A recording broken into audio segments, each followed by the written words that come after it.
Looks like pairings are up and running. Let's get going with the first game of today's event. My opponent will be going first, so I'll have a moment to talk about what we're doing today. This is the Scrabble SunDeca tournament. It's a weekly group that's been getting together starting a couple of weeks ago. It's a lot of the same people that we played with previously when we covered the Sunday Scrabble Dozen events last year. And let me just think about my first play here before we talk too much. I need to obviously get rid of some of the vowels and double a little bit. And try to find a way to do it that isn't too silly. It's very tempting to just, take a tiny play somewhere here. AIA is actually not too bad an idea either. I don't know that I like that placement over the A if my opponent's holding a Q or something, but that would be essentially the worst case. I am just trying to see if maybe we have something that would be a little bit better. O here is vulnerable to an X-bomb. I don't have any scoring plays really, but I'm just trying to get into a better position for playing into the next turn because nothing here is going to be good. Okay, there we go. This is going to be something for sure. I see a bunch of the 8s over the O. Actually, there are a couple of things like larrages. Let me see if I can get my drawing tool up. Never mind that. I saw Seraglio, larrages. There's definitely 7s here as well. I'm just trying to remember if it's... how do I not see this? Was it glares or... Yeah, it's been so long since I played this. But anyway, L would go here or S would go the other way. E would go through here. There's got to be something better.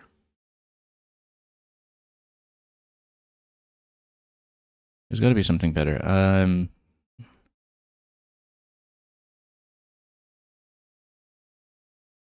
Yeah, this is so high probability. I should know this like the back of my hand. But I think it is glares, but let me just check the positions here. This is not great. Like the A's in a bad position, the R's in a bad position. But at least you don't have the S dangling here. I actually don't even remember if this is a word, to be honest. Because we were looking at all the 8s instead. I think it... Well, yeah, let's try it.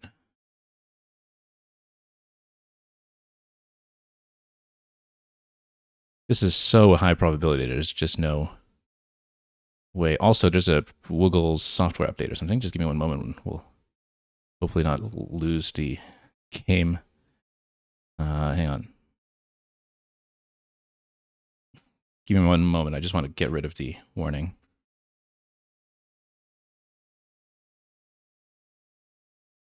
All right.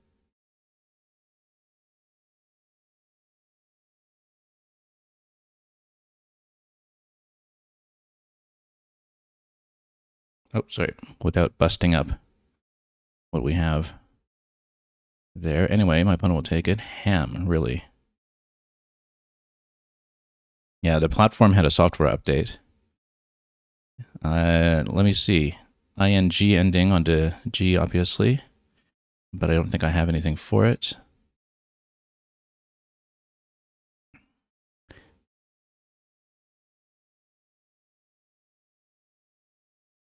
The ITY ending is always a bit of a problem too. And yeah, Zigzy, I haven't been playing online that much. I really just play online with a lot of the people in this group often, and a lot of them hover around 2,000. So I think just by winning about half my games, my Woogles rating has crept up. But since I don't really play that much with the open matchmaking with random strangers, I really have no idea how accurate it is or isn't. I'm actually thinking YIN here, 23.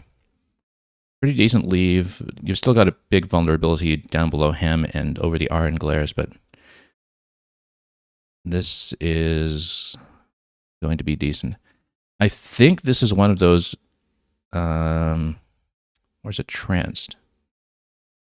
Cannot remember. I was about to say, this might be one of those racks where it's hard to find a 7. I believe HAM does take the E on the end. I actually don't remember if that's in both lexicons or just one. But that would be the spot, is to go, whoops, I reloaded the page. Let me check the drawing tool up here. That's what I'm looking at. That's if HAME is good. I think it is. I cannot remember if it came up as a Collins only thing or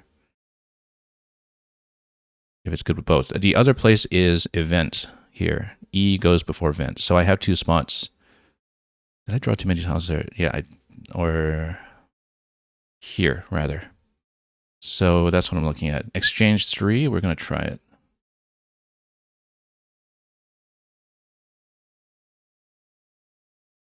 And Zigzy, you're saying when you play open, you get 1700, 2100, usually with occasionally 2200-ish. Yeah. I know that on the platform, there has been quite a bit of rating inflation on the top end over the past few years. I think part of it is just people grinding the bots a lot as well.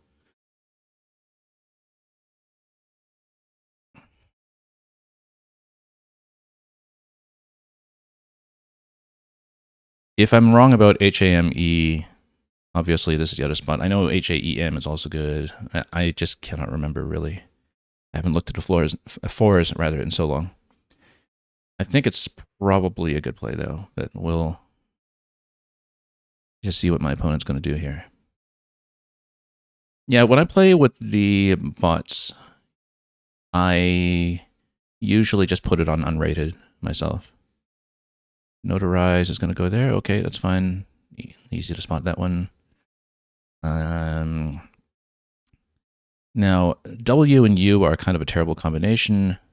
Also, notice that S hook on top here will probably be relevant at some point.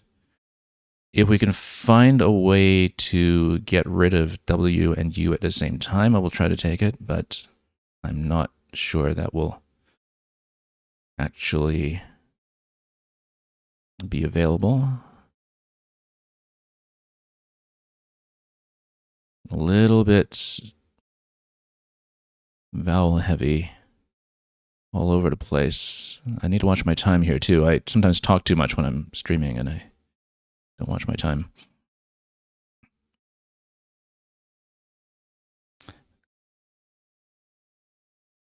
I'm thinking of something like maybe, yeah, if I don't think a W and U can really go down together this turn. I'm looking for something that will solve that problem, but I'm really not seeing it. But we'll get rid of at least a U if I can. You know, this is kind of silly, 15 points. Ooh, and you've still got the O's being a problem as well. There's got to be something better than that. 16 points here, same kind of problem. I don't know. I don't want to keep both W and U. That would be terrible, despite the points that you gain. No, sorry, OT is not a word. OUP, though, if you have a good spot for it, might be okay. That's setting up for massive Z at the beginning. We can't do that. I guess.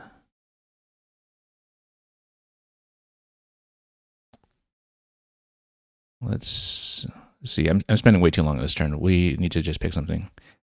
I am actually just going to go with that. At least it closes off some of the lanes there. We are way ahead at this point, so it makes sense. I've drawn the blank.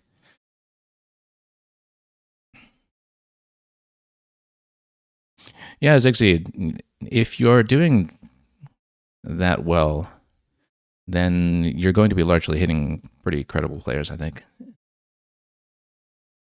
in that range.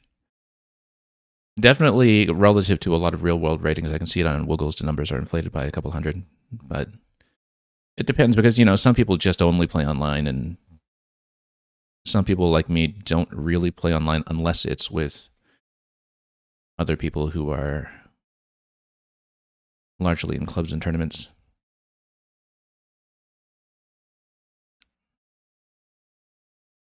But things have crept up a bit in the top end for sure. I mean, part of it is also because I think they use a modification of the Glico system, where, as with Lichess, the ratings start at 1500, as you may know, when people make new accounts on Woogles, and naturally that's going to skew things up a little bit relative to various real-life or over-the-board systems. Now, I would like to get rid of some of the constant heaviness here, but I would like to do so in a way that actually scores.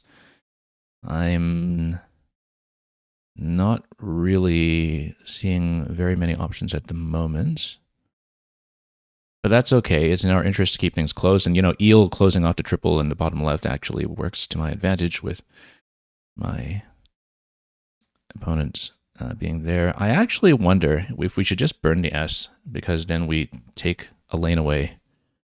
And, you're not going to end very well with any of those tiles down there, for instance. Where, now, do I want to burn both O's? Maybe I don't. Maybe I want to do this. I actually don't know if this takes an S. I know WOF is Collins. And that way we keep at least something to work with there.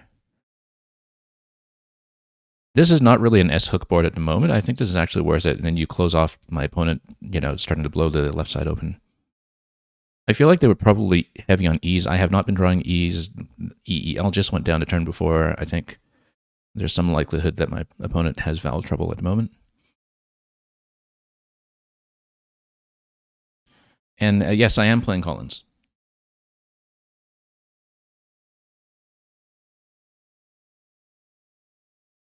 And yeah, I don't get that much over the board practice with Collins. I switched to playing big tournaments in Collins a couple of years ago, but I don't have too many regular opponents right now. I used to practice with a very Collins heavy club, but I'm not in the same location. So, okay. That was a pretty heavy play there from my opponent, 39 points, but it's okay. Mostly I just want to make sure we get rid of some of this stuff. I'm trying to see if maybe I have something that would allow me to get rid of the V around here. I don't have anything that's going to go behind the R, so I don't really see it. Like something ending with lav is what I'm looking at, but I don't have anything.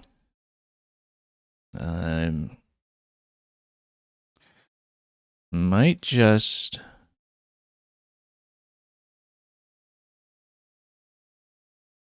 do something, well, PUL takes an I in the back. Actually, this is good, because I still had the double O's, which are a problem, but this closes things off because you're not going to parallel under the V, even if you score something under the A, so I'm going to do that. We're still about 70 points ahead. I'm scoring pretty modestly right now, some rather low-scoring plays, but this is unhook. I do not have a place for it, unhooks, or unhooked. But if my opponent opens, we will have it. I do not see a place for it at the moment. But I would need a dangling D or a lane that gives me an S ending. I should look for other alternatives in the meantime. Yeah, Zigzag, you said you play online as a hobby and wing it mostly, and playing Void Challenge as well. And you got 2 bingos recently that you guessed as words. Yeah, that's the nice thing about playing Void, is that you can just throw things at the board and see what sticks, right? I'm trying to develop a better sense of challenge psychology in 5 Point Challenge. Obviously, when you're playing online, you can never 100% trust that everything is above board, but in general, I'm trying to get into the habit of remembering to challenge more when I'm playing with Colin's rules. Now, yeah, I still don't have any place for unhook, so unfortunately I will have to break it. The YE here, I'm not going to burn a blank on this, obviously, but if I had the H start here, that would be terrific. That would score really well. I'm not going to spend a blank on it, though. I almost wonder, I don't like keeping the U like this, even though Q is still unseen. And actually, we've drawn so many of the O's. There are only 2 O's unseen at this point, because I've just been picking up so many of them. The other thing that I could do, I'm trying to see if there's a good place to get rid of that U. There's still 2 U's left, so we don't really necessarily want to do anything with that. I mean, this kind of opens up a lane, but the K isn't really going to be that bingo friendly. It also blocks off my H idea, though, so maybe that's not too good. I'm looking at some things like this, too. You know what? I might just spend the whole thing unhooked. No, that leaves a Q spot there, though. Otherwise, I'd do it. Just put unhook there, but the problem is that the Q could hit, and that would be a huge gain for my opponent. I'm also down on time on for 4 minutes. I have to stop talking so much, maybe. Rather. Yeah, so it kind of gives up on the idea that I had with the H at the end of YE. But, we're sitting on a blank. We've got the X. I'm actually in a really good spot. There probably is something on my current rack as well, but we'll just have to look at this a bit more carefully. I think the X is also going to, it's not going to be on a hotspot, but it parallels here if we want some way to get rid of U, like UTU is a word in Colin. So if we have, unfortunately, we don't have anything that will go on top of it. Otherwise, we go, no, not POR. I was thinking like something UX here. Actually, even XU here for 26, and then you keep these massive bingo tiles. But then this is now available. The problem with this is that you do open up the bingo lane, which I should not be doing when I'm ahead, but at the same time, I've got bingo tiles, right? So, but it does dangle the X next to a spot where it could be paralleled with an E as well. And so we probably don't want to give my opponent that many chances. I really do think maybe I should burn the X somewhere this silly, but maybe I'm missing something really critical. Let me think here. I am so down on time. I need to really think about it. Oh, actually, there's the X spot here as well, XU, 38. And then that really kills lanes, though. So I'm keeping bingo times, but at the same time killing lanes. I know maybe I shouldn't be doing that. But that's okay, because, if my opponent opens, then we try to respond. That's the theory behind it, I guess. Even though it's not really a bingo leave as such. We will have to get rid of the Q on the next available turn. I'm on 3 minutes. I have to play faster.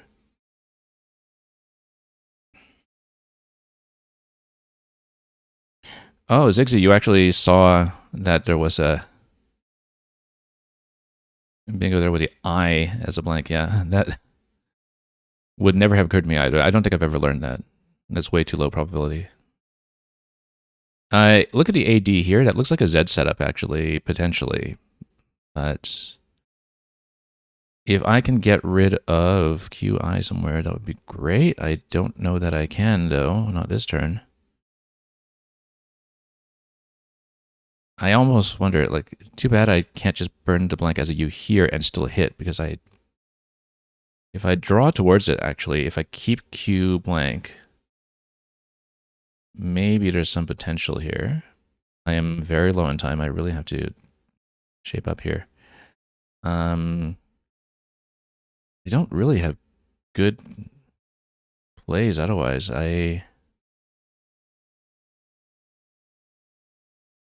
This is a really tough spot. But I need to leave everything closed on the right side. I really need to play for time at this point, though.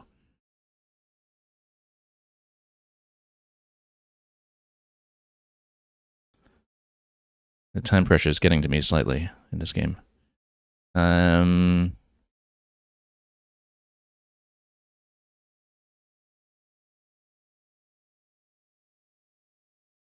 Yeah, hang on.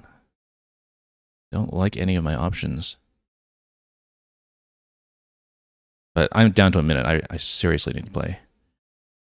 Let's just play this again. Let's just play that again. Now, I still can't really hit on the quad side. And this actually was kind of bad. This setup, well, I guess there's no X anymore, but, you can have a Y ending here, and that would be a problem. I need to play fast. I can't keep talking. I also burnt the I here when I should have kept QI, but that's okay.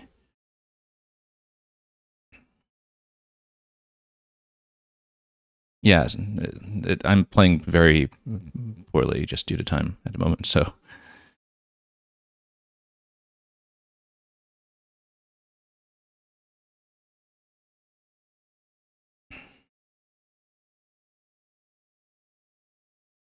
And yeah, Zixi, no, I understand that you looked at the rack after I did my play to see if I had anything. It wouldn't have occurred to me that there was anything there other than hooks. B is going to go for bread here, you'll notice. I think at this point, like, this is late enough in the game, I just burned a blank. And just get out of trouble when it comes to time. It's such a bad play in some ways, but the thing is, at least I don't need to worry about the B there. I actually think Reed takes an A in front in Collins as well. I think so anyway. I think it's like a reading, unless I'm thinking of a different word. Although there were no A's remaining anyway, apart from mine. So, but I'm actually just kind of in a bit of time panic. I was hoping I could hit this with the Q. But that would have required either drawing the U or drawing the S.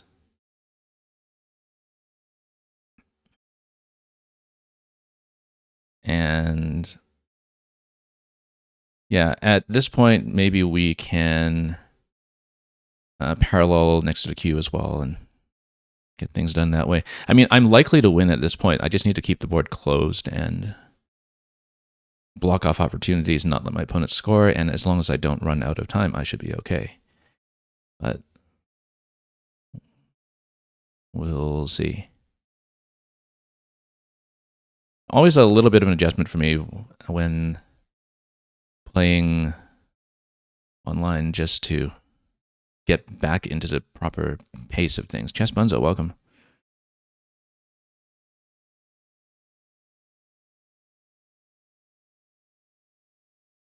Yeah, Chess Bunzo, we're making extremely suboptimal time panic plays here, so we'll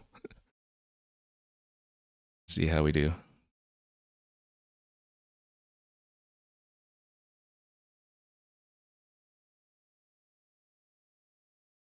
But always have to budget a little bit for the time it takes to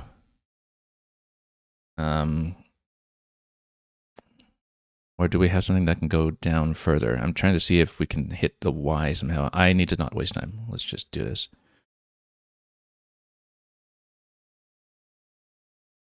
Yeah, because I need to budget the amount of time it takes to, talk about things and show them on stream. And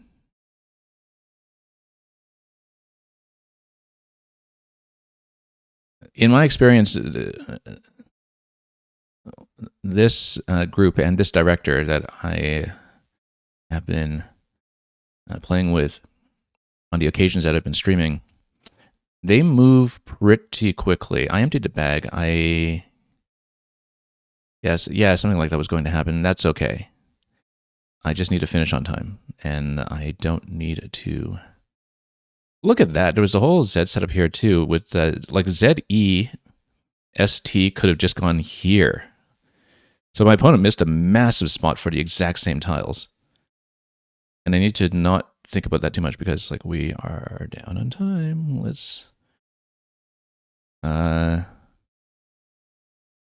Yeah, let's just do this quickly. Yeah, look at how much more that would have scored on the right side. Because GUE is good in Collins. So, okay. And then we will pass the last play. Okay. No phonies on the board. I was, for some reason, doubting Glare for a moment, but I'm pretty sure that's good in both. I was just mostly kind of fixated on the 8s that I was seeing before they were properly blocked. So we're going to win our first one. And like I said, this group tends to move pretty quickly in my experience, so I usually don't have time to look over games. But if we aren't being pulled into the next one yet, I might step through the analyzer quickly. I'm just going to update the record first if I can. I can find where it is. So yeah, we'll get over to round 2 when they put me there. Zigzy, you're saying that we would have scored 65 there with Zest in the other spot? Yeah. Okay, let's just step through it quickly. I will not have time to look at it carefully. But we just want to see if I missed anything absolutely massive. And when I'm pulled into the next game, we'll see about that. So, my opponent goes Vents. I was looking at Aya as a top play. Obviously, this is just by equity, not by sim. So, look at this Ariosi. I didn't like any of my options here. As you can see, there's no big play. Everything is just a tiny little play where you just play for leave. My opponent misses Bowsing and Bob Wings. Interesting. So yeah, Grails I think is actually Collins only. I forgot about that. It's from Spencer, so yeah, it's from Collins. But oh, I didn't even think about the glare spot on the event. That's very silly of me, considering it would have hit the double. So yeah, I actually scored much less than I should have. Look at this. This is a tough find. You wouldn't think of making a blank a T with a rack like that. So no wonder my opponent's doing that. Training with the Y spelling. I actually didn't know that, but again, this is more Spencer, so it's from Collins next to the 16th century. And tyranning, I guess, if you're being a tyrant. But yin is maybe not too unreasonable. And then what do we have here? This is my opponent's move. Still keeping all kinds of stuff. Oh, exchanged into this. Interesting. Oh, exchange GKT to keep SIT blank. I would have just taken the points. Anyway, we're being pulled into the next one already, so I will just scroll quickly in case, yeah, so this was the one that Zigzy looked up after I played my turn. Oh, couldn't we? Oh, it's Maori word. Illicit whiskey. Nothing else too spectacular other than that, I think, except for the Zest for 65 that we talked about. Okay, I've got to play, so let's go to the next round.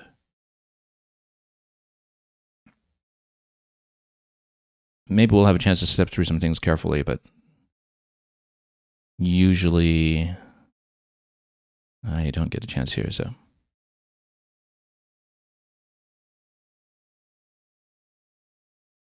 Anyway, round 1 is in the bag. We'll see how things go. I was paired for the next game. I confirmed that I'm ready. I'm waiting for my opponent to also confirm. There we go. This is somebody else that I played with before in the Sunday Scrabble Dozen group. It's a lot of the same people, just at a different time. And so we'll see. Very low point rack on my end that doesn't seem to have very much potential. We'll probably try to undouble some things, just get Lorne down somewhere for no points. And we'll see how we do.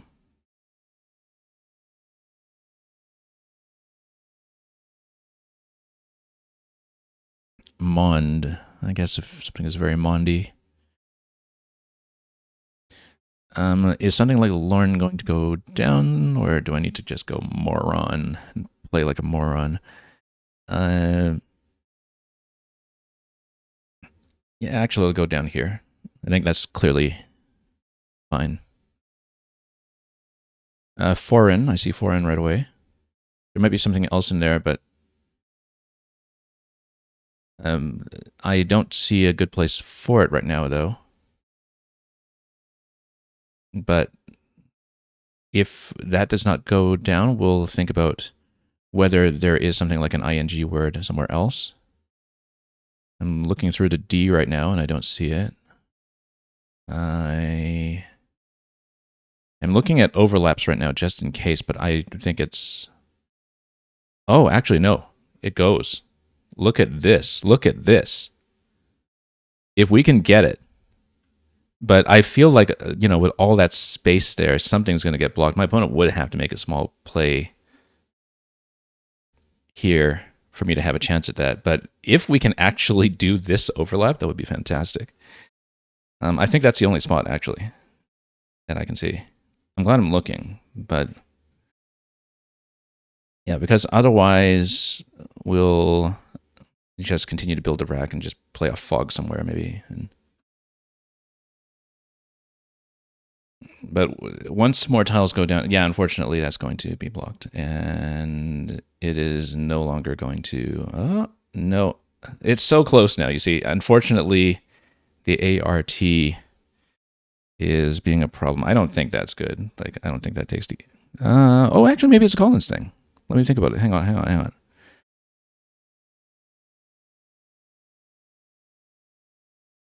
I think that might actually be a Collins 4. And now that I think about it, like I don't know.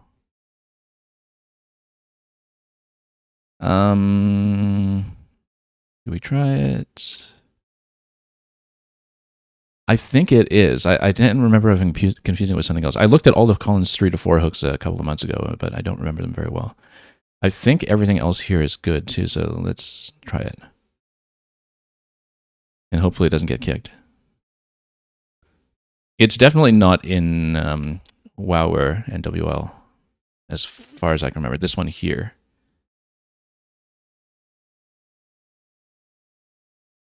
But I think it may actually be a Collins 4.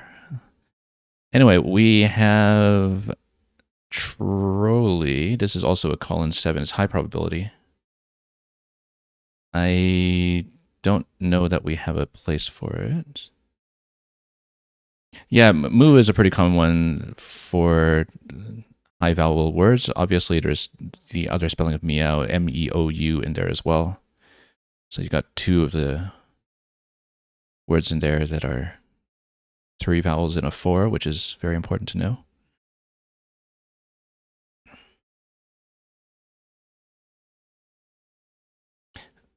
And now I don't remember.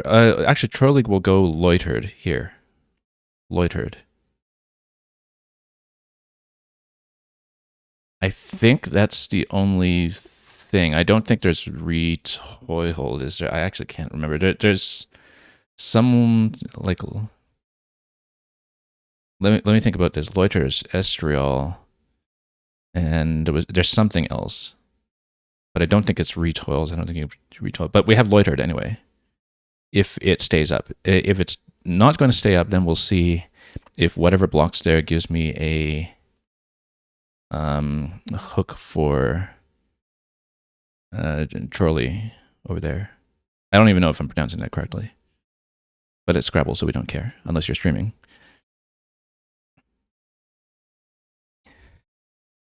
This is a nice looking board so far, actually. That, it's always nice when you get a massive overlap on a bingo. And so the board looks so closed, even though we've actually been scoring.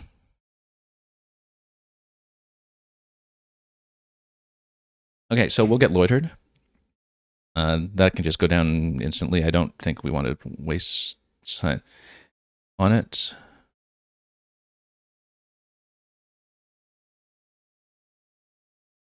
Had to stop for a moment to remember if Poa was good. I think that's also Collins only.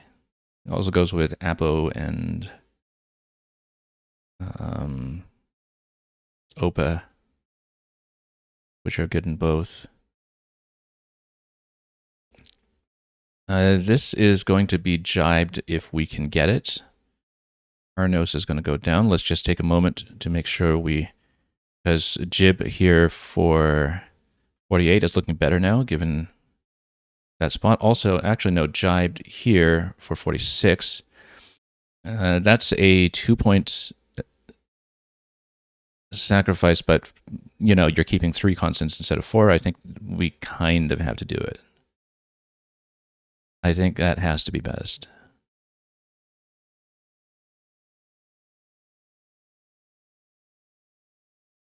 And unfortunately, we're not quite a pothead here. But let's see. I'm looking at this to see if there's some additional tile that would give you an 8 that's like an 8 that ends with ED. I'm not really sure I see one though.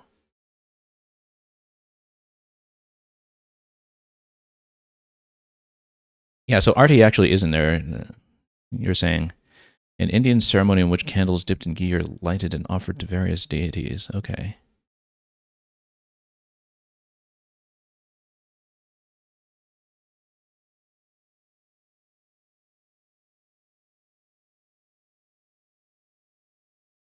Yeah, the main thing that I looked at when I was preparing for I don't know if we want to underlap this and open a triple.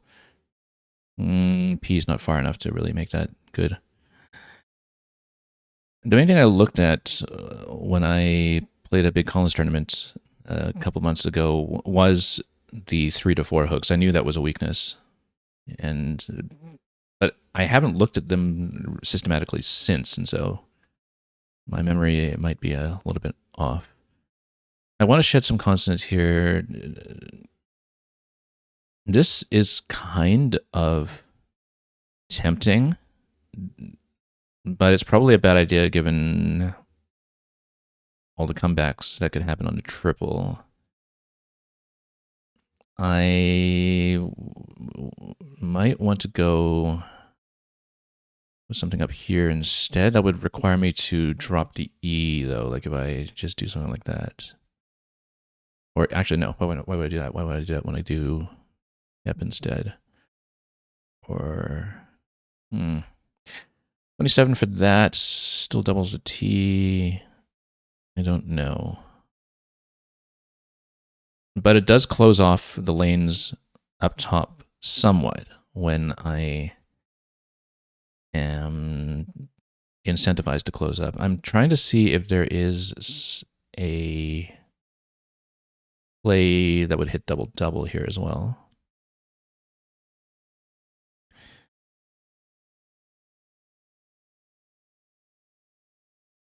But no, I think we should just close. If there's a better way to do it that would close off even more, that would be nice. But I don't see it, so we'll just take that.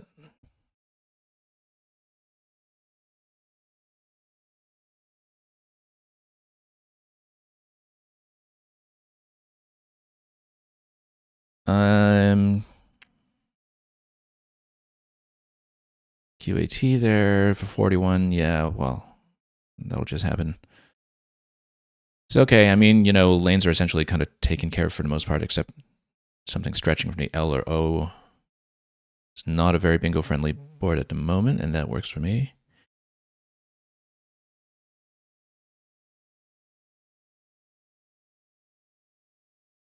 I am trying to see if maybe we can just do this. I don't like keeping the double T in there, but we just continue to score and close off. I think that's okay. Now, do I play O or do I play A? There are 2 O's in a bag, 4 A's in a bag, in a pool rather. Maybe not significant enough to be a difference. We'll take that. This looks like it's, I definitely don't see any 7s or anything there, but I probably should take time to look at 8s. Um,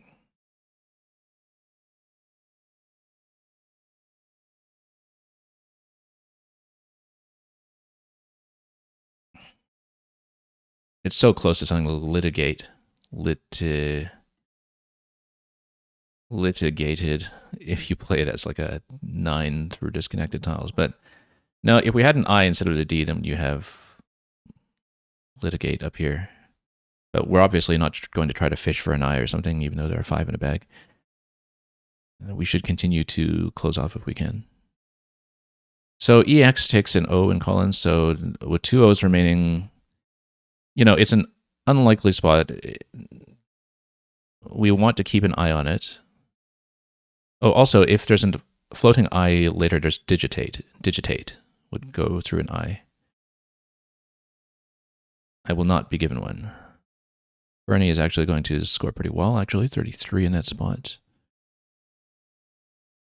But anyway, yeah, basically anything here, we'd want to watch the score, but it would probably permit some counterplay. So things are closing up rather tightly here, which is mostly a problem for things like, what am I thinking of?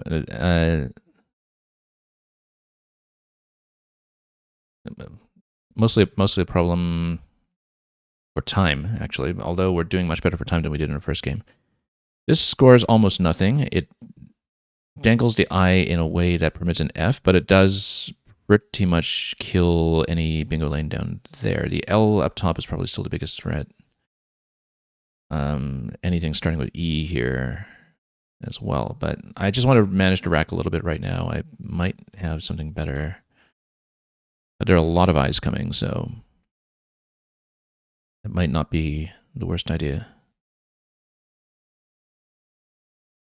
Yeah, the O under the X is not really a big threat, but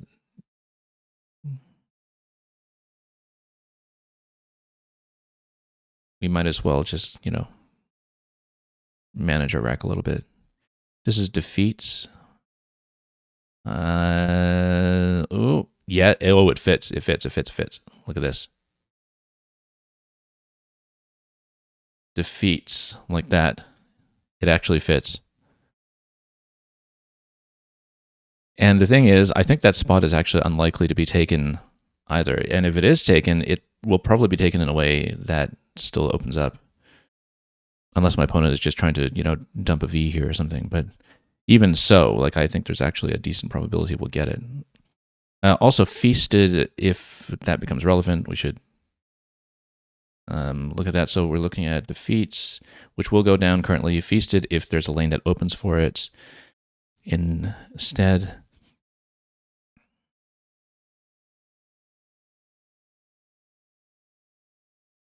We'll just wait and see. And the thing is, in the worst case, let's say there's some blocky V play or something that goes down here and kills bingo possibilities. We still have the F or something down here. Now, S blank blank still unseen, so we do not really want to open up too much. Nice thing about defeats is that even though you've got the triple there that opens up next to the E, it's not that vulnerable to bingo lanes. Actually, yeah, it's just not that vulnerable to all because KOBS is just going to close off in the corner. Okay, defeats is going down.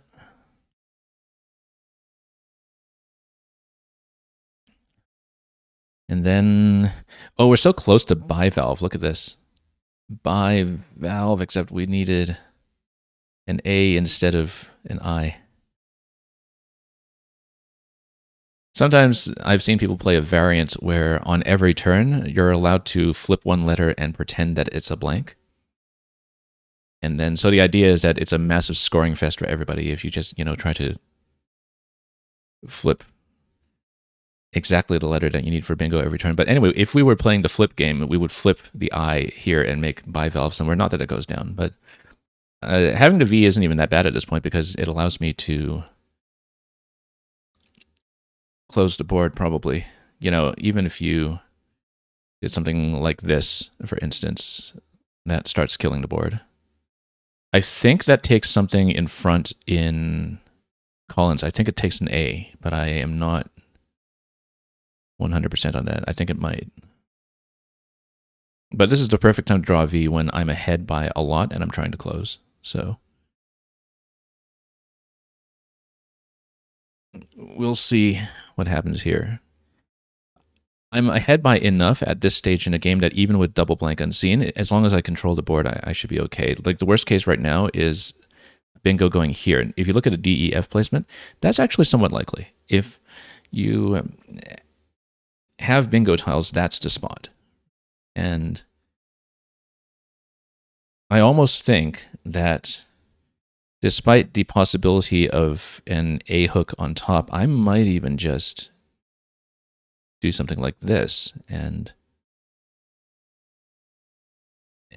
actually, if I'm concerned about that, then I just play vibe, right? Oh, okay, so it blocks off. That works for me. I don't care because, again, the biggest threat on the board was by far this spot. And so if my opponent wants to block it himself, then I don't care. Like I said, I think this might take an A in front in Collins, but I think it is still better to dump both Vs. Unless I wanted to save one V for a second block somewhere, which might actually be advantageous at this stage in the game. Like if I'm thinking mostly in terms of defense, then, the idea would be to spend one V now and spend one V later. However, if you play enough Scrabble, you just have a natural prejudice against keeping Vs ever.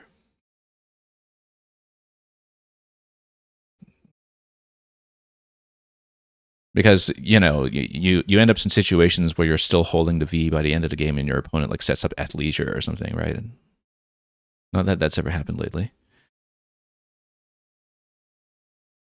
And yeah, we'll see. Oh yeah, and actually, that's true. I was mostly thinking in terms of the triple hitting to here, but it was quite possible that maybe a triple could have hit even lower as well, next to the other E before that was blocked off. EXO, no N's in the bag right now, so the only real threat for EXO is blank as an N, and that will not be a bingo because you're not going to have like an NS start or something, right? No H's on the board as well right now, so a blank H would go under the C, but nothing is going to score as an H. So we should just manage to rack, I think. And just not lose on time. I believe this is good. Now, let's see if there's anything with way, something way. Wayside or sideway, but unfortunately we're, aisleway if we had an 8. Like, I don't know, I don't even know if that's a word. Aisleway. That seems redundant. I don't think it is. I challenge it.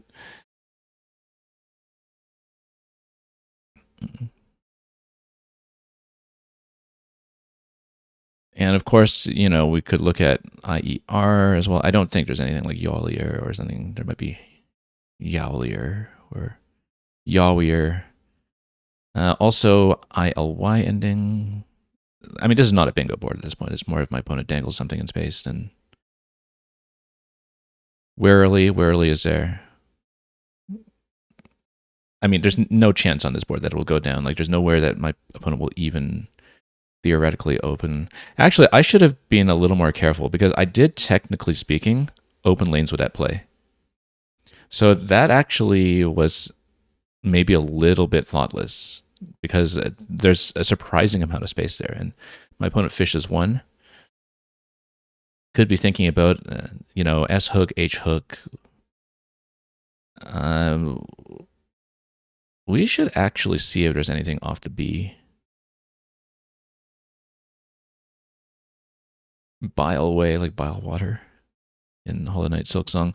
No, we should actually just try to. Can you be bally? Like, if you're crying a lot? I don't know. I doubt it.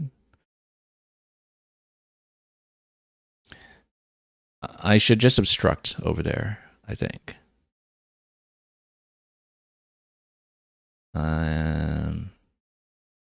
But I'm going to think about how to obstruct. One way to obstruct is by just going like this. No E's left in the bag. We have the case E, so yeah. So at this point, it is possible for a 7 to go down. We'll outrun whatever that is, though. Then that's mostly what, S or H in that spot. So the thing is, do we care if my opponent's trying to bingo in that spot? I don't think we care. I think we just take the points and try to outrun anything.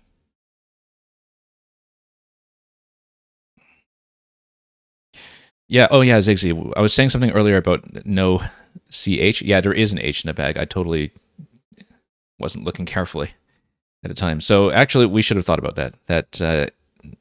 Well, now we have the H, but oh, look at this, zilch. Look at this, blank C for 99 points for zilch. That'll be the play. That'll be the play. And unless my opponent spends the blank as the H, it will not be blocked. And there's no reason for him to spend. Oh, well, you know what? No, we still have it. We still have it. I just keep the I. Zilch.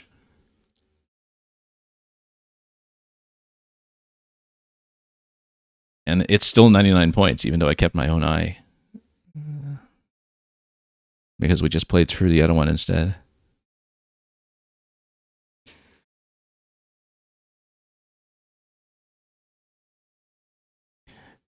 Anyway, and we've got almost certainly an outplay, I would think.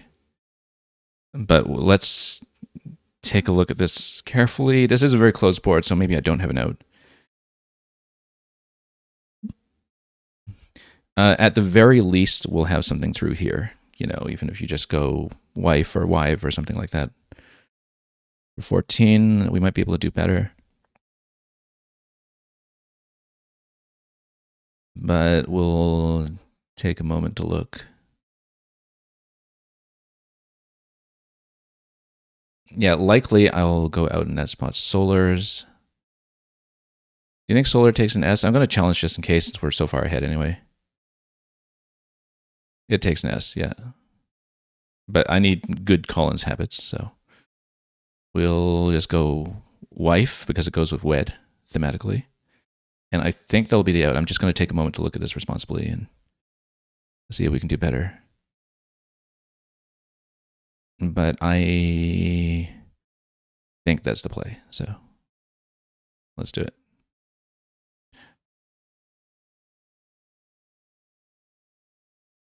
And Dr. Cliche, you're saying wise with a blank Z. I don't think that's good. Also, we won't have time to look this up, unfortunately, because I've been pulled into the next round right away. But I'll try to remember to maybe go over the game at the break. Maybe. I mean, this was just a kind of clear win for us, and I don't think we missed anything good. All plays are valid. So I'm just going to update the record, and we'll go into the next game. Big start for me today so far, actually. But, you know, I was just handed that zilch play.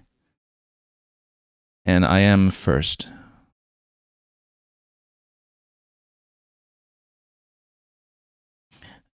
And let's see if we can... I don't like keeping so many vowels. This takes an E on the N. I might even just spend the E now. The other thing I could do is just...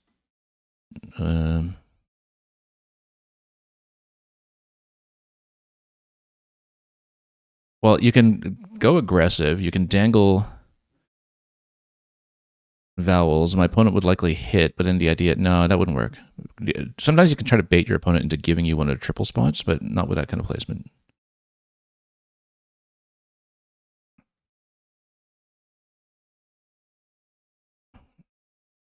This takes so many back hooks. I really don't like it necessarily. I actually wonder... yeah, and then maybe keep the X for something better. Shed some vowels, keep the X for something better. It takes an S in front, by the way.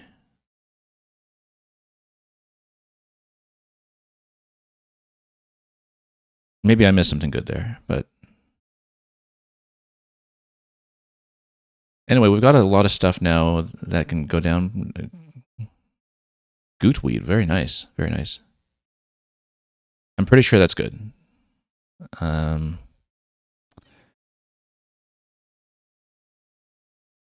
Let's see if I have something that will hit with the X here. I think best thing for me to do is definitely to do a 50-point play with the X. It's just, well, actually, like Zurich like this. That keeps IO. I don't know if I like that. CRIOE for 53. Zurich for 64. You lose an 11 point, but you keep this leave instead of IO. I think if you have a constant heavy draw that gets you into a little more bingo friendly territory, I think we do it this way. And yeah, here we go. This has got to be a bingo for sure. Copiers. If we can find something better, that would be nice. But it's probably fine. If we can find something with an S here, that would be good as well. I feel like there's something else in copiers, but I also don't want to burn time. So let's look at placement. C blocks parallels on the O. That's probably fine. 73 on that spot. 70 in that spot, but dangles the X. Sorry, the E on the triple. I think we take this one.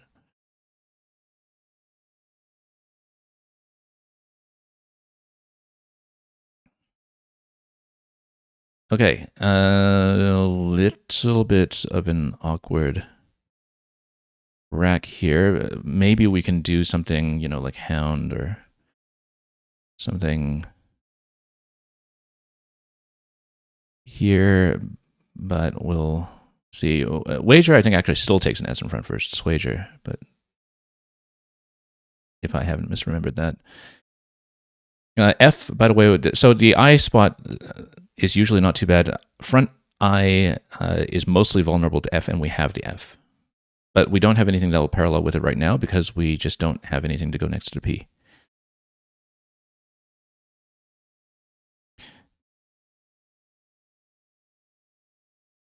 And yeah, thank you, Zigzy. We'll keep an eye on the chat spam. We usually don't get too much bot spam when I actually have viewers, as opposed to when I'm playing things that are even more obscure.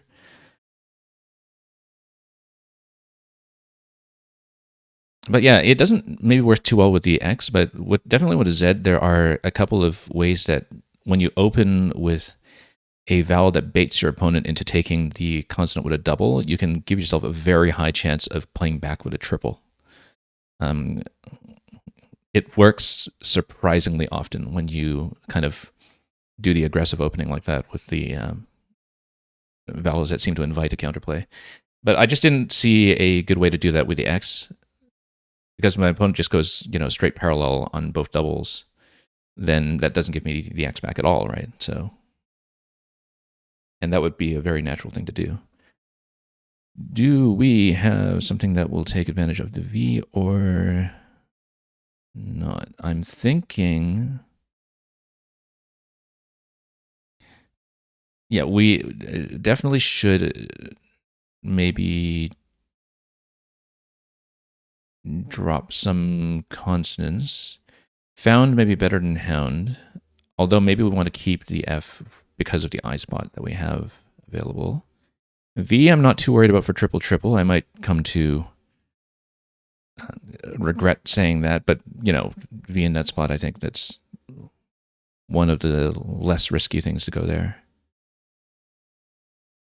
We're so close to something like Foundry. Maybe we should just play Foundry. Look at this.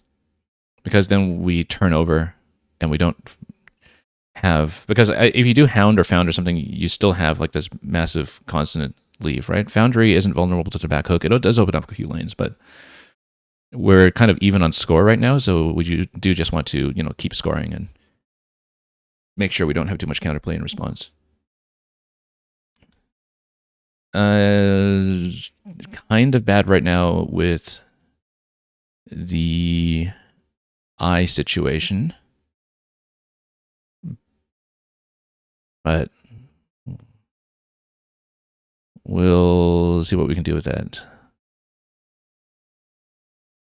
And still nothing really that can deal with this V. Too bad we don't have an L dangling somewhere for Chile or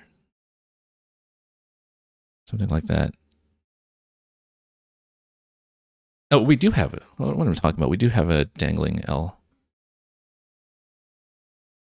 I need to look before I talk.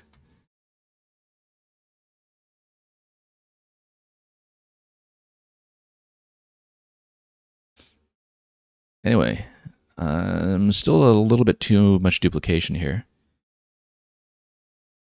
At this point, I think we think about killing the V, even if it's something like void. All consonant leave, kind of ugly. Currently, though, the bag is actually almost even vowel consonant. So if you play off more tiles, that's still something you can draw into. I feel like if we play off only 3 tiles, though, like that, that's inviting trouble. You could very well get an all consonant draw with the bag in its current state. And then you're in a whole world of trouble. That spot is really dangling, though. We should think about what to do. But notice that PH here, if you have a PHO start, even if it's just, I don't want to keep all the duplicates, obviously, but I'm thinking of the UH spot here for sure. And another possibility is, I was about to say that we just drop like dry, wrong orientation, dry or something up here. That's no longer available, of course, but we can do Dory. It does invite some parallels. No, FO is not a word. Hang on. But maybe we have something off the F now. Let's see. Not really.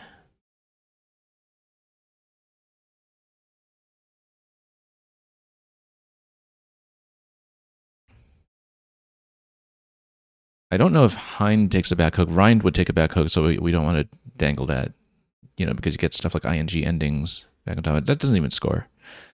I'm trying to see if there's something that will go through F here, like an IF, or not really. I just don't have the tiles to make it work.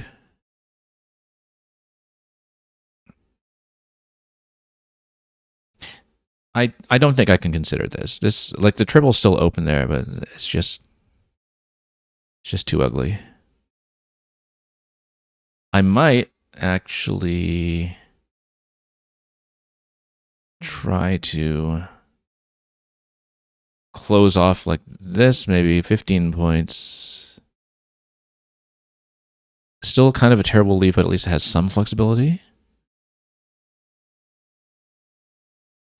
15 points. This is terrible, 7 points. The thing is, the score is even right now. I can't really be too picky. If we had a place for like Horrid or something, that would also have been nice, but don't see it because our rack is Horrid. Actually, Horrid doesn't take an S, I don't think. I think it's only an adjective, so we'll just do it like that and just turn over. It does dangle quite a few tiles, but it solves a lot of the rack problem. So, can you re-wet something? Re-wetted? I don't think so. Like if you wet the bed twice. Retweeted? A speed ran. Look at that. That's a play for Twitch for sure. Look at that. Anyway, we're definitely going to take that, I think. Tweed, unless there's... Oh, no. Let's not do this too quickly. 47 points over here. No. Wirt over here is best, actually. 44. It does leave the other one open. But this is 39. No, that's 5 points. But that's going to hit really hard, though, if I leave it. And we want to create more space for bingo, so like T ending there is actually okay, because then we keep opening lanes and we leave the other ones dangling. I just want to make sure we don't have something like, I mean, we wouldn't have retweeted, but we would.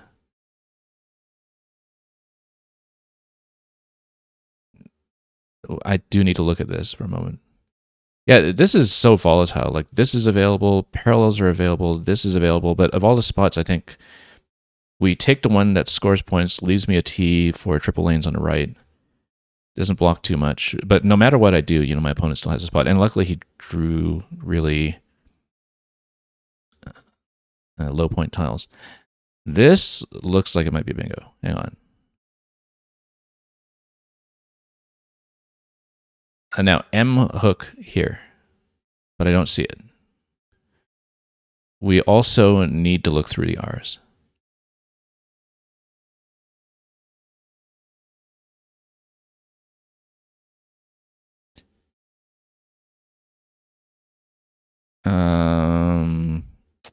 Oh, it looks so close to something, doesn't it?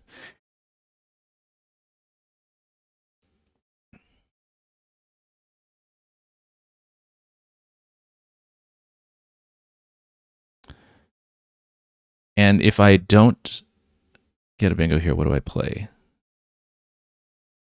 I almost think MO here. DO might actually make more sense because, no, then we don't have enough space for 7 with an M. Again, oh, I'm so far down on time. I need to play. Too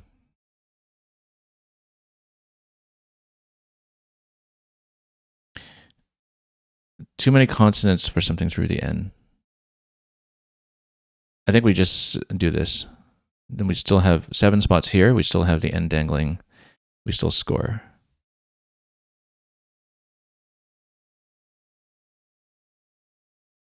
Look at this V dangling in the lane the whole time. We might have missed something on that turn. I suspect we might have. I'm feeling a bit of time pressure on this though. And the game is close enough that we might actually need to do some serious endgame analysis. Also, look at the vowel count in the bag. 15 vowels, 11 consonants, 6 A's. Q still unseen as well, but Q, U still unseen. Z also unseen.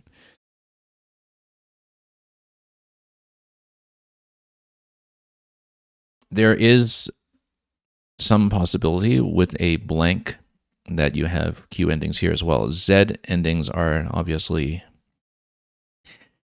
going to be a potential problem here. I'm thinking if I have a way to just kill that with a V, then at least we don't have the Z setup potentially being there.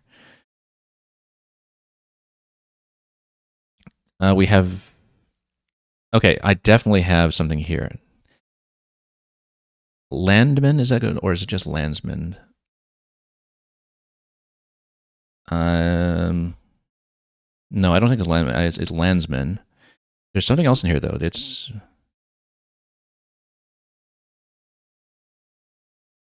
I definitely have something. Absolutely have something.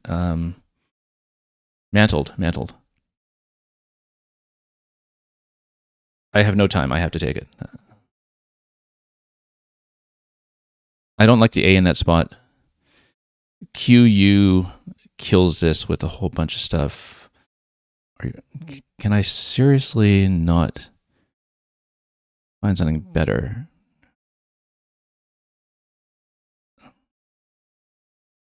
Also, what is Vibs? That's not good. Hang on, challenge. Or maybe it's one of those that only takes the S. VIB is not good. Let me check. Yeah, no, this guy knows his stuff. He's the tournament organizer actually. But I had to check that. Okay, mantled. I probably wouldn't have challenged that if I didn't know that I would have a decent score. Also, we have the QU. Even though I said that the QU would hit that spot hard, we actually don't have the tiles to do it. 4 tiles in a bag. The priority will be to get rid of the Q. If we get rid of the Q, we might be in decent shape. Actually, QUE, no. We have queen, but it doesn't go anywhere at the moment. However, Um, yeah, that queen like that, or leave Z-O. I'm not far enough ahead that I can afford to be careless. We have to see one tile left in the bag. Look at that rack. That is big bingo potential. The only real spots would be through R, through N. If we do something like queen, that actually blocks everything.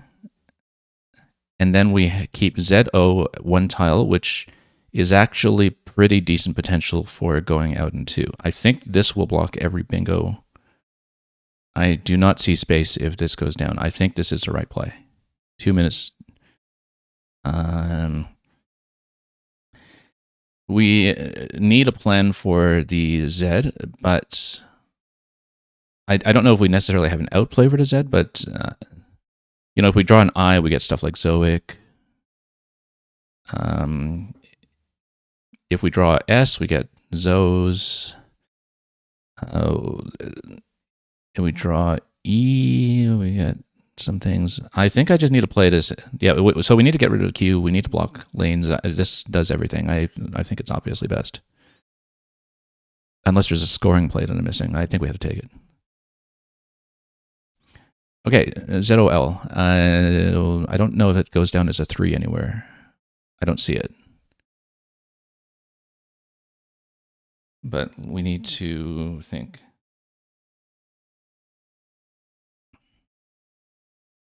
ZO. Oh, you know what? This is the outplay. LOLZ.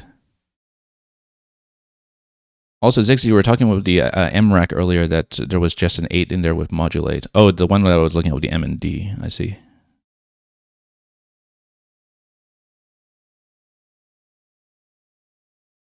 And yeah, Dr. Cliche, a few minutes ago, you said you can have a case of the horribles, but not a case of the horrids. That's right.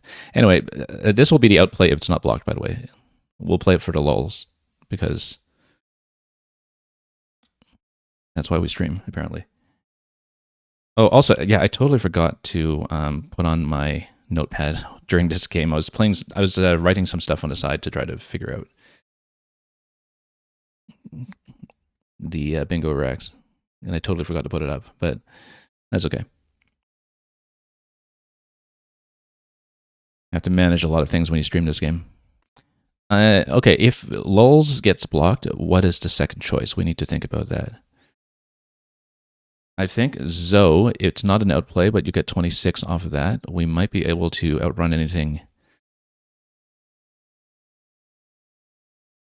Given that, I think this is going to be a win because, bag is out. My opponent's tiles are all low scoring. We have the Z. I think even if we play out in 2, we still have it.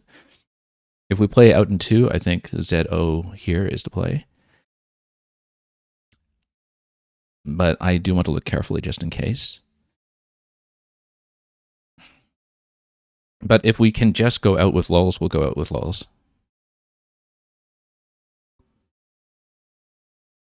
Because we don't want to mess around too much.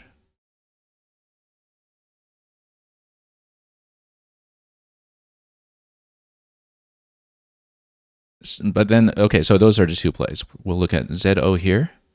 We'll look at lulz here. And I am scanning around just in case there are other possibilities, but I think those 2 should be wins, but we'll need to calculate. I am pretty sure both of those will win, though. ZO is, well, let's calculate since we have time. ZO is 26 minus 2. ZO keeps L. That's going to be plus 24. Lulz is going to be plus 13 and out. So that's what we're looking at right now. There's no reason to slow play it when my opponent has tiles this flexible. We will obviously go for lulz if it's available. So he's got lots of time, though. He's got plenty of reason to try to look for a proper win.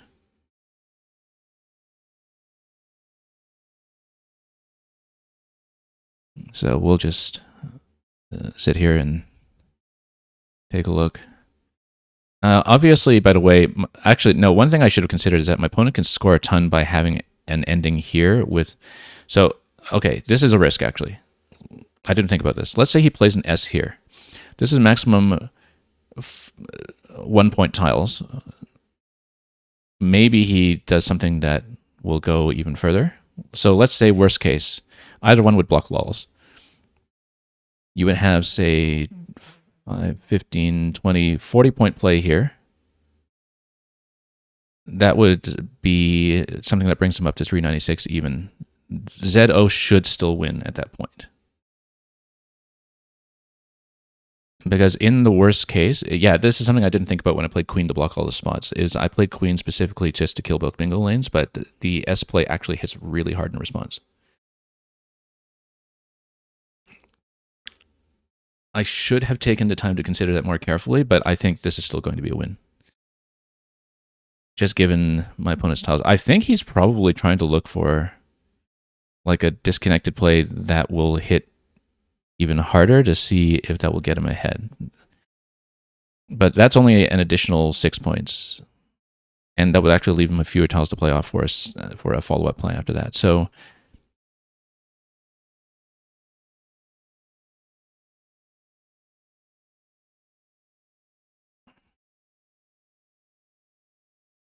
we'll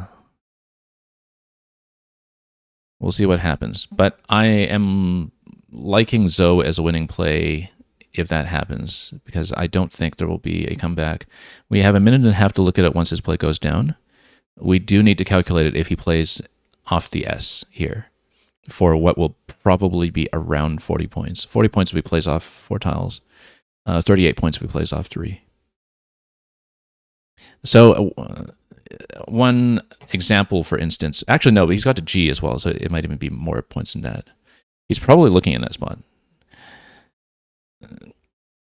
So it might be more points than that given the G, because I'm looking at something like GARS, for instance, or TERSE, like terse.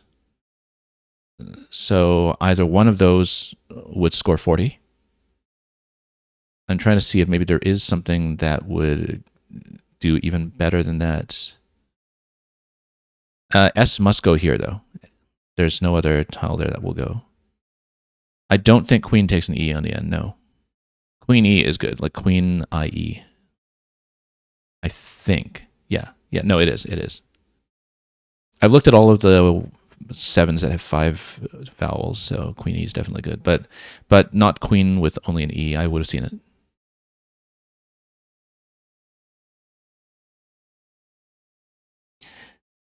Yeah, this one is one that I should have learned, actually, VIBs. So VIB is not a word, but this is one of those where you have to have the S there. And then if I had bothered to review all the 4-letter 4s in colons, I would have seen it. I don't remember what it is. Someone can look it up after.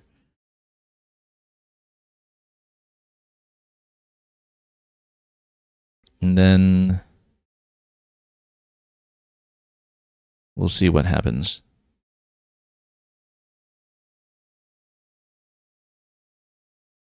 So yeah, he's burning all his time on this one. You think it's a 1-point win if he gets 40 there? No, he's not playing out. Then I play Zoe for 26. That's a plus 24. And he would have to match at least a plus 24 with whichever tiles he has left, right? Where would he even do that? I guess GI here. Look at this. GI, Gab, and Ita. That. Oh, we need to look at that. If it's GI something here, that actually has some potential. But the thing is, if he sees that I have lulls, and I'm sure he's a good enough player that he will, because he's actually the top player in this group, by seeding, I think, he knows that he has to play here, even if it's 3 tiles, because he has to block my out, which is lulls. Otherwise, it would actually be advantageous to maybe play something here. So these are the 2 spots, G spot or a T spot potentially over here, and S spot down here. So he would need 4 tiles on one and 3 on the other. The only tile that goes here besides TA is I. So he would need to do probably GI something or TI something in some configuration. So that would require a 4-tile play down here, a 3-tile play over here. Now that actually scores really well. 4, 5, 6, 7, 8, 9, 10, 23. Is that a 1-point win? Maybe. If he scores 40 here, G play up here is actually a plus 23. So if he can go out in 2 with this sequence, then yes, I win by 1. So that is the sequence that loses by 1. And I think I see it. Because if you have like, let's see, if he's doing, what would be to play down here? So this needs to be S. Something ST or something SE, maybe. Or something that joins up to the L.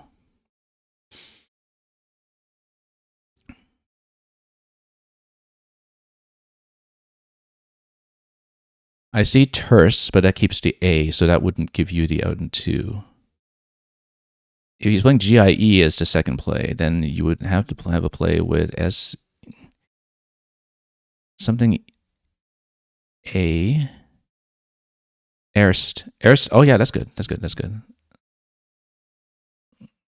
I cannot afford a challenge. I think it's good anyway, and he's not messing around with this, so we have to take it. And then GIE, let me double check. 4, 5, 6, 7, 8, 9, 10, 20, 23. 26 is a plus 24. We're tied right now. I win by 1. Let me see if he has something better. But I think I win by 1. Wait, yeah, no, GEE. That's right, GEE. I forgot about E going in front. I said I goes in front, even though that's a Collins thing. But E obviously is the other letter that goes in front here. So he actually does have the sequence here that will lose by 1. Let me make absolutely sure. And I don't think he has anything that even approaches that in terms of how well it's going to hit. So I think I have to take Zeto. I got 30 seconds. We need enough time to actually pass on his play. So I'm just going to take on faith that Erst is good because I see the win. So let's go pass. Oh, Erst is no good. Erst is a phony.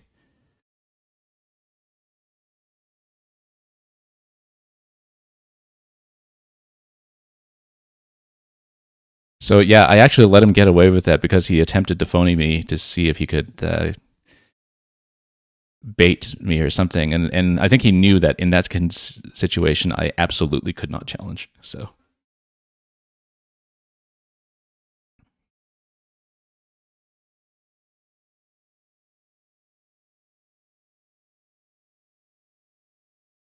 So yeah, so well, I mean, I had to absorb that because that's the win. I have had games flip on a bad challenge at the last minute, so I really, really could not have risked that. Hey, we're 3-0 on the start today. That's pretty good. And so yeah, oh, Weibin, welcome. So you're saying that Tarsi is good. But anyway, let's get into the next round. And let me update the record here.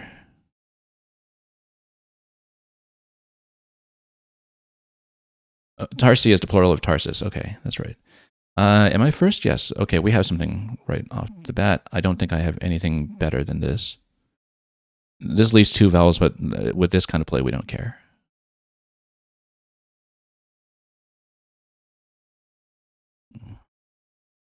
No, we almost have Wooloo from Pokemon, but not quite. I was obviously asking for a rack like that to come up with what we played last turn, but we'll just have to deal with it. Keisha obviously takes the E on the end. I was inviting that as well. That, of course, was a little bit worse than we would have liked, but again, we've got both spots open for the W, and I don't have very much that can take advantage of either one of them. Like maybe I really do need to get rid of some of the vowels. This still keeps OOE. It's so terrible.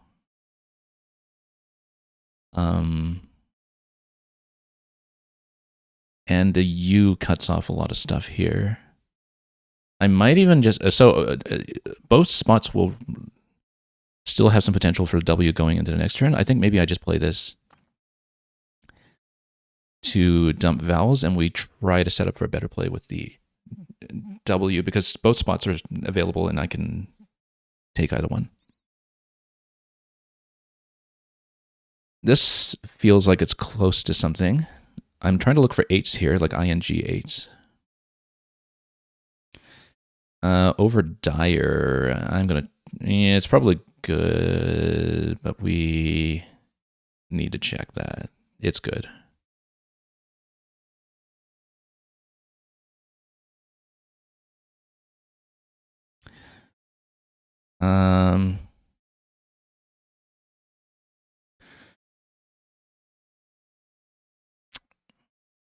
Over dire. Yeah, that was good. So let me think about this.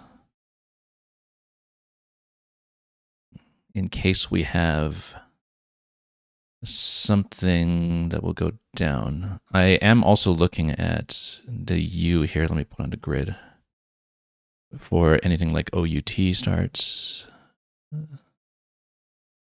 I think probably we just tried to manage the rack though, and like ATING is not that bad a leave for what we're looking at. I should actually look at some things like the E ending, ITY ending,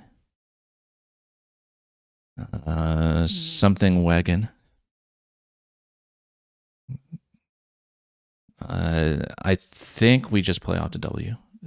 Opens up more space, and now we have something. I think. Okay, extremely high probability. We're not going to miss this, are we? I think this is one of the kind of non-bingo 7s, but we should look for 8s. Bondager? Bondager, really? It's probably good, but we need to check this stuff. It is good. Bondager. Look at all these R hooks that I don't know. That you can over die something, and you can also really get into bondage as a bondager.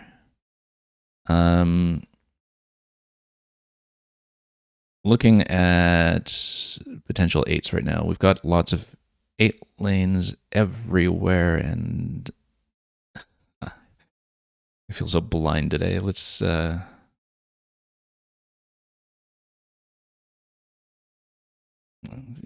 we should look at anything to play through for the no ends for negation. Something TION.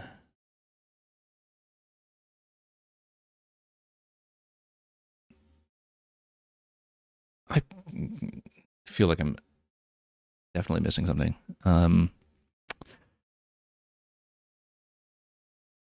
I think I'm right. This is one of those racks that is a non-7. But it's just so, this is one of those racks that's just so difficult to deal with, because like you just have the sense that there's something in here for sure.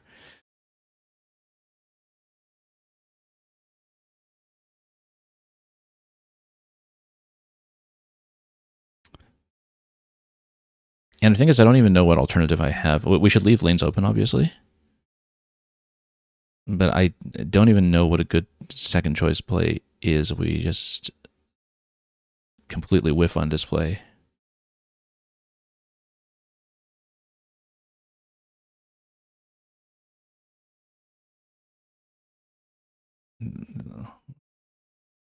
This one's a really difficult call, I think.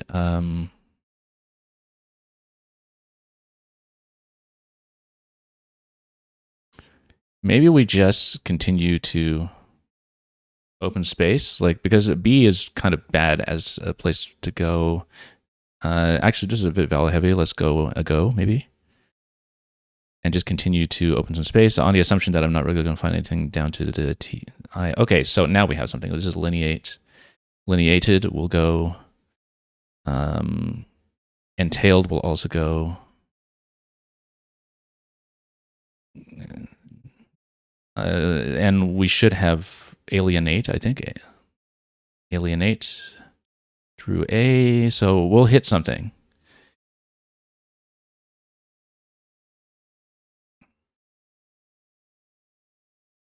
Lineate doesn't quite. Yeah, I'm trying to see if there was something else that would go through here. So that's going to block. That's fine. Lineate also goes, here, 78.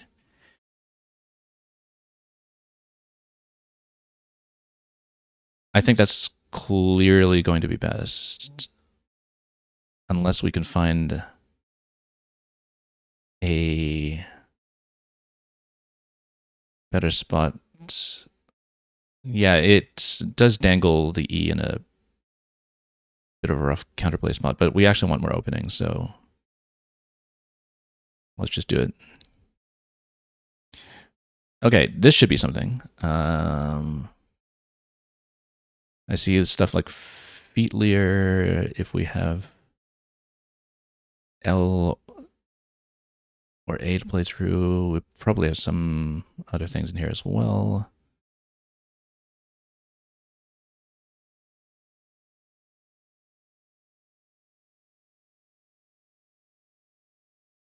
Heftier. Not that we really have very many 7 spots at the moment.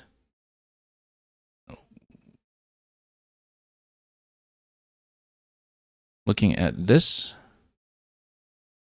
Looking at the floaters through quiche, of course.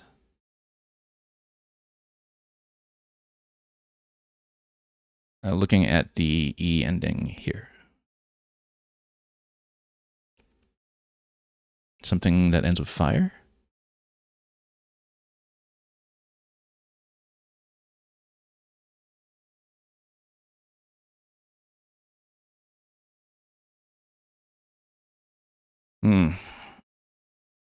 Let's think about this for a moment.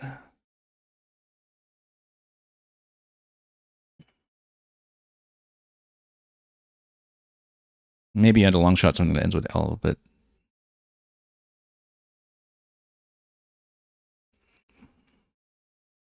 something tree, something free. Like,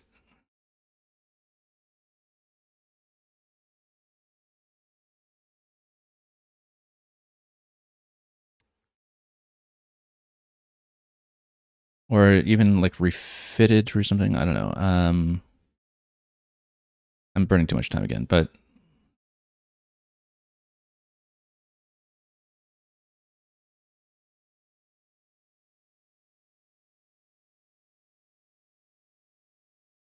Feistier. Yeah, no, that fits. Let's take a look at this. This is the spot, Feistier. Look at the draws I'm getting today. This is looking good. Despite the fact that I'm behind by bingo because of Overdire and Bondager and, giving my opponent 10 points for the challenges. Now, this... Let's take a look at this to see if I have something from B. I might.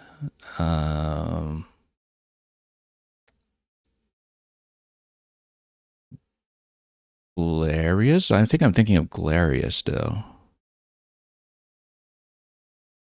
Yeah, I'm thinking of Glarious, not Blarious. However, there's maybe some things that could be through that regardless. But I don't think we'll hit all the way there. I just don't see it.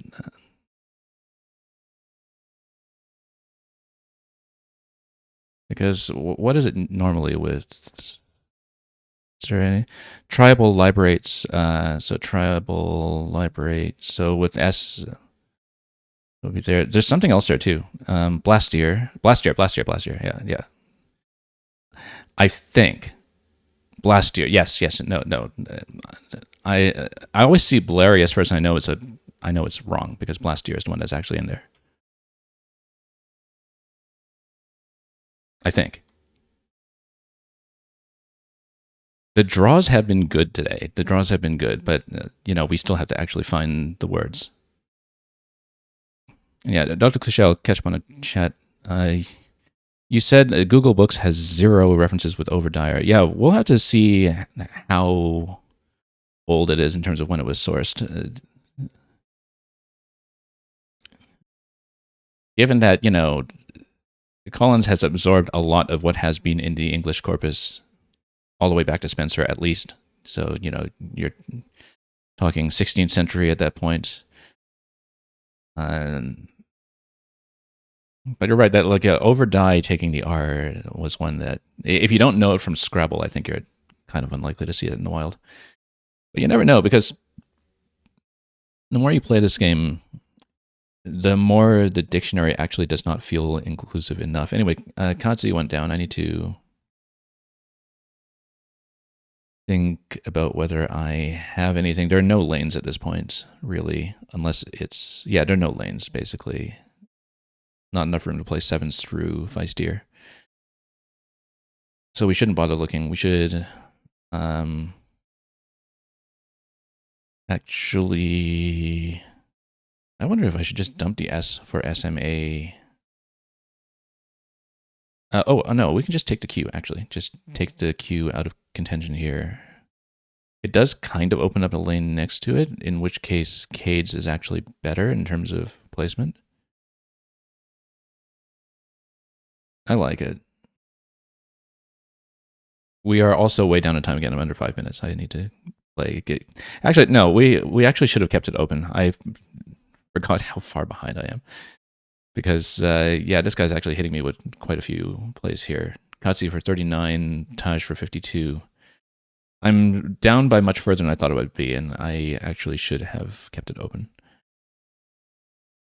With Cadiz, for instance. Instead of Cades, so.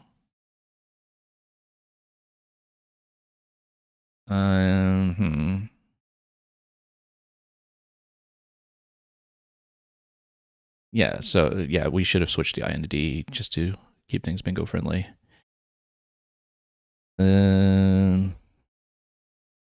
Maybe we just continue. That doesn't open at all, though. We are so far behind. If I do a play here, that would give me an S hook, so something... You see, this is exactly why I should have done this differently. Because, so M or P would give me an S hook on the left.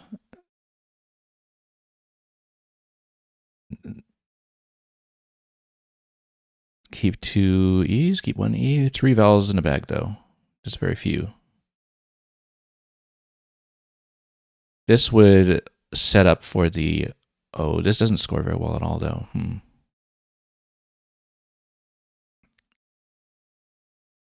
But currently, this is not a lane. But then if we... So there's a blank remaining, but we otherwise do have case S.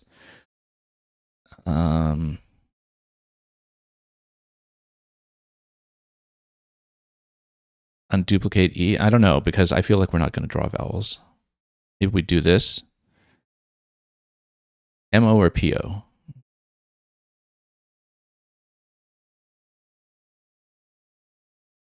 PO sets up the M for a scoring play, but then what good is that?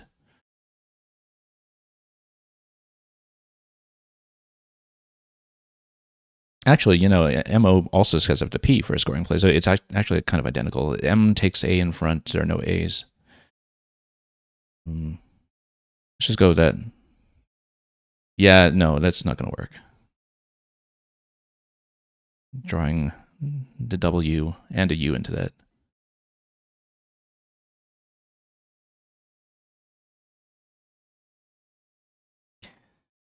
Yeah, we goofed a little bit there. I was not watching the score carefully enough to make good decisions, and there you go. Yeah, unfortunately, the O going in front of that is just going to kill it. X is still unseen, but other than burning the blank on whichever vowel my opponent wants to use for that, that's not really going to be a factor. We are losing at this point, but we'll... Oh, I also didn't look at how the second M was in the pool. That was a mistake as well. I think at this point we just play through and... Yeah, because you got an empty bag. We just need to play through and, you know... I actually maybe should have put the S on that too instead of keeping it.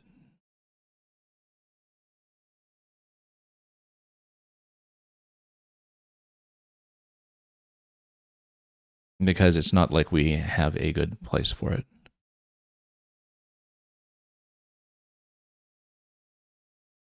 Yeah, we should have played off the S. Oh well. Obviously, we have a couple outs that are in the bottom left corner.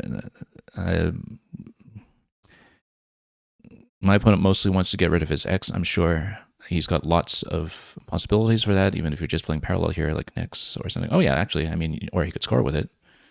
Or he could score 52 with it because I didn't watch the spot. All right, this game was what it was. So that was careless of me. I've been doing that a lot recently, actually. I've been missing the X parallel spots. We'll likely just go use here unless we see something significantly better.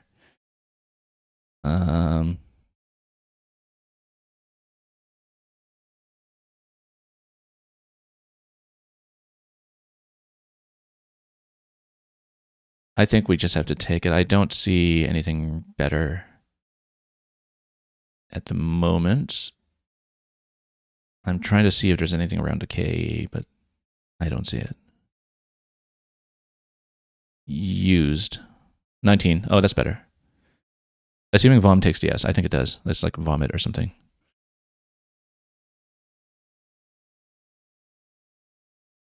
Yep, all words are valid, and that's the end of this one. Yeah, and Dr. Cliche, you were asking about Queen taking an E because naturally Spencer's most famous work is Fairy Queen, and that's where I think a lot of the Spencer words are coming from in the corpus. And so it is kind of odd that out of all the Spencerian English words that are in here, Queen with an E on the end is not one of them. Like out of all the words associated with Spencer that you could omit, right? Anyway, so 4 rounds down, we're at 3-1. That was a high-scoring game all around.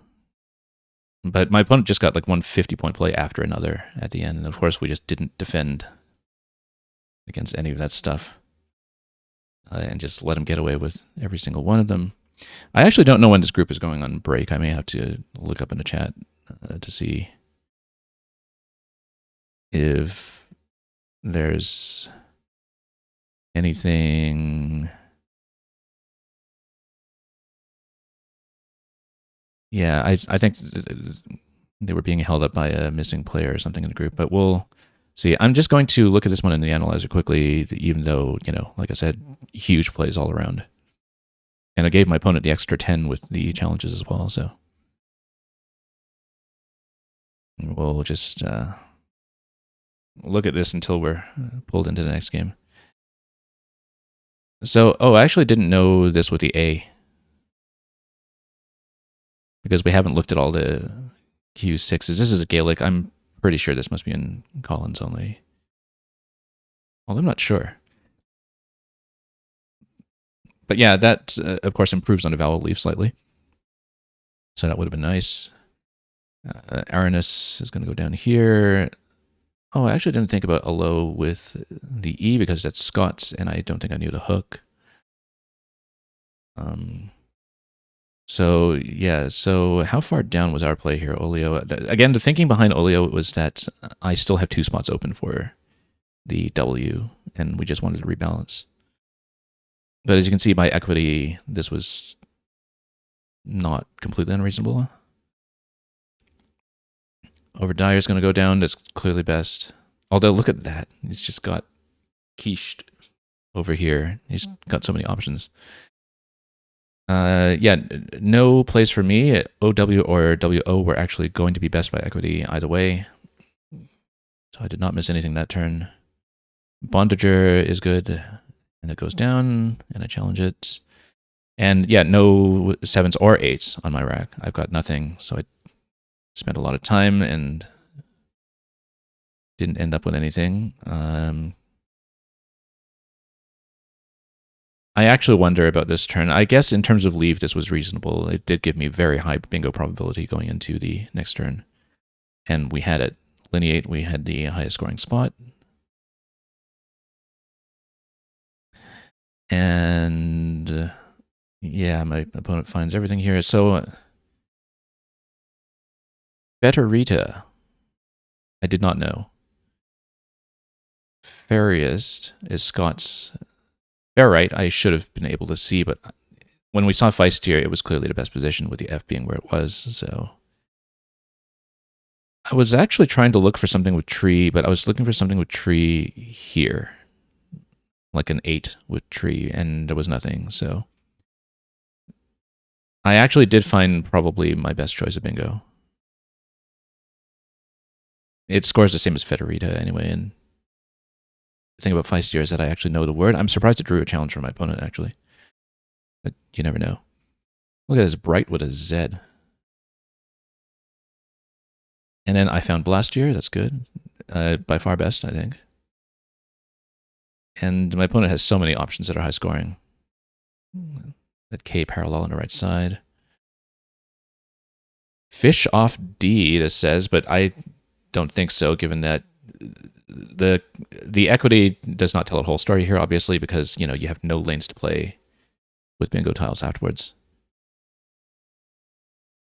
So I actually think, again, that I maybe should have gone with the other order with Cuddies rather than Cades, because then it's a little more bingo prone, although maybe none of those plays were good to begin with because nothing opens. But all of these high equity plays don't open the board, so. Yeah, this should have been the play, maybe. Better tile ordering for what we needed. But we didn't get anything out of that anyway, and look at that, Taj is going to go down for a massive spot here, which I didn't look at. I didn't look at these hotspots at all, actually, just everything was open. And I didn't take the time to look at the tile pool properly. Yeah, at this point, once he blocks, there's no winning route. I should have taken Swept rather than Wept, I think, but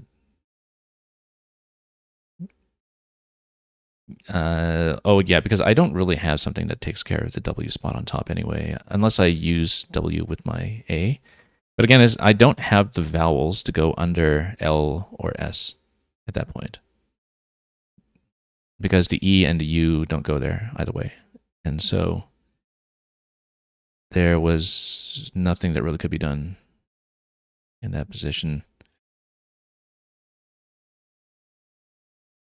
I'm just trying to see what's going on in terms of why the next round's not paired yet. I think because there was a no-show for this round, like somebody disconnected.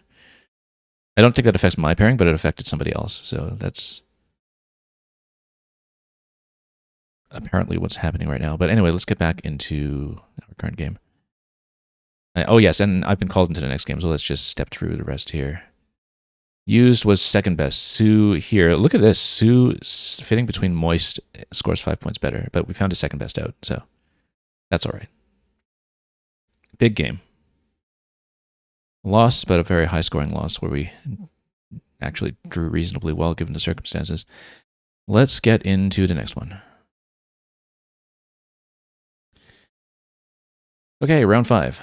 And I am up first. I don't really like anything that we're looking at here. I'm trying to look at whether we have 5s beginning with F, for instance. If not, I could play off something really small and silly, like Uta or something, but like just UTA or Tufa, actually, like TUFA. That's actually not too bad. We'll take it. Don't want to burn a whole minute on that stuff. This looks like it's close to something.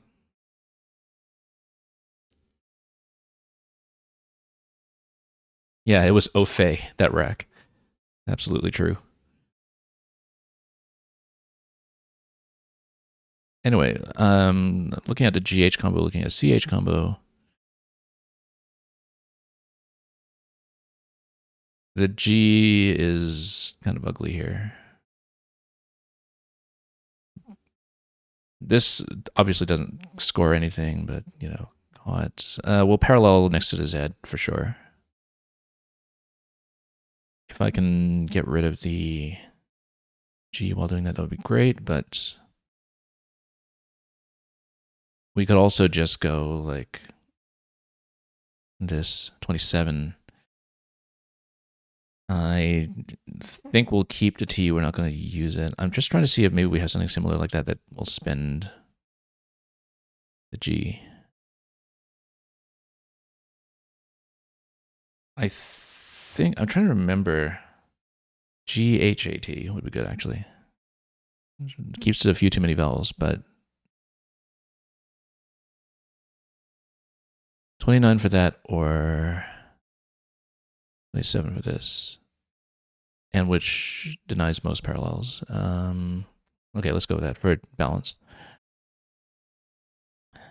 Okay, there's too many vowels for 7, but we should look at 8s. There's some 8 potential with this. Like ideating through D or something. Or yeah, the double I is not great, but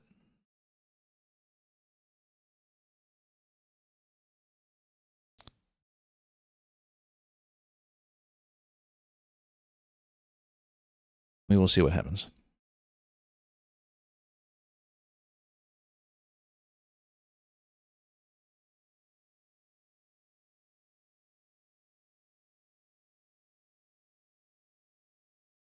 I don't think I see anything through the C.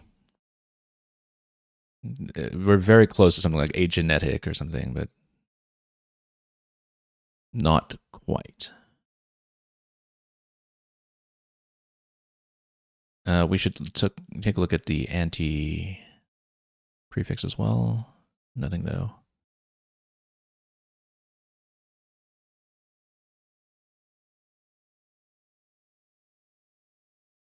Anyway, we'll sit here and keep looking.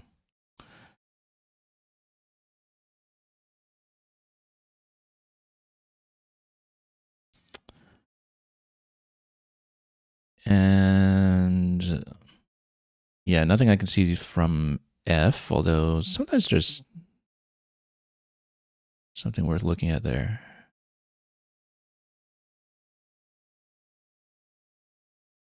So far with this rack, I only see ideating through D. If there's a D that's dangling for me, there might be more. There probably is quite a little bit more actually, but we just haven't seen it.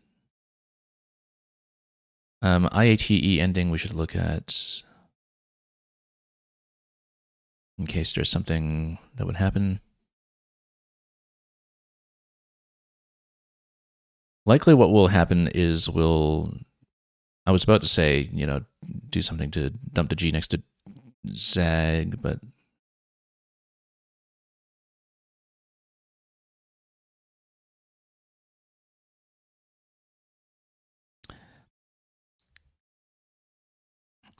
actually, hang on. Let's take a look at that B for a moment.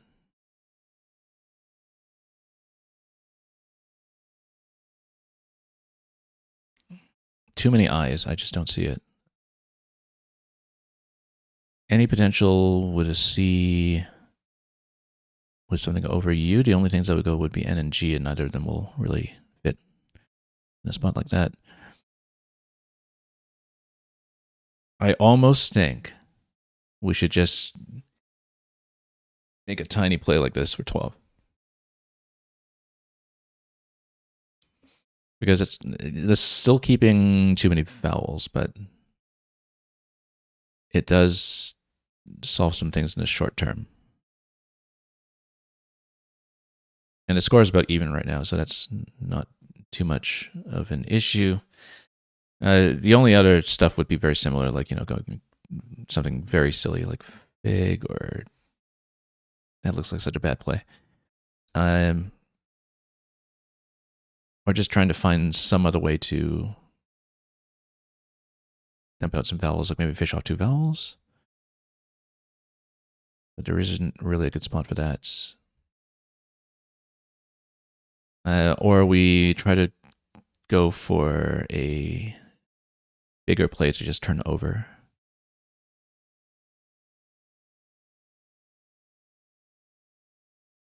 I think we're going to go small. This rack of Y. No sevens on this one. This is a fish off the Y rack. Unless we can see unsicker. I'm going to challenge that one. I don't like it. Unsicker is probably good, but how could you be unsicker than someone? You can be unsicker than someone. Okay, fine. I bet I have an 8 through here. Surely I have something at least through like S or INRSTY.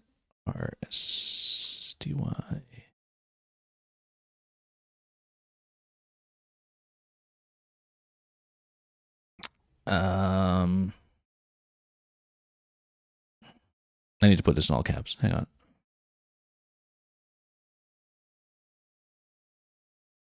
This Y is actually such a pain. We've got so much space to work with, and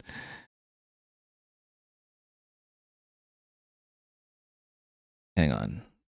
I've got to be missing something here.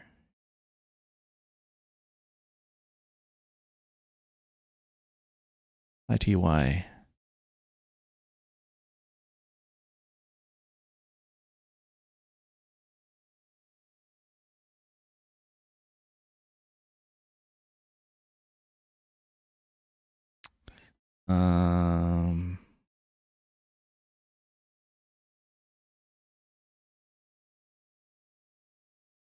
How do I not see this? This got to be something. It's like about as high probability as you can go. If we don't see it, what do we do? I really don't want to block off too much. However, fish off wide is a natural spot. Is this spot for 21? Then we basically guarantee ourselves a bingo. If I'm burning too much time, we go for that. I bet I'm missing like so much stuff with this.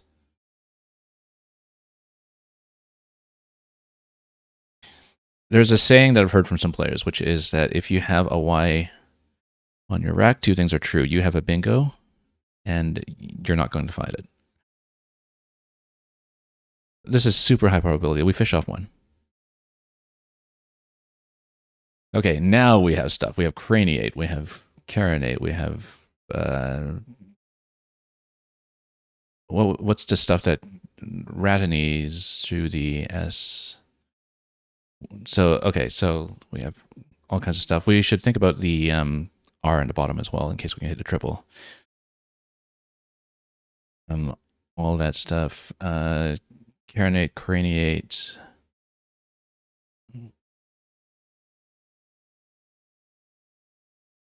Surely we have something to the T up top just in case things get blocked, maybe? Now this is an 8s rack, so there's something in. So we have Dentaria, but Dentaria is, or rather, Dentaria is one of the ones with a D, but I think there's something else in there, and I should find it just in case it fits.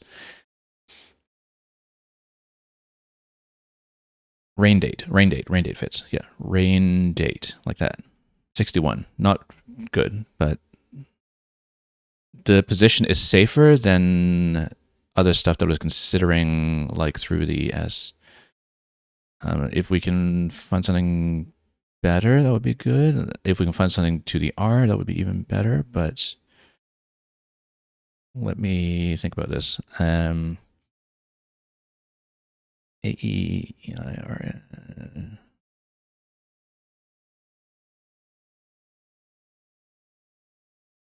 Attainer. No, that's through T. Reattain, attainer, etc. I think we just take rain date and stop burning time.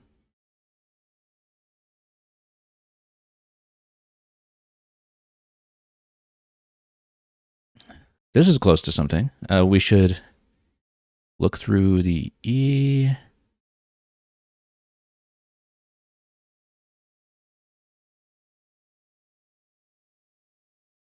Hang on.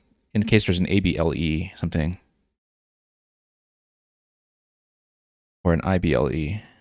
I don't see it though.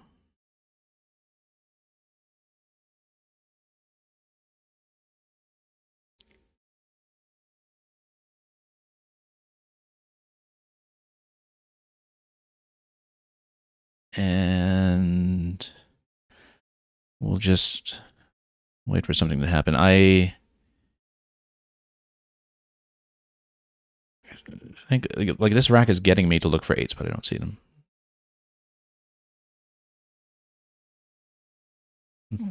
But we can kind of manage our rack a little bit and work our way up towards something decent. I wonder if we want to open up stuff over here. The dangling the whole lane on the right when we don't actually have something to go at the end of ID.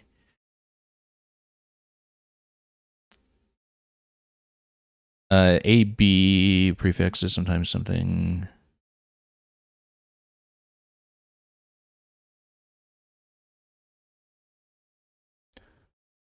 Something like this. Actually, if we're playing BOD off somewhere just to manage the rack, this would be a nice place for it. Or bond. And it will still fit. We should. Let's see if we have something. Whoops, that will go here with O and R, or O and D, or well, so I'm trying to start with a B and have O in 4th position.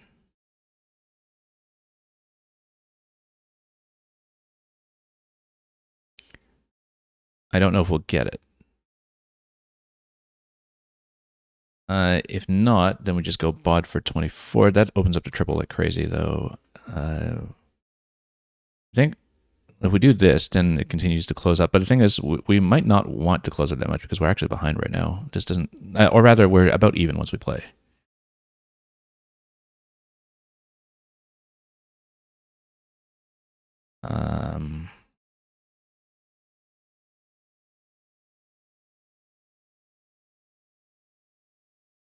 That's okay. We still have lames on the left. Maybe this is okay. Because like we don't have a good follow-up to dropping something like this anyway. Labor 28. If we want to go for turnover.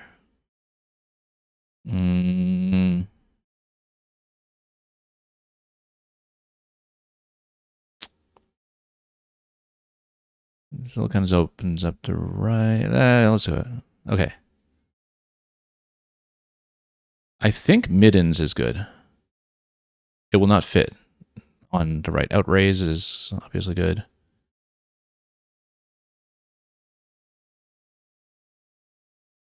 Yeah, unfortunately, I don't have a place for middens. And yes, we do. ST. I think middens is good. This is the only spot I can see for it. We'll try it.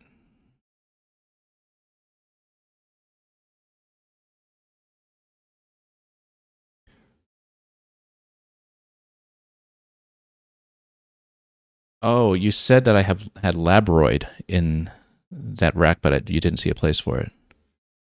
Yeah. Yeah, I should have been able to see it. I was looking at that rack and I was thinking, this is a 7s rack, and I just could not see it. And so I started looking for 8s right away. But it looked like kind of a sort of medium-high probability 7s rack that I might have known. I guess labroid might not take an S, would it? Because a lot of OID stuff doesn't, because it's an adjective. But the S was available as a back hook.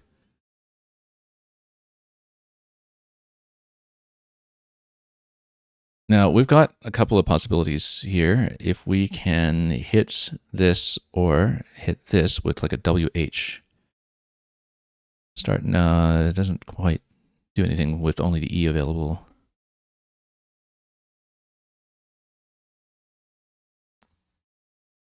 Yeah, E is not putting us in a good spot right now because we've got no vowels that are going at the end of the L here. We should try to hit this spot somehow. Also, a go is going to take an N at some point, so we need to keep an eye on that because there's some possibilities that will go down there. We should mostly try to just play off consonants, though, and I actually might even just go Jiao here on the next turn. We'll see what's available when it's our turn, but I feel like just playing off Jiao and keeping the E is looking best right now. We'll Toxemia, yeah, that's obviously good. Very nice find, actually, with blank as the X. I think we have to go Jiao. The board is still wide open, but we need to get into a position where we can actually play into it. And this is still too consonant heavy. Like we still have F and H, and we need to unload the F pretty soon, probably. But yeah, it's still looking at a rect that's like flurgs or whatever. I don't know, but we don't have much we can do it with it right now. We just need to kind of leave the lanes wide and see if anything will go down from there.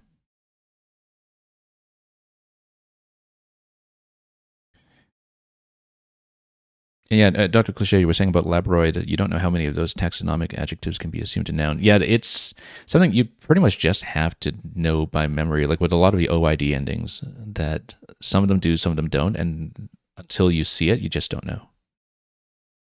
I would like to see if I have a way to play through this in a way that makes sense. EX obviously starts blocking a lot of stuff. I would like to do this without burning the E or the S, but I don't see a good way to do it. I guess the S might actually be less valuable at this point due to the S hook, but due to the lack of S hooks on the board. But even so, that doesn't look like it dumps nearly enough consonants. Like we need to dump consonants, and we need to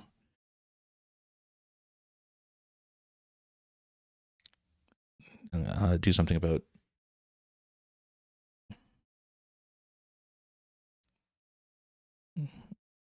Let's see. I'm looking at something like this, like golf for 16. Doesn't block lanes, at least.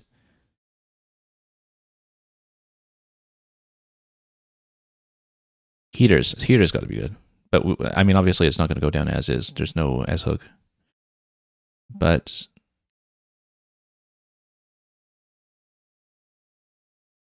let's look at the ED endings on this. Obviously, yeah, at this point, these are not real lanes. Anything would have to go through this stuff.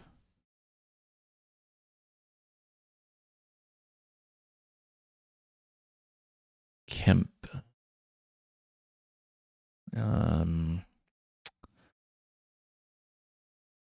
Maybe we just kind of continue opening up. We're so far behind, we actually do need to bingo at this point, but 16 tiles in a bag, not looking good. Like, look at that U, V, V, W.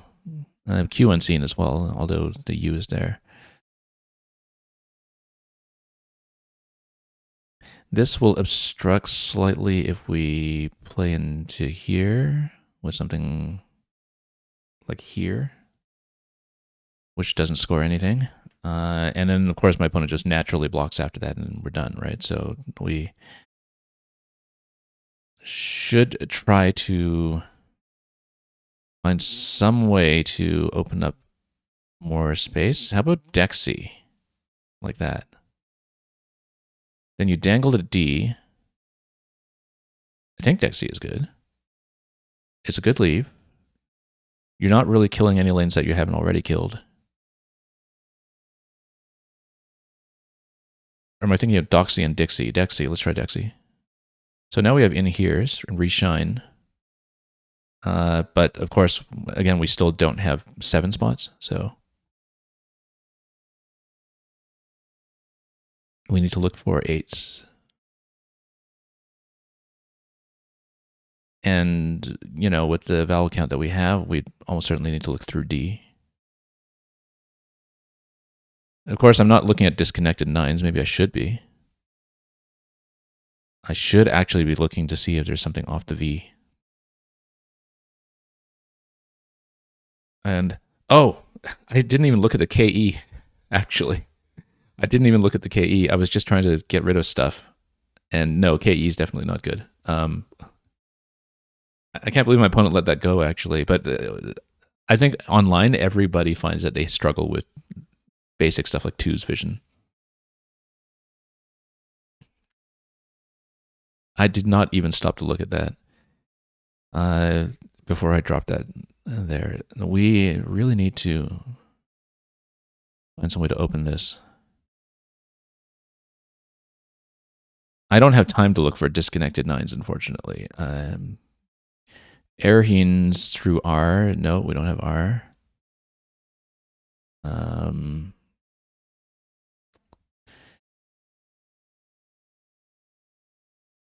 Maybe we just need to continue opening the V. Would this obstruct too much space? It kind of forces things down in there. Wait, that's not great. You know what? We'll do this. We don't really have the back hooks to take advantage of it. But we need to continue making up space. We now have an A for it, but we have too many vowels. And we're so far behind, we're not really going to hit that. But if we continue to build, we can open more lanes. Like, this probably still drops too many bingo consonants, and you can see in the pool there are very few bingo consonants left. I don't think we have 8s going to the L, unfortunately, but maybe if we play like this, then we can reopen the spot. I don't think I have anything down here right now for this spot. Let's continue opening. And, oh, well, we got the Q. 3 tiles in a bag. Yeah, we're dead. But this one did not go well. Oh, well. Anyway, here for 18, we should just think about saving face at this point, I guess. Q has like all these 11-point spots that are useless. This will be a pretty big loss this time. Did I miss Sheenier? Did I actually have a spot for that? Oh, I did. Okay, yeah, we missed it. I know Sheeny without the R. Like, I think that was actually one of the words that was removed. Oh, I'm also out of time. I got 3 seconds. Hang on. Let's just set up plays. I'm probably going to go over, but we'll just set it up and...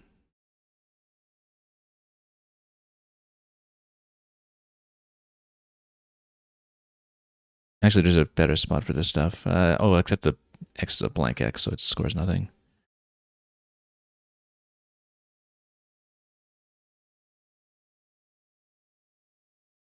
But yeah, I totally miss phony 2s all the time when I'm playing online as well, so I'm not surprised that my opponent missed it. But at the end there, I think maybe there were some draws that could have given me some possibilities. The Q was not one of them. Yeah, had I found Sheenier for 94, you're saying that it would have been close. Yeah, I didn't see it. And I wouldn't have been confident in it, I think. I mean, you know, in that kind of situation, you try it. But I know for a fact that Sheeny without the R was one of the words that was, I think, expurgated. So just go with that, and then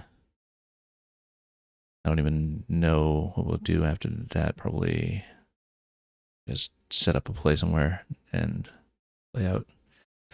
I had no time at the end. I just wanted to finish on time. So, also, crude is no good. Crude is a phony. I actually didn't even think about that. I think maybe, isn't there an animated film that's called like The Crudes or something? Like a caveman film? And yeah, KE is no good, crude is no good. And we missed Sheenir. Round 6 is up and running already, so I have to dive into that. But we'll update the record and we'll get into that one right away.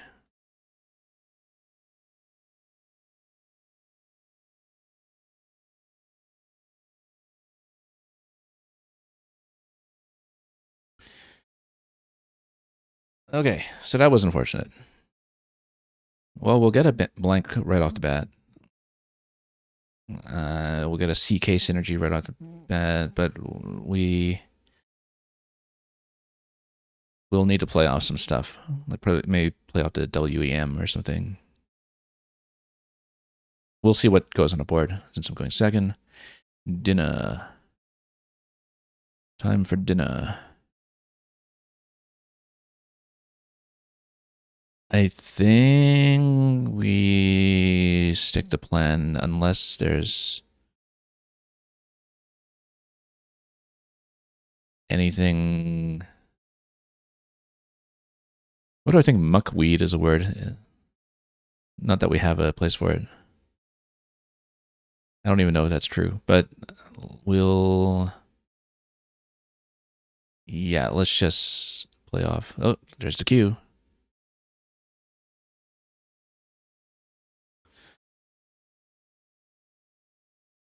I think for Q, I mean, it obstructs the board like crazy, but if we just drop it for 12, that's still a decent leave that we can get out of that.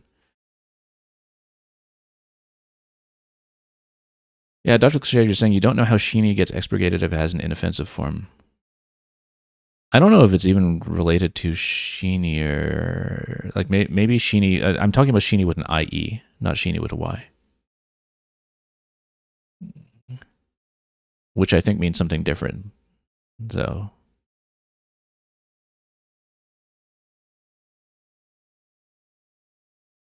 we'll see what happens here. But we need to scrap the queue. Not really viable to keep it. However, sometimes if you have a really high scoring play that's decent turnover, maybe you can hold the queue for an additional turn. But, you know, we're holding the blank, we're holding some E's. We want to get into bingo position as soon as we can.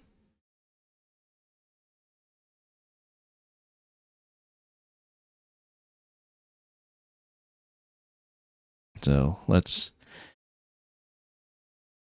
just wait and see what happens.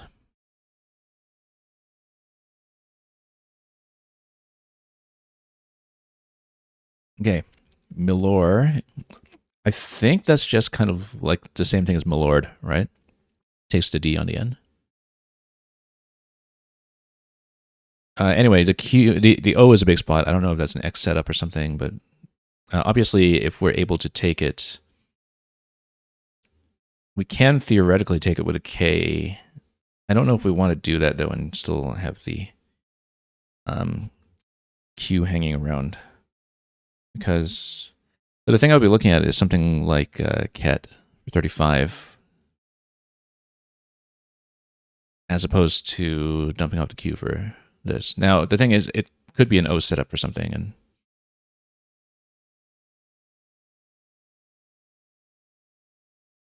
35 though. Like, do we sacrifice 20-ish points to keep CK and dump Q and have that be an opening? Let's try. Yeah, I'm regretting that already.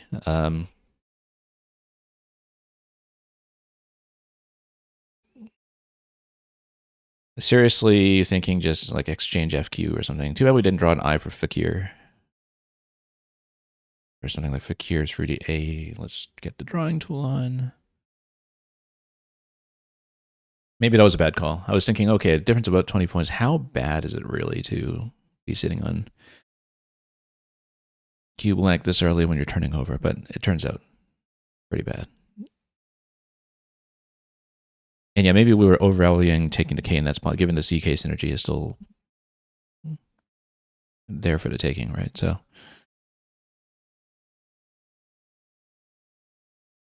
and now that we played off the T, we don't have the T available for the Q either. So,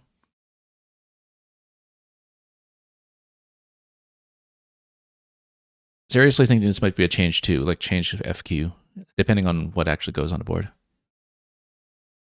And depending on what we're looking at for the position and score. Ellicott's very nice. And doesn't solve my Q problem at all. And look at that. It's a blank Q with it too, which, you know, I guess theoretically it means that we could have had like Kayak Q, AJAQ or something with two Qs. But that will not happen this turn. I think we kind of have to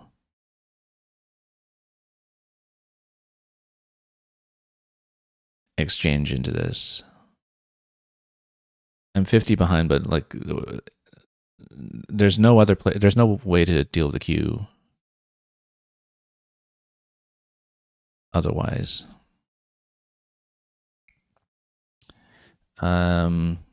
Yeah, let's just dump FQ. Okay, there we go. Now, do I have something that is going to go to the S on the triple? I probably do. Excisors?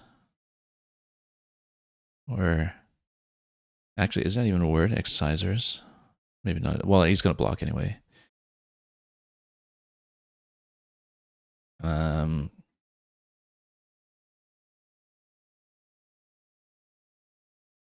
Probably at this point, we assume that Dinah is going to take a back S. I actually don't know that for a fact.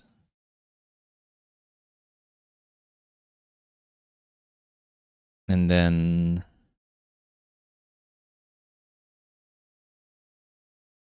how do I not see it? There's so much stuff in here. Let's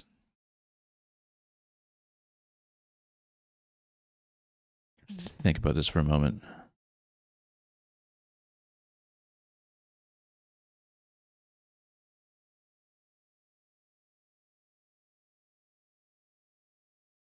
I'm feeling very, very blind right now.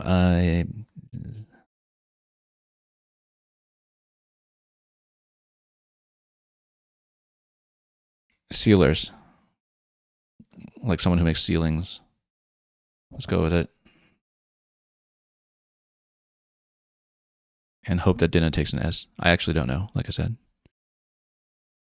Oh, off. Okay, so Dinah doesn't take it. Sealers is definitely good. That's not the issue there.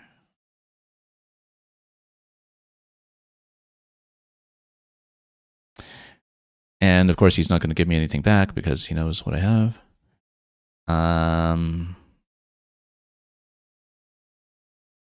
Yeah, I'm 100% on sealers. That was not the issue. But now we know that Dinah doesn't take an S. Maybe Dinah was never good in the first place. Who knows? But I'm trying to see if we can have something starting U or starting I.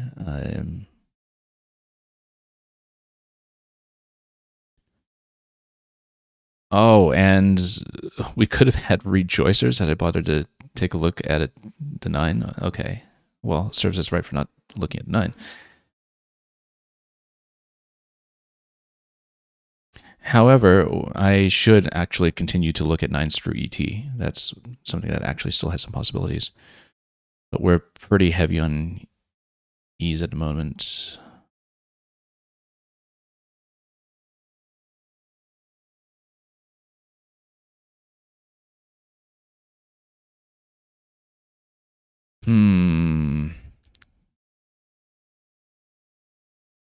And actually, even, you know, through US.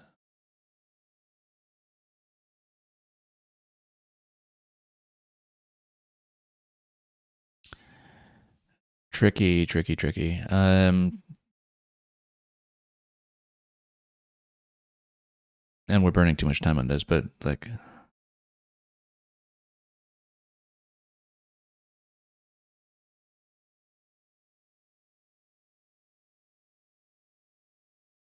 Hang on.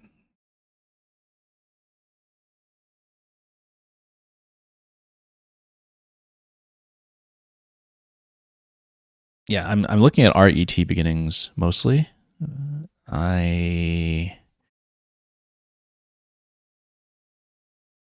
Oh, you know what?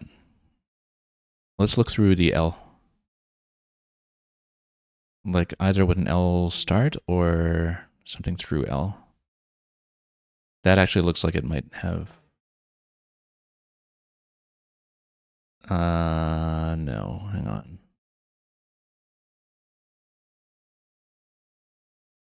That looks like it has some potential though. But I'm spending too much time. Let's.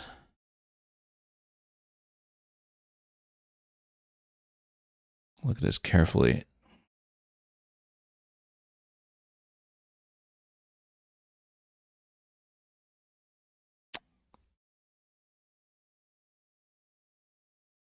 Can't believe I don't see this. Oh, you know what? We should look through N.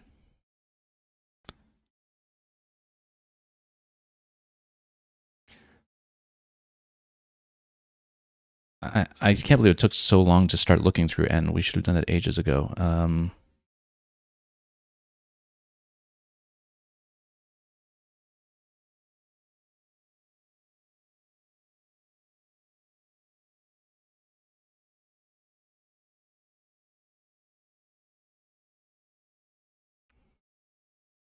Okay, I'm spending so much time on this. I've got to like blow this rack, I think. But how would we do it? Dangle this. Give us the S hook. I'm sure we have something through the N. I just don't see it. I just don't have enough time to look at it. Maybe. But if we want openings, we just play off the E. Maybe.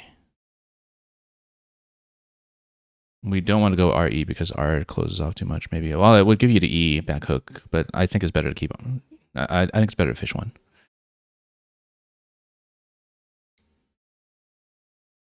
I have to have something through that N. I have to. I just don't see it. There's got to be something. I can't believe we took too long to start looking at that lane. Anyway, this has tons of stuff, but we need to continue to look through N and L if we can.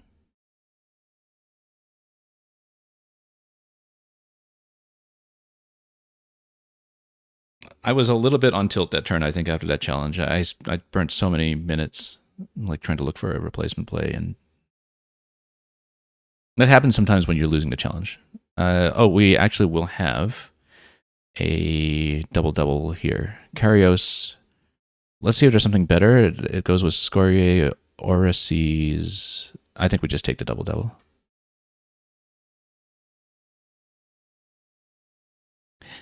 There was a disconnected corsetier, you said? Oh, through here. Corsetier. Disconnected 10. I'm never seeing that. I play that thing and I'd probably get like suspected of cheating or something, to be honest. Because, no way do I ever see that play. Saracen, that's what I was looking for. Saracen. Yeah. I started looking at it too late and I was already kind of in time pressure mode on that turn. And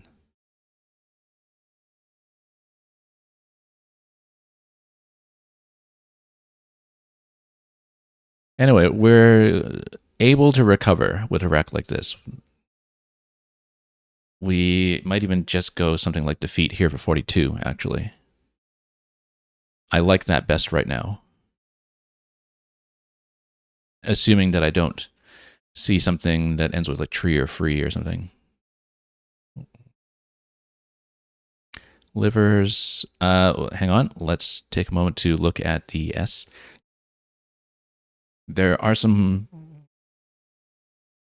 possibilities, I think. This looks like it could be something.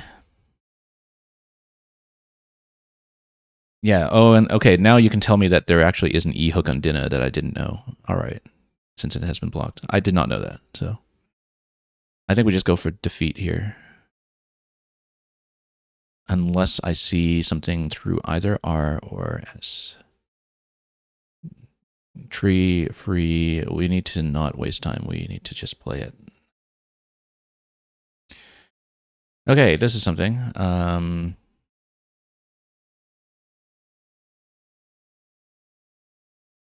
At least I think so.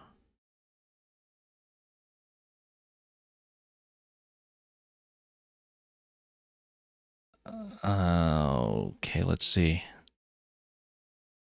This looks actually kind of like one of the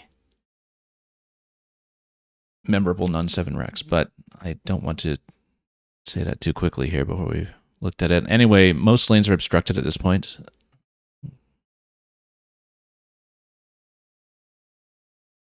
We'd need, disconnected 9 through S and T or something for something to go down in this spot, or through disconnected C and E, maybe.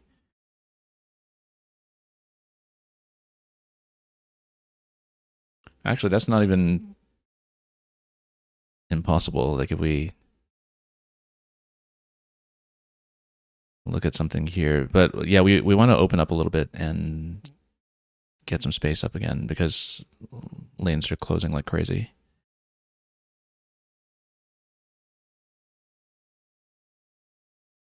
I am taking a moment to look at this spot though. I don't think I'm finding a disconnected 9 in this sort of situation, but we could maybe just open up this way. He's going to block instantly, but that's 9 points. But we're still within bingo range if we do something like that. We need to get rid of the bottom left corner at some point. But right now, top right is completely dead unless we start doing something.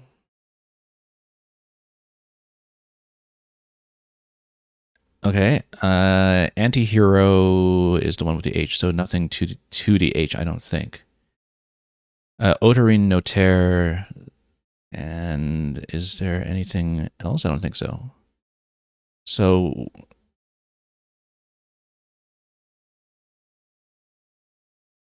let me check both of these. Either one of them kind of has the really volatile vowel positions all over. We need to not waste time. We just need to play it.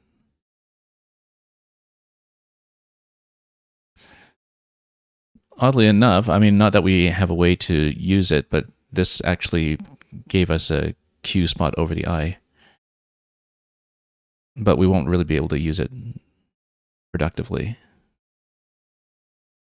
to double over it with like QAT or something else that would go there. My feeling at this point is that we just need to get rid of a QI. Like, I don't think I can afford to try to draw into that because nothing will go there. There are no T's in the pool anyway, so either we go Q down like this or go Q up like this. There are no U's remaining, notably. Q like this gives you bingo potential over the I hook.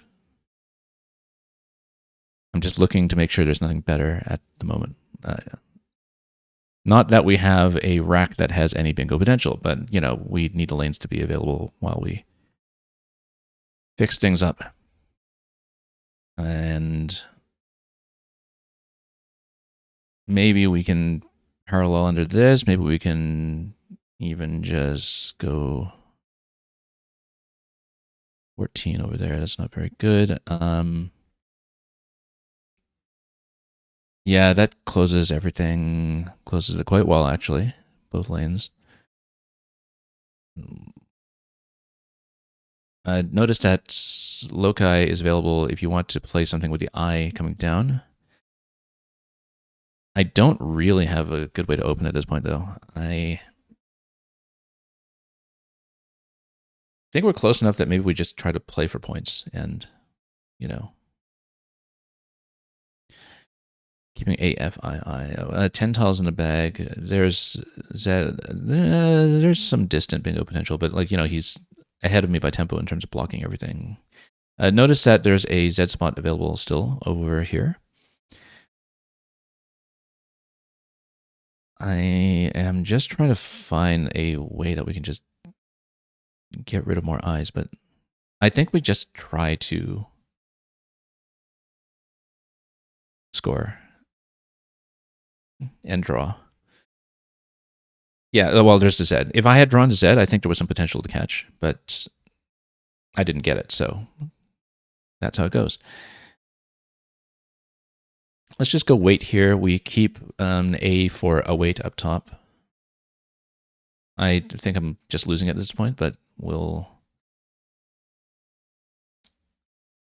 try to... the other thing we can do is waif here, AIS, as to leave. My opponent will close up top, but at least it is a little bit forcing here. Seeming... he's going to block, though.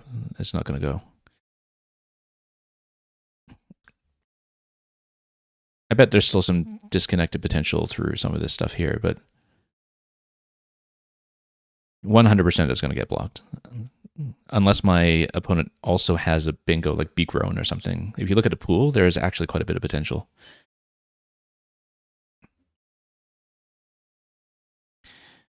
Yeah, Dr. Cliche, if I had bothered to look for the... If I'd known the E hook on Dinah, then I would have bothered to look for sevens that end in an E. I didn't even take the time to look. Sincere, I 100% would have found. But okay, Baron is going to go down so that blocks off that possibility. We don't have anything to play through for, I don't know, imagines or anything else you might imagine. I am seriously looking at like ing endings and such to see if we have anything through here, but I really don't think it's going to happen, particularly not with the time that we have remaining, so let's just try not to time out.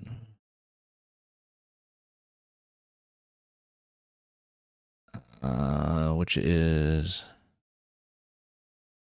actually, yeah, let's just play off. I don't have enough time to look at this and optimize.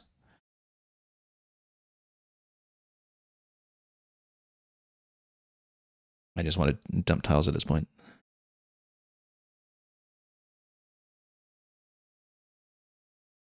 And then let's pass. Okay. So yeah, Dinah's got challenged off, but all other words were valid. Dinah is Scots. And so Dinah is not even a plural of it. It's just both of them are very, very Scottish. Okay, so let me see if we're on break or something. How is YAG a word? You're saying is an acronym for yttrium aluminum garnets. I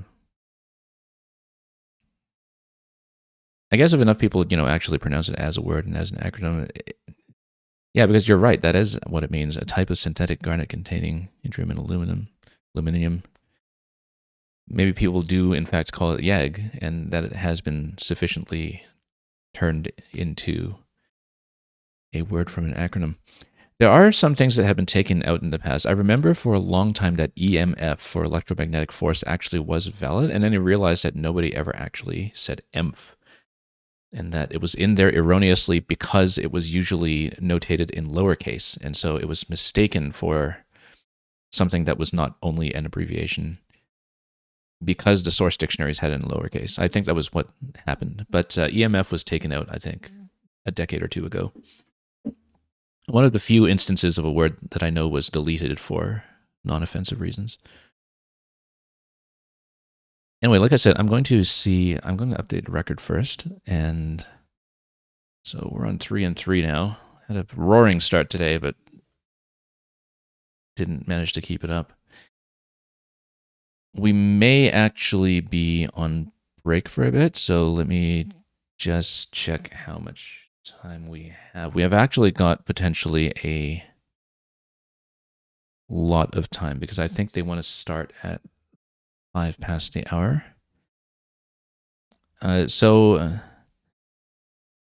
I am going to step through this game quickly, and then I may go on a quick little beverage break or something.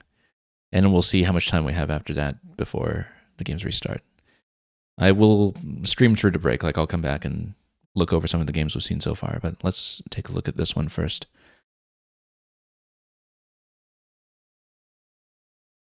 And then we'll see what other ones to look over from earlier.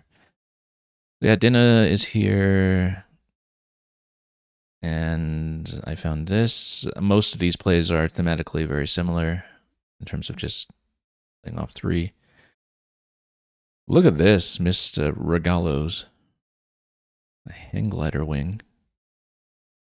I found Ket over here. Highest by equity, actually, but not that by that much, like about 8 up over Ket. But I wonder by sim if playing off the queue is actually better there. Yeah, and look at that, it's valuing high turnover pretty well when you are keeping a queue. Helicots is going to hit. And then I exchanged FQ, which is actually 3rd best by equity there. I did not really look at the FER possibility given my score at that point. So that was the highest ranked exchange. And then, yeah, this was the turn that I missed Rejoicers as the disconnected, well, not disconnected, it is connected, but it's a Rejoicers 9 through the JO. I would never really have thought to look at that. Idiot was not what went down. Pivot, because he's blocking stuff off. Also, yeah, Rejoicers is here. What was the one we were talking about? Yeah, so Sealers was not good, but there were... We were talking about a 10 earlier for some reason.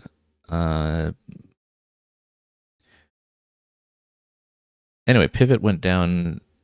I did not see anything with the E-hook. Because I didn't... Corsetier, this is where it is. So, on the assumption that I don't know the E-hook on Dinah, then Corsetier with the blank in either position is tied for the highest scoring bingo available. Saracen, I, again, should have seen if I had taken more time, but I already wasted too much time before I looked at that lane. So, yeah, a lot of things went wrong there, but we'll fish off 1. Undied, if you're the opposite of an overdyer. A lot of choices here. We would not have gone for Viscera and closed up further. I think we needed some space. Livers, defeat is best. So I'm glad we didn't take too long to look. Best by equity. Batch blocks off. So you can see Butch scores better, but that opens, and at that point my opponent is well ahead. And yeah, nothing here. We have a lot of these tiny plays. Look at this. This is actually one of the highest available plays, and obviously opening up there turned out to be advantageous. And we're going to get that. My opponent is going to not hit the X over there, but we'll close off instead. Yagi, on the top position. I wasn't looking at that. I wanted to play off the Q, though. And the Q, where was... Yeah, no, we've got that. That's what we played. That closes off, obviously pretty good. I have no real opening plays at this point. And look at the leaves. The leaves all keep too many vowels, even with all the top equity plays.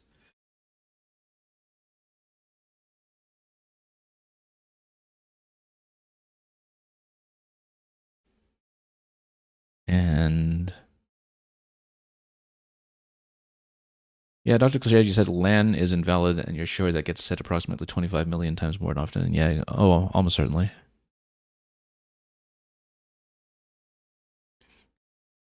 But the dictionary is nothing if not inconsistent.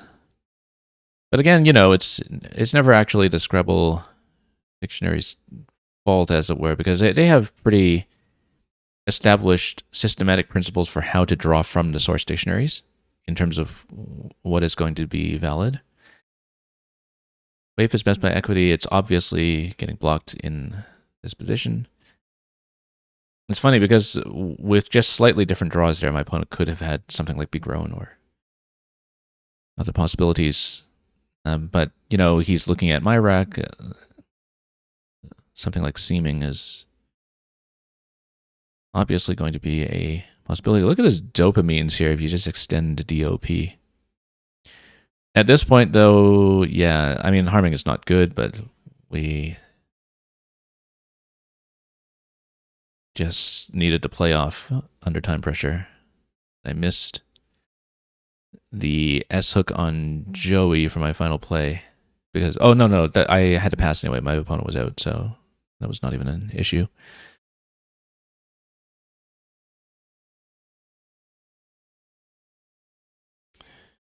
Okay, so we are looking at about a 10-minute break before games resume. I will leave the board open and we'll be back in just a few minutes. I'm just going to take a quick beverage break, and we'll probably be back slightly before the start of the next match. And we've got 6 rounds down and 4 more to go after the break.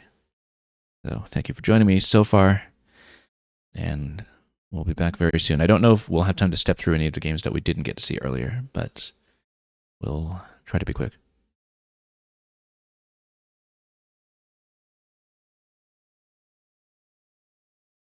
Okay, we're back. We've got a few minutes before the start of the next match. We can maybe just take a look at the current standings, where, yeah, we actually had one person removed from the group for some reason. I think there was a disconnection issue or something with one of the players earlier, but regardless, it is down to an 8-player group, and I'm kind of still in the middle of the pack here, 3-3, after having come down from the big start that we had initially. And yeah, I don't know why the player at the bottom only played 4 as well, so something's going on there. But we'll see what's going on with the matchmaking afterwards. Anyway, there are actually 2 divisions running in this tournament, 2 groups. The top group that we're in technically should have been people who have the Wiggles rating over 2,000. That was right around that mark at the beginning of the stream, but I think they just kind of go down and pick a sufficient number of players to fill that out. And then, yeah, there was another group below that was filled out. The thing about the top group as well, that as an extra anti-cheating measure, that everybody here does have an established tournament rating and tournament identity that the organizer is aware of. And that was one of the conditions for participating in the top group anyway. And I think in previous sessions, there have been some issues with people being removed for receiving external assistance. Anyway, like I said, we don't really have time to look over games yet because they're already actually calling me to hit ready for the next pairing, whatever it may be. Round 7, yeah, we're just waiting for our opponent here. So far, won the first 3, lost the next 3 after that. I think the most interesting one so far was definitely that 1-point win that we had earlier. I didn't really get a chance to look that over carefully, but we'll try to remember to look at that one specifically because I think that was the most interesting game by far, particularly with that ending where I accepted a phony because I saw the 1-point win and we kind of just had to take it. So yeah, we're not quite starting yet, I guess, because everybody knows that The break time, I think, is technically still active for another minute or so. But maybe we'll look at a board while we're waiting, but when we might just get pulled in abruptly.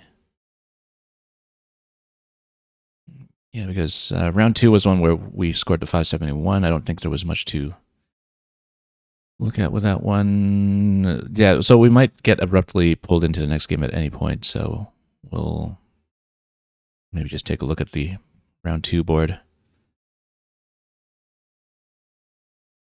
And then see if I can still flag myself as ready. I don't know if there was anything that we really needed to look at for this one. I mean, obviously the zilch play for 99 was the big one there. But let me just put up the screen and we'll just step through it quickly and see if there was anything really spectacular that the computer picked up that we didn't. Yeah, so foreign, when I played it, that was the only spot for it. Loitered, only spot for that as well. Aranos is going to go down. Jibed, that was our best possibility. So actually, this play that I was looking at, that's best by equity. Of course, my sim, it might come out a bit differently just given the positioning there. But we had strongly considered that. QAT is naturally going to go down there. We did find the KO play down here. And then, yeah, at this point, dumping things off is all right. TIG was not very highly valued as a play, but obviously it just kind of blocks pretty well down there, so I think it's probably all right. Defeats we found pretty quickly. And, oh, we are being pulled into the next game, so we didn't get to finish looking at that. But that's okay. Round 7. Let's go. I am up first, and this is not a good rec. We will probably keep LE and dump the rest. Unless I find something good. No, we just keep LE. And then OOUUG, we'll just dump all that stuff.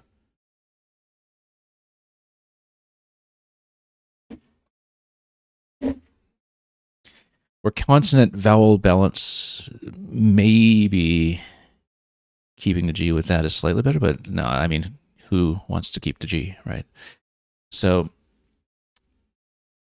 Wei is going to go down here. We still don't have a lot to work with. We can always go like dipole or something if we really want to just play off some tiles. That leaves the I, though. That's not really great, but at least we get rid of the other I, which is hard to deal with here because, you know, the I is not going to go with the Y or the W. I actually kind of like that. And look at that. Very good. We now have, with the rack that we have here, we have stuff like atomize, and there are, I think, 4 bingos in that, like amosites, atomies, something else, osmiate, which is Collins. That's with the E, and we can keep looking for more things as well. We should also look at anything that maybe hits both doubles through the I.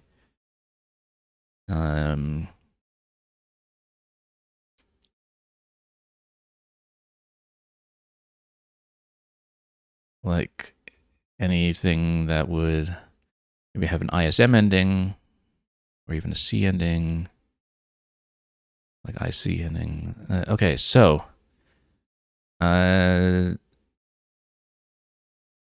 we should actually take a moment to look at whether we can connect this. Now, none of the S ones will do it, but we had like an L here. Let me think about this for a moment. That's got to be something, right?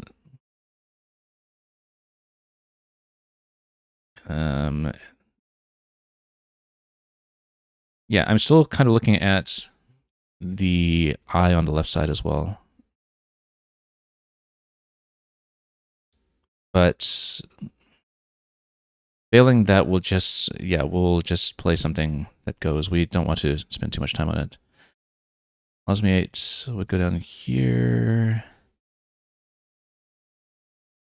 Atomize, and don't really like that spot. Amosite. Good, dangles to E there. Atomized down to the D, actually. I kind of like that position. It hits the double there as well. Let's just take it.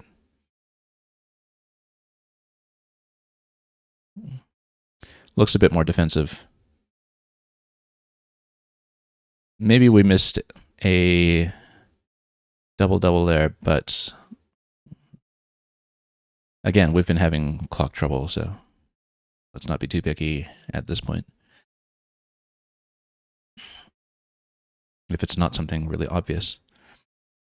Here, we're obviously going to try to play off one or both U's. You know, if you go pug or pub. Regainer, yeah, okay, fine. We'll maybe try to, well, I mean, now we have a triple spot for that. Pug or pub? Neither the B or the, actually bug. 28 points. If we have the other U still bugging us, essentially the P is better for that.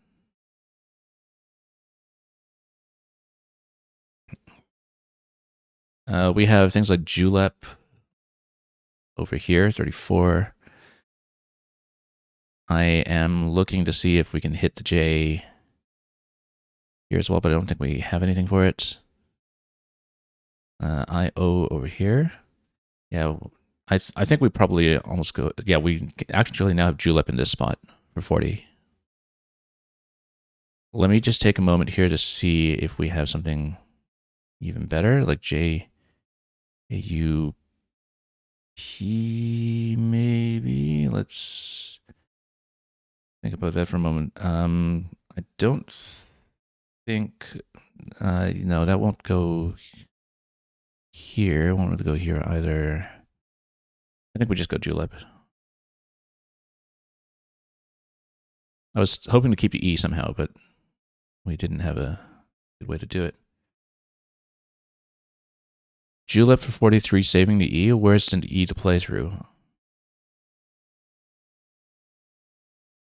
Oh, I didn't look at the blank. I didn't look at the blank. I was so bedazzled by that parallel. That's a way better spot. It doesn't leave this E vulnerability here either. That's a substantially better spot. And Joseph, welcome. Happy New Year. Yeah, I should have taken the time to look at that. But we had a bit of tunnel vision there.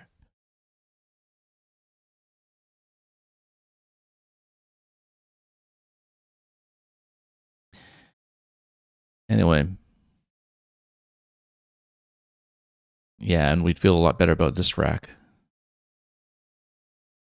Maybe. Okay, so probably we're looking at something like frag. But we'll see. I don't think I'd keep double A for frug. Notice too that X bomb is still available over the I here. I feel like if it remains open, first choice is going to be taking frag. Also, julep over here would have killed the triple possibility on the left side as well. Like, that's such a better play in every single respect. And yeah, as you just pointed out as well.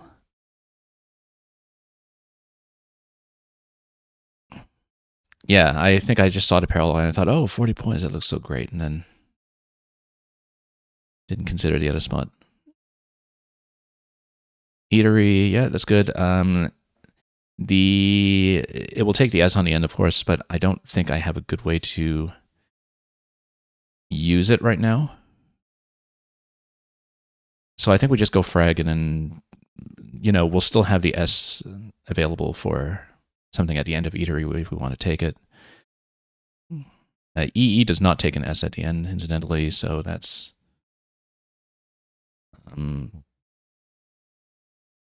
something that we will need to keep in mind. Yeah, I think we go with the original plan. Now, the U is a problem, but I feel like we're close to something here.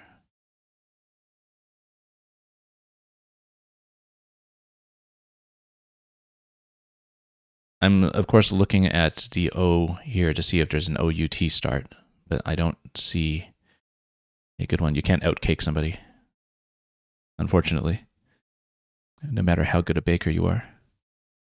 We might actually just spin the S and go like Cukes or something for 45. I feel like that would be worth it.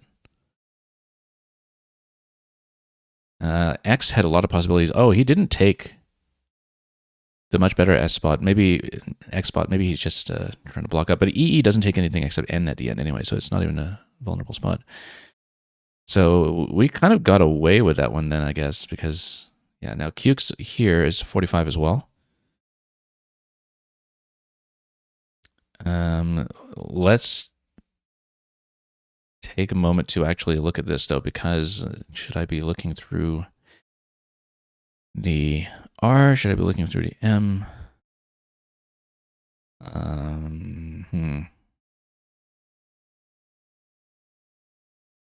Or should I keep the S if we have a better way to take this?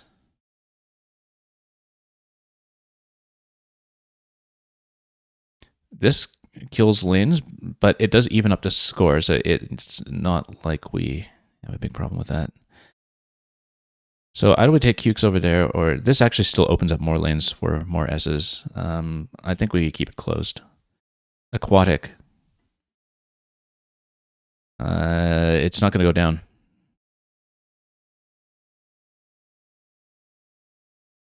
However, hang on.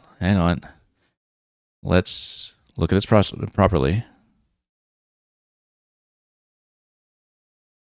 Aquatic. No, it's not. Well, I mean, no matter what, we have Q over here. We're okay. No matter what, the Q is going to do very well.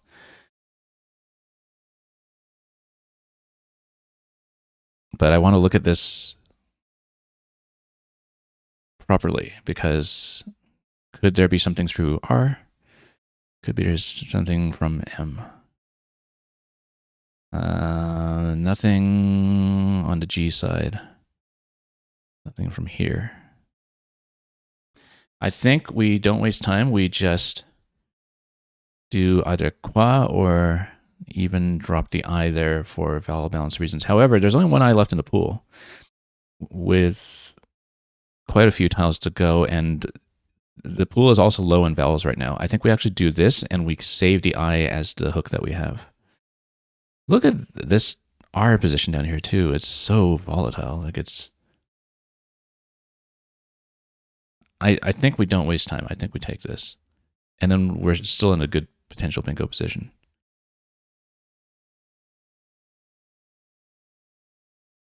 And yeah, Ziggy, I saw the K here on the TI as well. I just didn't see a good play for it. Oh, I guess we could have gone Kutas. That's right. That's right. I was looking at the K there and I just didn't see the play. Anyway, he's going to take that.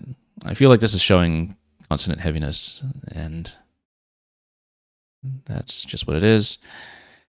I think we just take this. Still a couple of A's in the pool, not many I's. Unless we can find a bingo. I see a twist, which I'm pretty sure is a word, but I don't see sevens. However, we should take a look. And also, the R is something that naturally presents itself. Anyway, things are kind of closing up top. We should take a look at the O at the beginning as well. Outweights. I see it. That's got to be good. I would be really surprised if that's not good.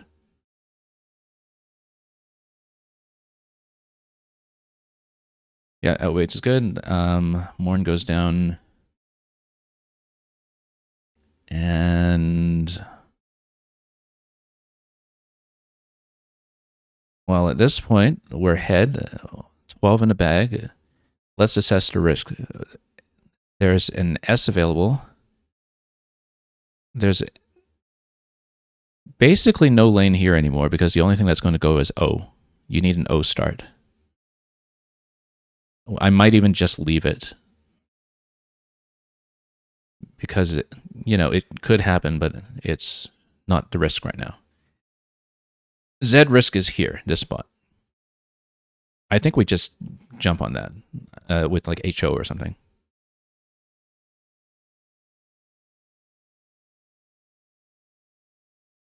HO or HA, one of the two. Z risk is actually here. This is a much bigger Z risk. Actually, that's a worst one. So actually, maybe we take that instead. But then the way to take that would actually be to maybe block like this. Or, something similar.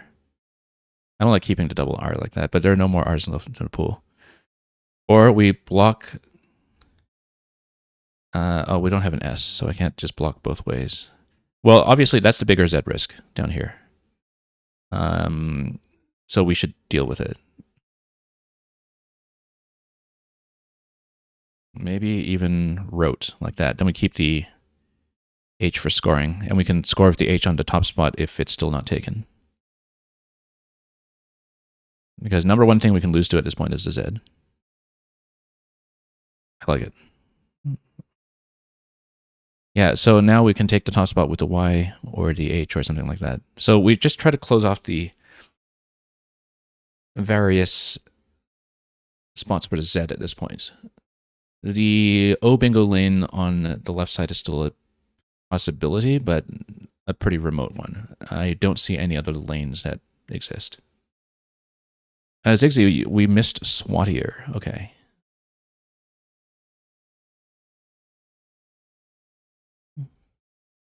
That's one of those Collins only ones that I would not have been confident on, but although I maybe should have seen it before because it has the A, E, I, R, S, T in it, and I think I've looked at all the ones that do that. This is an A setup of some sort. We can just close it off, though, probably. But we don't necessarily have a very good way to close it off unless we just play two tiles over it. Like this. Yeah, we don't want to go three tiles on this because that just opens up more trouble. Unless we have a way to go long here to really block this off. The other thing we could do is, although it doesn't really block all seven, go here somehow, as long as we don't float something too dangerous. Like with an A ending. Constant value balance has been somewhat restored, so... but again, we're still vulnerable to being hit with Z here, but this really looks like it's trying to open up the A lane.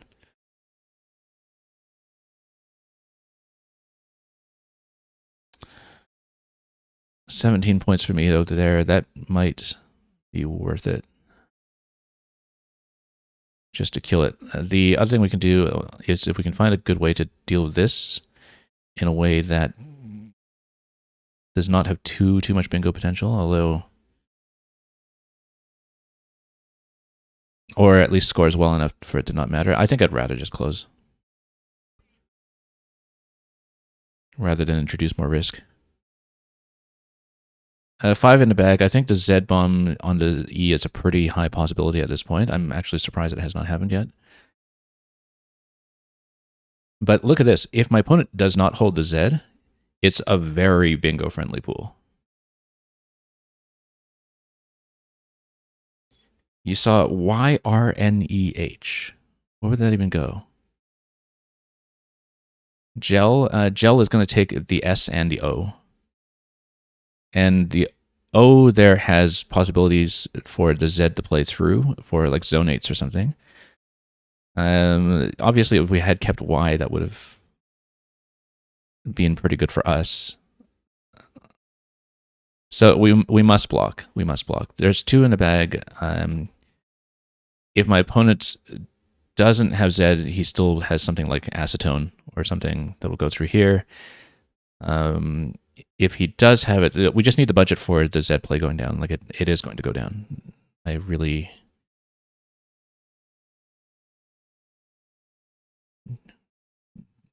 don't think there's anything we can do about that.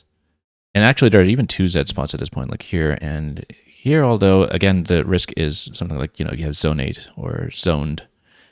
That's already going to hit hard. So we need to do something about this. And yeah, we can't go parallel because the I doesn't go with the L.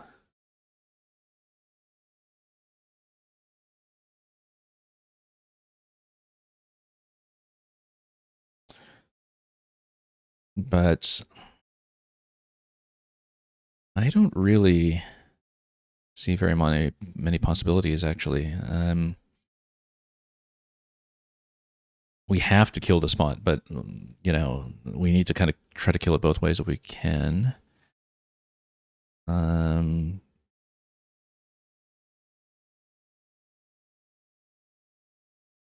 at least try to get it so that you don't have a big Z play that will fit to an S. I don't like that. That gets rid of all our vowels. 2 in the bag. That empties the bag. It does kind of open up a little bit too much, too. This is a difficult spot. How about just a H or even a N? Then we at least killed a double.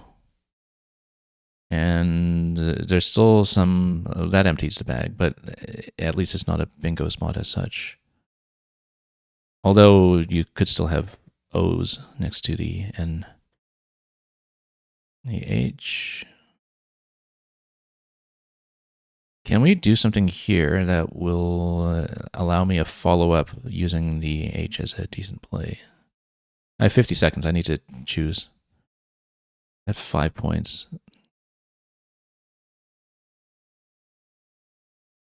But there might not be too many risks with the Z at that point. Let's just take it.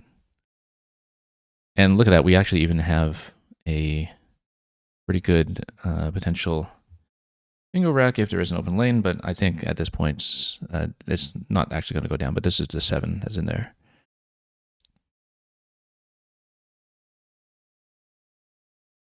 And we also have the O, by the way, which means that if this remains open,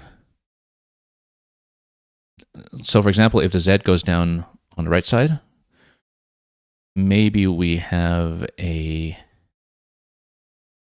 way to use the O spot here.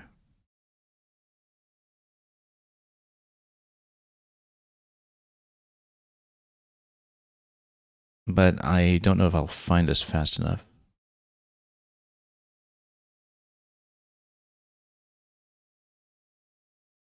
Anyway, it's an empty bag. We know the situation perfectly at this point.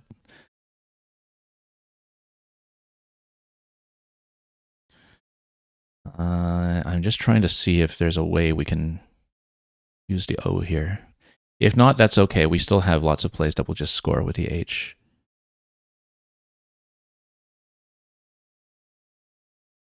And if the C is still available, maybe we don't want to do that because of the C hook up on top.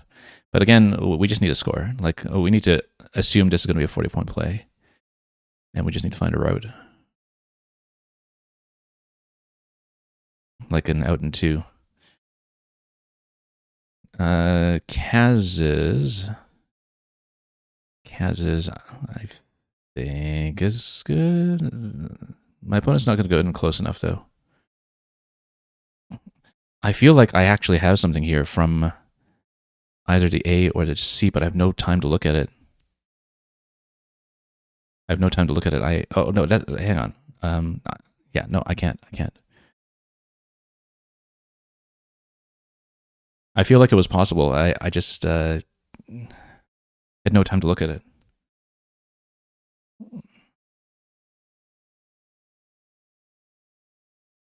Anyway, in over here. Kaz is okay. I wasn't sure because Kaz and Kaj, I guess they're adjectives, right? Because I think Kaz is just another form of Kaz, like Chazh. But the game was so close at that point. Like, I don't think I had enough time to calculate whether I could afford the challenge.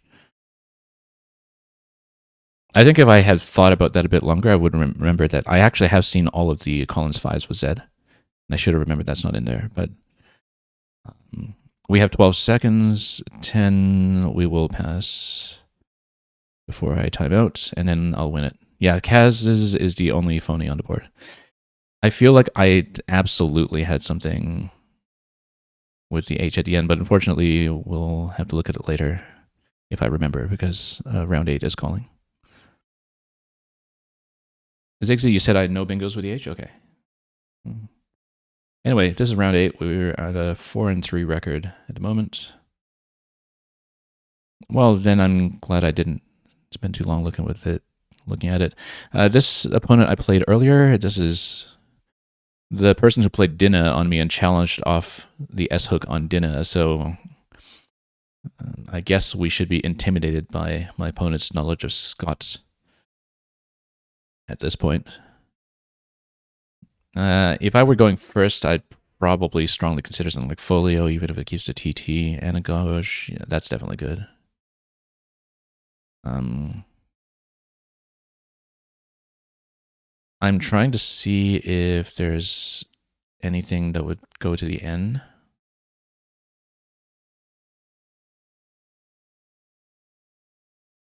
I might actually still go with something like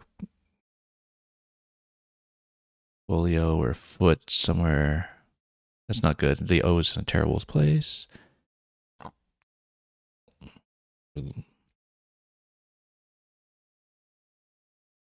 Yeah. Trying to say maybe Flit. Keeps OOT. That's great. That's not good.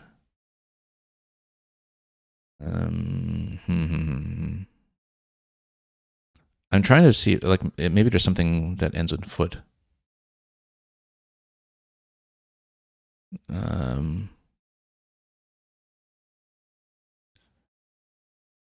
But I don't see it. We're taking too long. Hang on. Let's just find something. Like oof or foo or something. Like, why is there no place to go?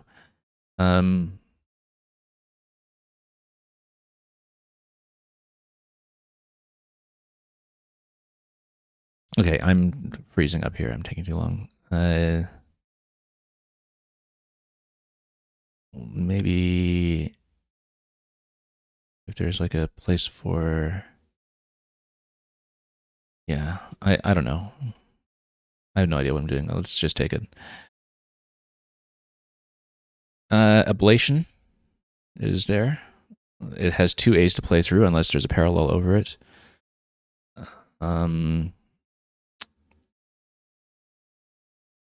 Maybe there's a 7 tailbone if there's an E to play too, which there isn't currently.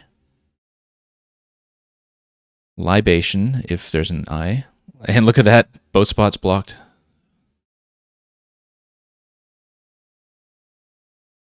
And then blocked with a bingo.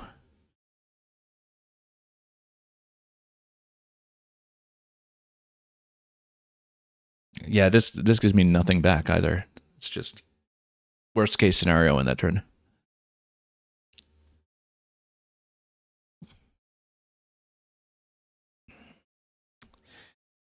I'm trying to see if there is a 7. I don't see it.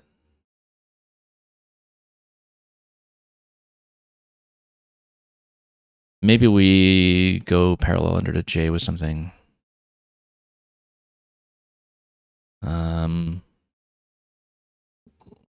Low baiting? Low bait? Or... No, that can't be right. Bloating. Let's... Okay, this is the closest I can get. Was I thinking of low baited, maybe? I don't know. Like, no, bloated. bloated. But anyway, bloating's good. Let's just take it. The B is not really in a kind of triple spot necessarily. But anyway, we just needed to get something down.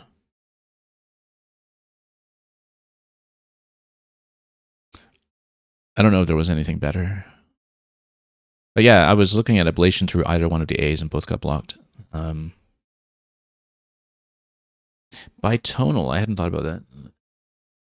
But does it actually go down? Yes, actually bitonal would have gone parallel. Like bitonal here. That would have been nice.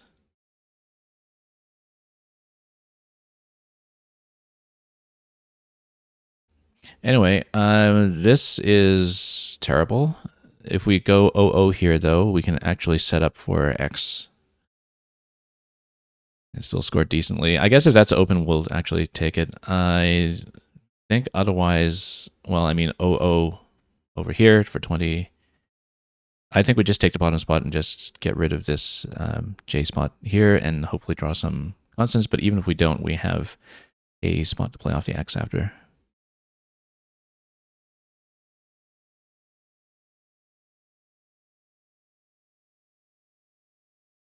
And yeah, so this would be something like X for 50.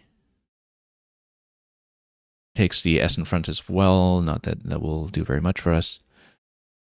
And no, that's taken. However, the X spot is still available. It's just not going to be useful necessarily. 39, maybe we can do something better.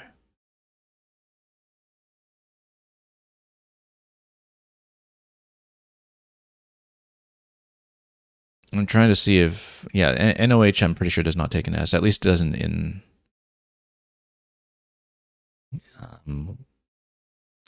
NWL or WoW. I'm pretty sure it doesn't here either in Collins. I'm trying to see if maybe we could hit the triple with the X. I don't really see anything that will work. I'm trying to see this spot as well, especially with something like an EX. Getting so close to something like if you had a D here. I think we just take this. It's a bit vowel heavy leave, but let's take it. Still too many vowels here, but then we just go ru on the side. U squared. Do we have a place? I don't think so, but let's take a look. I'm still looking at the T in case there is something that would go through it.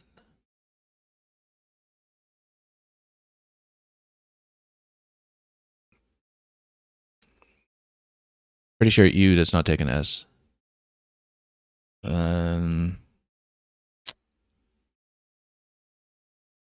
If we wanted to dump the S, there's a 43 point here that dangles the S in the middle of nowhere. Yeah, oft won't take an S, U won't take an S, I'm pretty sure. I guess.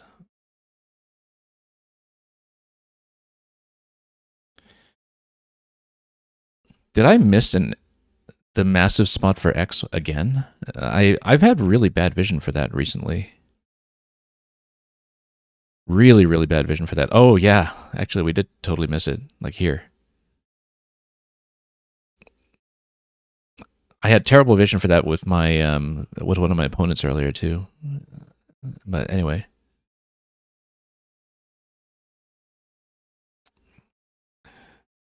So, surely we can do better than this. It is 43 points. It's not really an S-hook board at the moment. It does dangle the triple like crazy. I'm trying to see if we have a good alternative to that.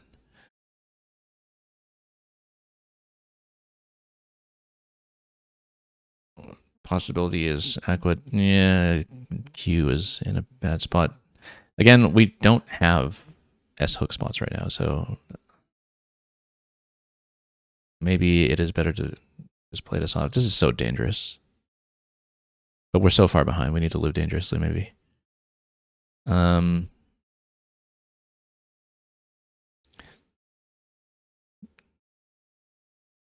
Was there a spot for Squalitor? I didn't see it.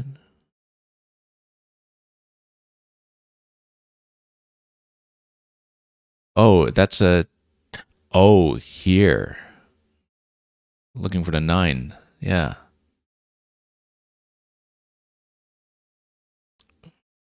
I don't look hard enough for 9s. It's a big problem. That's going to get blocked like crazy. We need to do something about this area having been completely closed off as well. We want to leave this stuff open, maybe. I mean, you know, if we ever really wanted to... I guess this kind of opens some things. We don't really have... That score's 36, but we don't really have the tiles to go under to D except for the starting A. But it does technically kind of stretch the lane a little bit. The other thing that we could do is just try to do something with the D or the R over here. We also have the C available for zinc if we wanted to open up here, but we probably just want to leave the T as is. I actually don't mind that. Except for the R's being a problem. Hey, didn't we have something? Hang on. Was that the leave I was looking at? I don't know. Maybe I mistyped something earlier.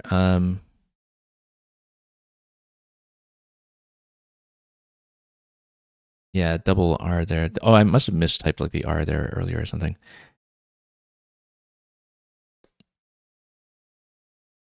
So, other thing I'm looking at would be something like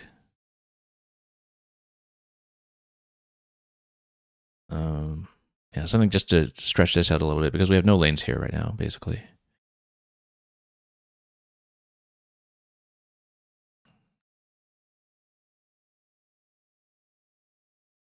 Or we can just, you know, manage to rack and play crap. And this still is something that we can draw towards. The leave is a lot better for this, actually.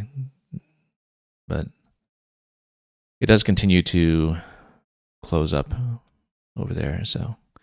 Takes the S in front, of course, for scrap, but I don't know if in second position there that is going to be too consequential. This is going to be...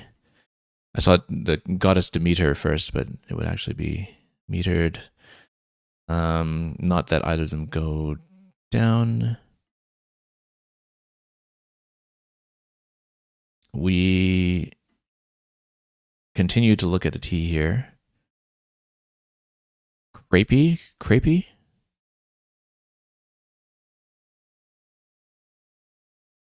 Crepey.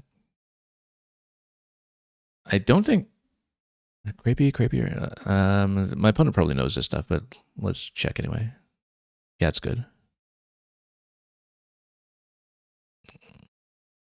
I seriously just didn't know it. Because I don't think it takes in the IER form, does it? Crapier? I don't know. I'm trying to remember if I would have seen that by probability or something, but... I think maybe if we go like this, I don't like that E spot.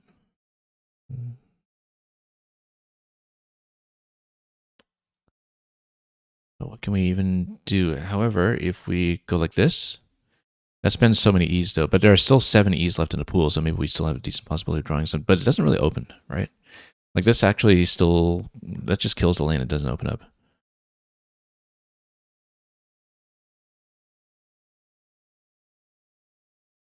I'm burning too much time. Let's...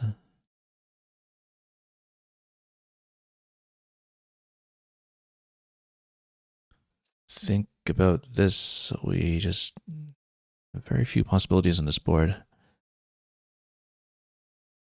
Maybe we just do two like that. Oh, we don't really have lanes though. Like there's the W, there's the T. They're not really lanes as such. But I don't have a way to open up without just blocking things off even worse, unless we go like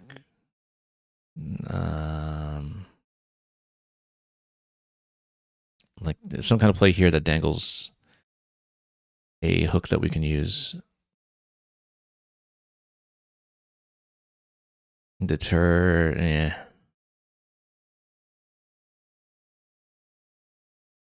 I like it a little better in Deem. I don't know. That's just asking for some kind of massive counterplay to kill me there.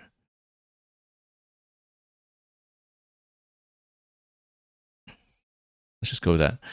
I spent so much time on that turn and we just got nothing done with it.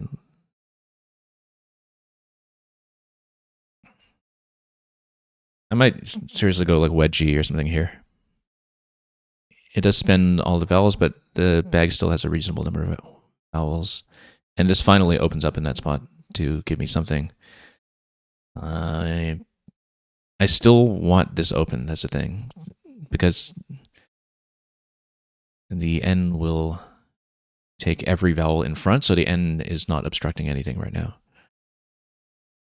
Also notice that eventually if we have something to go down here, we could take it.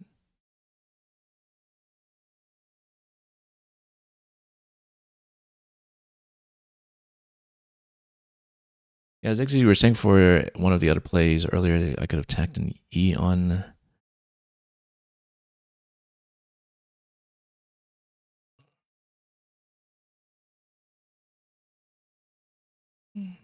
I actually lost track of which move you're talking about. But yeah, we need to stretch out a little bit. Hang on, let's take a moment here. Take a look at this properly.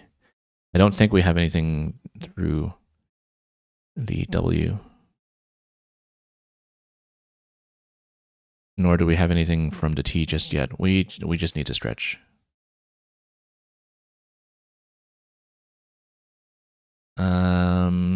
The V is, of course, going to be a problem here. We should get rid of it somehow. Oh yeah, earlier we could have done crepe with an E instead of the Y. That's true. Because we were sitting on that. But again, I didn't know the Y hook to begin with, so I wouldn't have known to obstruct that.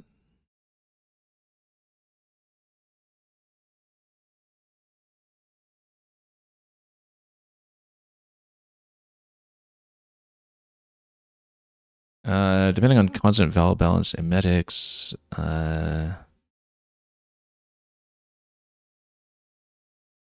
violer. We're not catching at this point. So I guess we should just score. Like we are so far behind, we don't have enough tempo to catch, I don't think. I mean, you know, if we kind of had two bingos, but that wasn't happening. Look at all the S's just coming out at the end here.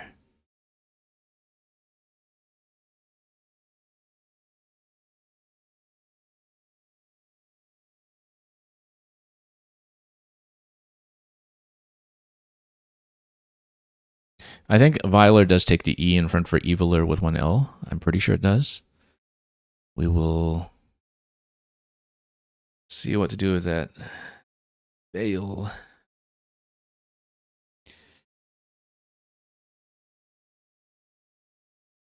And look at that.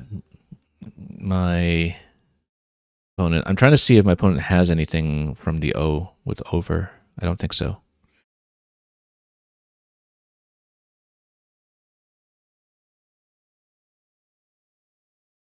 But let's be careful not to give any bingos back here. Much as he'd like to approach 700, I'm sure. I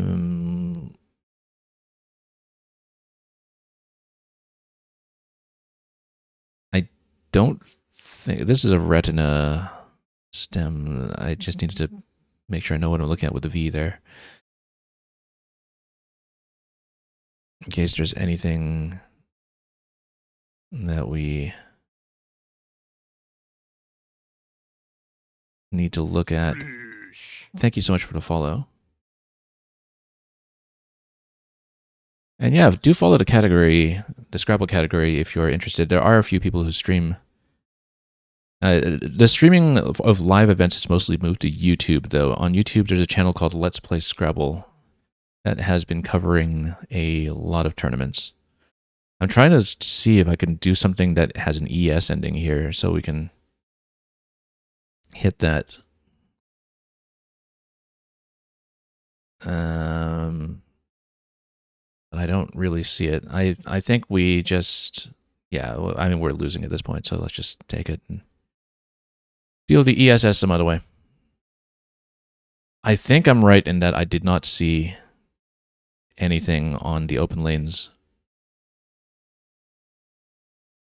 But of course, you know, you see the O there and you look at over right away when you have the V standing there. My opponent was actually very close to setting up for another bingo. I mean, you know, yeah, emetics and then playing off 5 with Bale and then not even setting up for something, just drawing very, very well and almost well enough to probably hit me with something at the very end.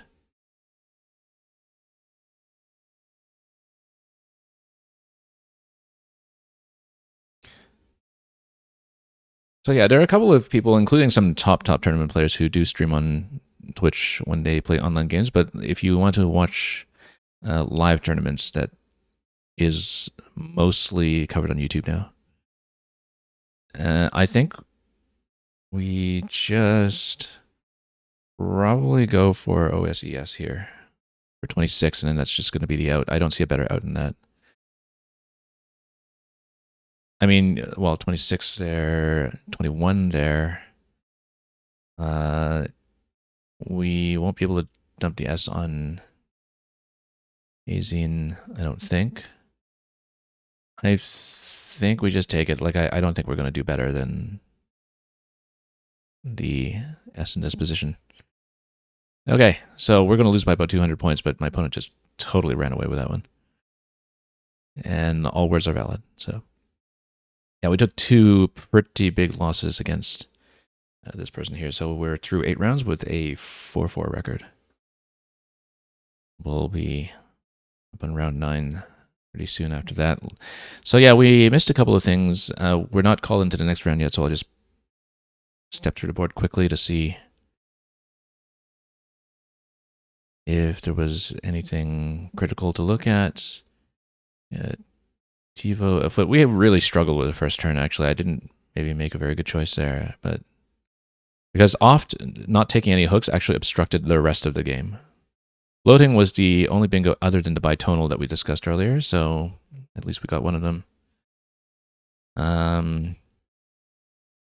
Yeah, blocking up like that is pretty good. Look at, yeah, we missed, this is where we missed the X spot multiple turns in a row.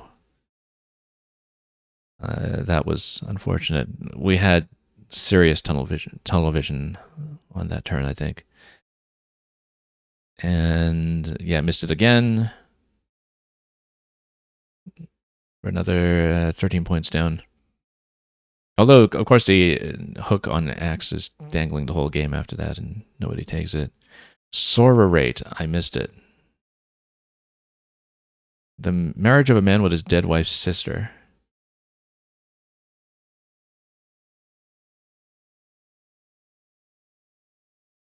And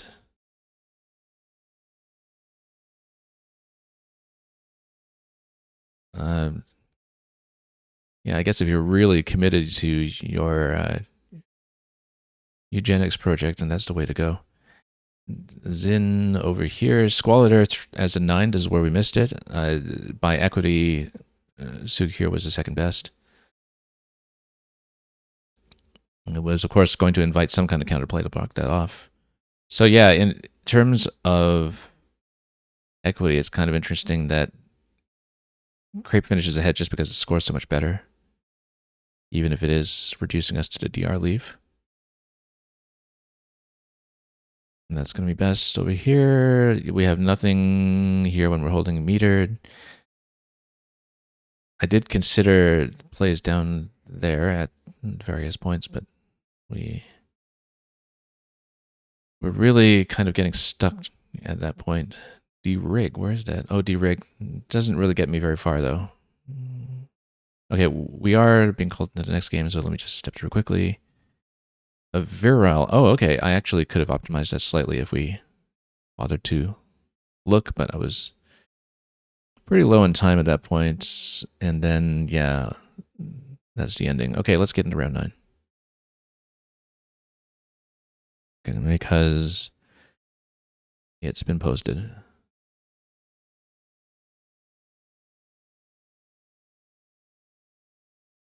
So we'll just wait on the opponent to confirm for this one. So yeah, 4-4 against this group so far. Considering that everybody is kind of 2,000 and up on Woogles, it's been respectable, I guess. We've had some pretty big misses here and there, but the biggest misses have generally been things that I could not really have seen or am not in the habit of looking for, like 9s and 10s. We had a couple of hooks today that we didn't know. This is terrible. We'll probably go iron or in row or something here, or we might even just exchange. If we did exchange, will we keep RIN, ROIN? I don't know. Those are all duplication risks. We might even just keep RN, actually. I like the idea of just keeping RN. It is all constants, but... Or we just go onion. Or runyon. Yeah, actually, no. This is how you do it. We go onion somewhere. And R actually goes in front. Or runyon. This is a more defensive position here. But the thing is... And we have tracking through either N. So assuming neither N gets... Assuming that we don't have a play that blocks both ends, we have tracking. That will, I think, be the only thing that we'll be able to land here. But unless it's a relatively low-scoring parallel over onion or under it, for that matter, one of these end spots should be safe. The one on the left is going to be vulnerable to a bit of triple counterplay here. Like if you go tracking here, then you got the A next to the vulnerable spot, and the T and R might be a bit of a problem. Like, yeah, you can see some counterplays being a bit of an issue there. So what I was talking about was runyon, like R before onion. That was probably okay to leave. And then we'll just see what my opponent comes up with.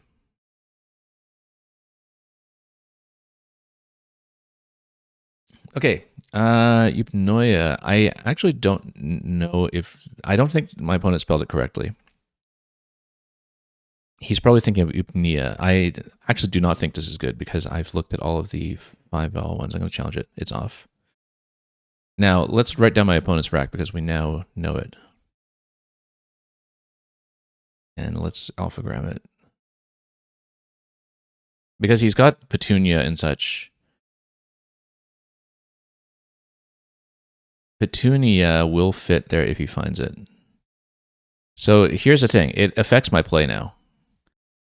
Because if I go tracking here, that's 80. But we know that he might find something like Petunia. We go tracking like this.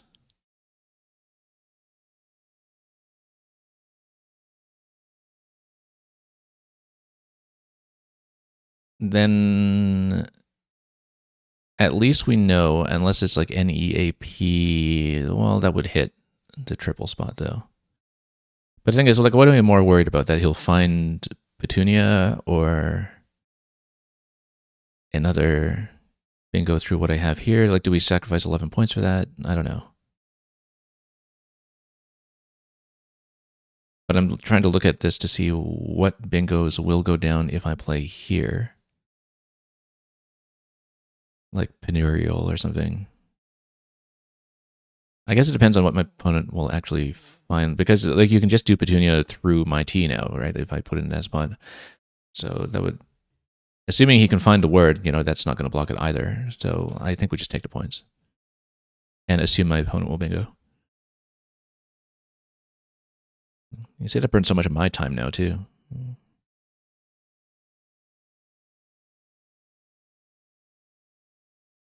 Yeah, so the way to spell it is this, I think. Eupnia, or I think so. There's like another spelling in there as well, but or maybe I don't even remember at this point, but whatever my opponent is wrong, like Eupnoia. Yeah, so no matter what, he was going to find something, but that's relatively low scoring, so, well, it does hit the double, I guess, but we'll just take it. Let me take a moment to see if we have something through here.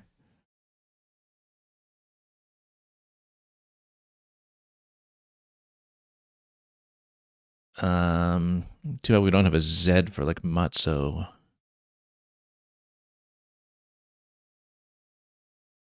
Or,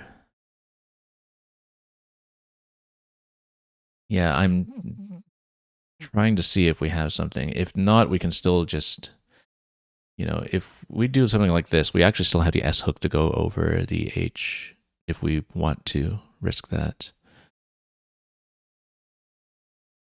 Actually, I mean, I have the hook. Maybe I'll just take it. Unless we see something much better. I was trying to stretch it all the way, but the other thing we do is, yeah, like other possibilities are probably not going to be too good here. Maybe if we go something like had 27, that's not too bad. That's pretty defensive. It still leaves the A spot up top as a big risk, but okay, we go 27 there, or we go here and dangle the triple for myself, holding the S. My opponent just had a random draw. We're burning too much time as usual. MODA S is to leave. Let's see. Let's take this. I'm still looking at this. Like if we have something like a TH. I don't know. I was trying to see if we could still get that A spot, but venue, yeah. Too risky there. I think we probably just maybe play out W at this point. Although we should continue to look at possibilities here. Because KA is going to take the W in Collins, so that, if we have something that will go there, like AW, that's 39. And then we have the S to follow through with that, but that's very vowel heavy on my side, so. Now, if we are trying to dump stuff, then we go something like Whim 20.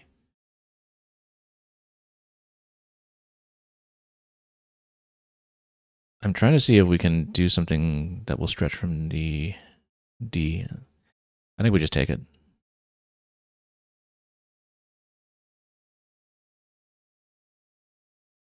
And Zigzy, did I miss Euphonia? Or did my opponent miss Euphonia? No, my opponent missed Euphonia. Okay, I see.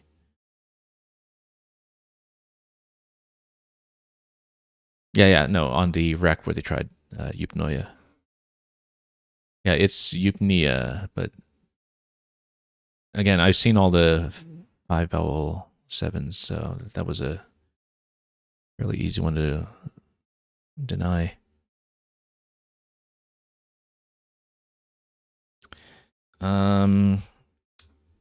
I see at this point the Mott and Bailey fallacy. 42, that's really not too bad, except for the fact that I have no vowels in the leave.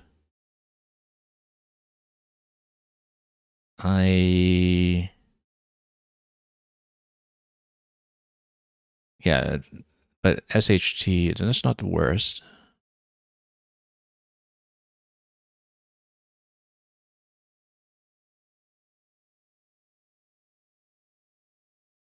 Thermostat, no tiles to play through for something like that, unfortunately. I like it. Unless there was something that would have used the H there instead. I think I like it. Let's take it before we lose too much time. I'm ahead by a little over 70 at this point, so. Oh, also notice that I have the S hook for Scowled. I didn't even look at that. But with double S here, I think the natural thing to do would be to obstruct a little bit there. That doesn't completely obstruct because, you still dangle the T for hooks, but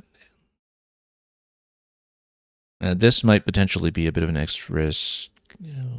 I almost think, or do we want to do something with the HET there? Do I really want to keep the V, though? Kills that for 35. Oft, as we saw in the last game, does really shut that down, though. So, yeah, so we still have S's available for a whole bunch of stuff, like here. Oh, CHA will take V, but that isn't useful here. So we still have the S's available for Scowled and Caw. Maybe this is the bigger risk at the moment. But if I can get rid of the V, I think I'd rather do it. It gets us into the better position for next turn. 27 there. How worried are we about that being next? I think by inference, I don't know if the opponent would have taken that necessarily. I think we have to go for the leave here. This is atheism. Atheism will go, actually. Atheism goes here. Atheism goes here. I don't remember if there is another 7 in there. We'll take a look at it. But we have 2 spots for atheism. They could both be blocked, given that they're both in the same corner. But I like my chances.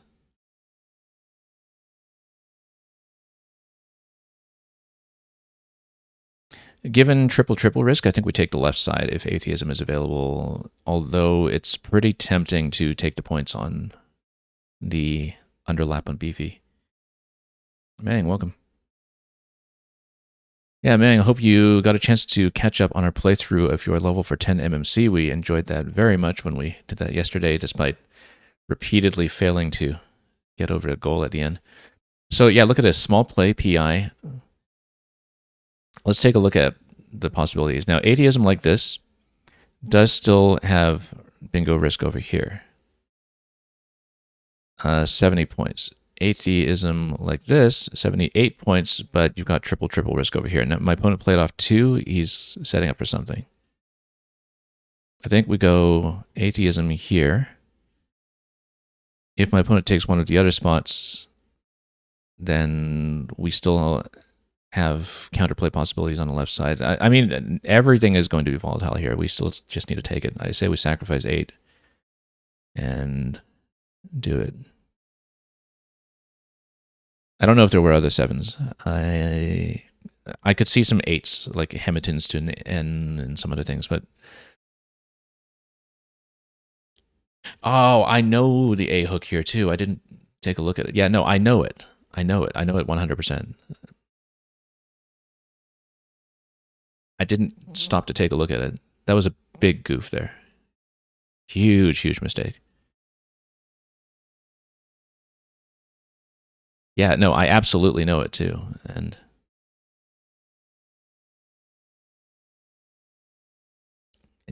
yeah, man, you have to watch it later today. Yeah, have fun whenever you get around to it. Oh, yeah, that's right. It's still available. So it's going to go down with Soling. I think it's a Collins only. But let me think about it. I think we should like try to be in the habit of trying to challenge. I'm trying to think about whether I would have seen this before, like by probability or something. I think we need to check it. And it's off, yeah. Okay. Okay. But we know what my opponent has, and I need to check to see if there's anything that would go, like solating through T.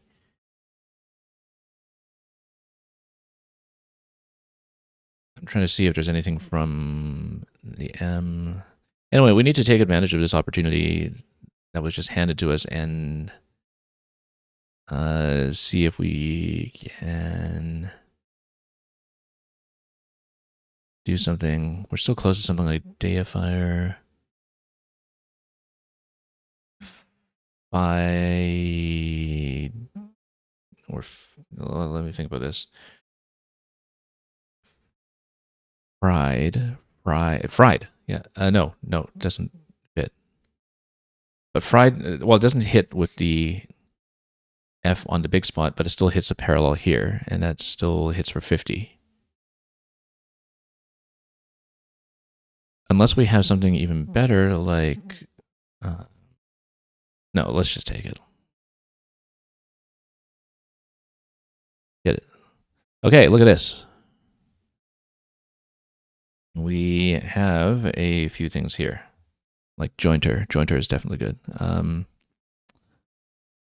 Not that it fits at the moment. Also, yeah, I need to keep track of my opponent's rack since we know it. No place for jointer at the moment. We should think about whether there's anything through E, because I feel like there is some possibility.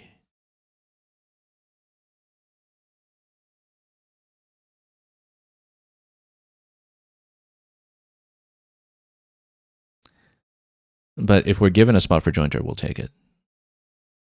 Like if my opponent decides to make a small play here, well, if you have the A or the O, well, those are two vowels. Jointer, oh my goodness, we're just going to be handed this.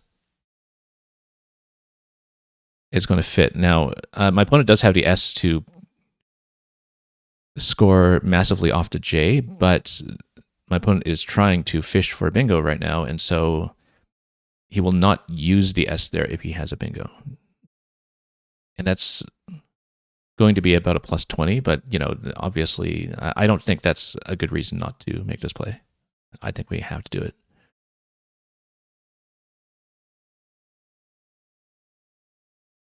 And if my opponent wants to take the S there, that just means that it's another turn with no bingo and also spends the S that would otherwise go here. So, yeah, if you're fishing off O, I don't know that that would be the place to do it, because look at this. It dangles this spot when you're sitting on all 1 point tiles. I guess if you're going to dangle anything at all down this lane, this is where to do it. And if you want to fish off O, I don't know that that's the place to do it. I feel like the way to do it would actually... Well, I mean, I guess they needed a second lane. Yeah, ceiling is obviously just going to go down. We don't really have a good way to deal with the I right now. It is obviously a Q risk and an S risk. Q, U, A, something actually would be huge. So I should seriously consider dealing with it. I'm trying to see if maybe we can just do something down here with an I or U start. Or, of course, we could just score somewhere. And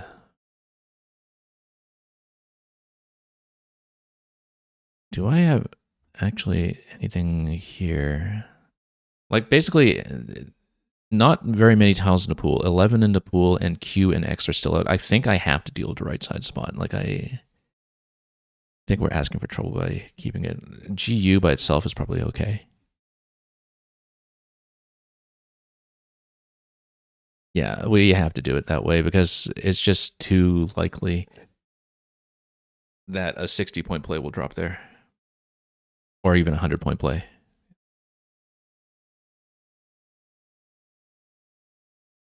Now, I'm still looking at this in case we have a way to get the Z down there. We do have OYEZ on the left side as our Z play next to the M, if that is still available. I think I probably have something with a T. Unfortunately, we don't have the S for ZARs with TZARS with a Z on the big spot. Also notice that, yeah, J still takes a lot of the parallels underneath as well if something comes up. There's one S available for the big S spot, but I think at this point, this is absolutely going to be the play. Yeah, going to be parallel over there. Let me just make sure we've looked at this properly. Notice too that I also have to deal with Q risk, so that's why we keep I and A. Not that there are even spots for those, even if we do that. Like there's the 1-point spot, the 11-point spot rather for the I over here, but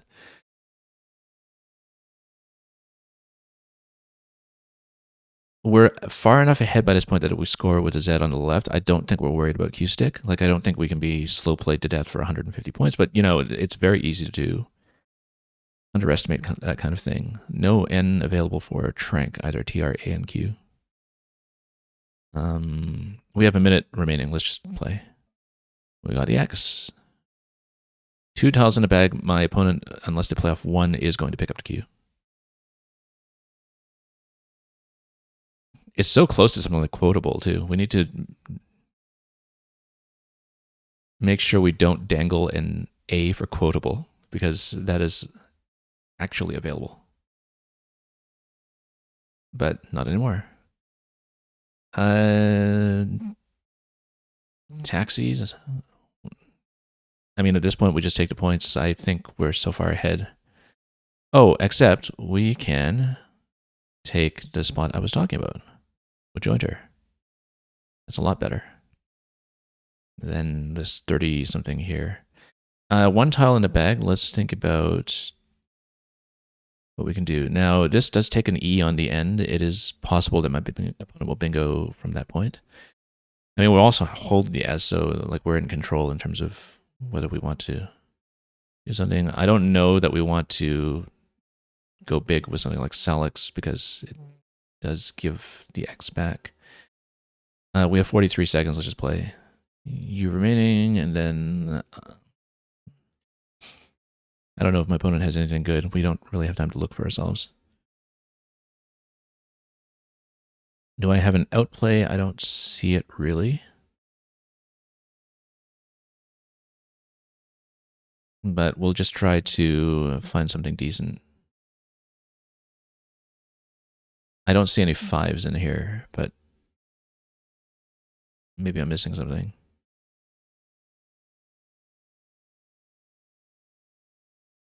Yeah, Boxer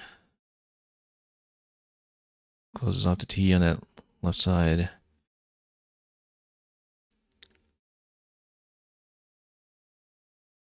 Why don't we just do this? Does my opponent have an out with L, R, and T given the vowels to play through? There's an O up top to play through. There's an E down here to play through. I don't really see it. Let's just take this. And then at final tiles, where? I don't even see it. Oh yeah, no, ROTO, that's good. Yeah, for sure, it's good. I just didn't anagram it quickly enough when I was scanning for outs. And I had 8 seconds left. So yeah, we're 2 challenges up. Urali, did I even have a spot for that? I don't know. Anyway, we're up 5-4 on the record. We are being invited already to the next round, so this will be the final round of the day coming up. Under the S, you're saying. Okay. Yeah, I didn't really look at that. Anyway, we have to play. Under the B, rather. Okay. Okay, so grafters, if we have it a T or E, regraphs, etc. Grafters, regraphs.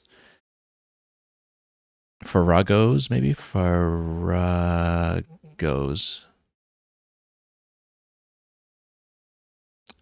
Oh, we'll actually get it. Let's see this. Farragos.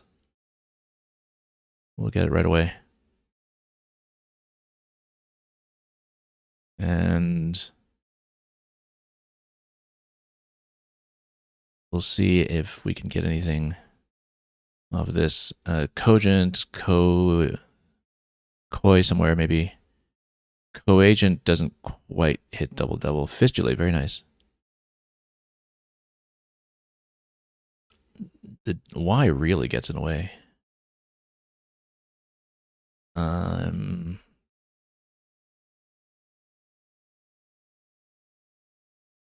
I think we just go koi over here. Oh yeah, goi is no longer in this dictionary, I don't think. Otherwise, that would be preferred. I'd rather keep the C than the G. Let me think.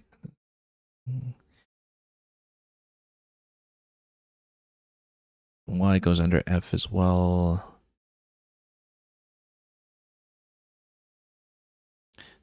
Koi also goes here. I need to not forget about the call-in stuff. FY really kind of closes off, though. 24 over there. 21 over here. Leave the left side open, maybe?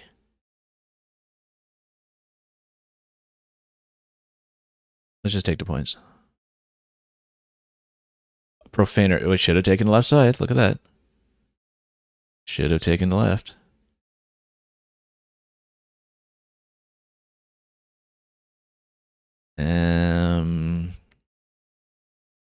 Trying to see if do we have anything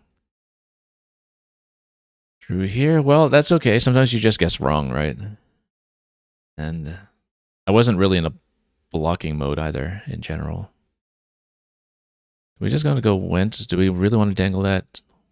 Spending N, keeping G? Yeah, I don't like it. I want to get rid of like the W and G if we can. We can also go like tag takes a U below. I don't know. 14 there. This is wide open. 28 there. We don't have a good follow-up to that, though, with keeping G with no N.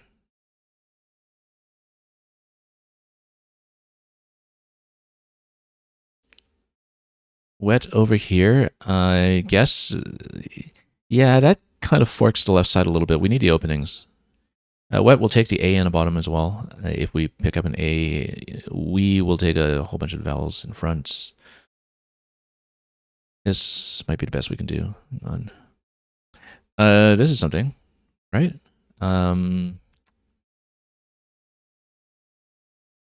It's not an ing thing. It's something else, I think. And we should also look at the nines accordingly. Reignited. No, not. I can't count. That'll be 9 letters. I need to think about this. I don't see 7s, but I need to seriously consider 8s. If not, I'm looking at the R right now and seeing if we have anything that might go through it. It would be gentries, but not gentried. We Would otherwise probably just continue. Yeah, that actually kind of closes off. Quilter. Hang on. Let's take a look at that U. That's the only thing to place for that's new. Also, we have not looked through the L. Deleting. No, it doesn't fit. There's got to be something else in deleting, though, right? Deleting. I don't see it. Not with the L in that position.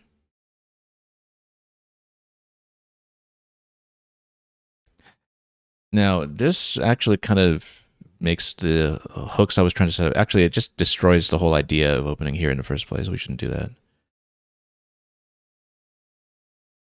But if we go like, no, I mean, this also closes off on this lane. We don't have anything good.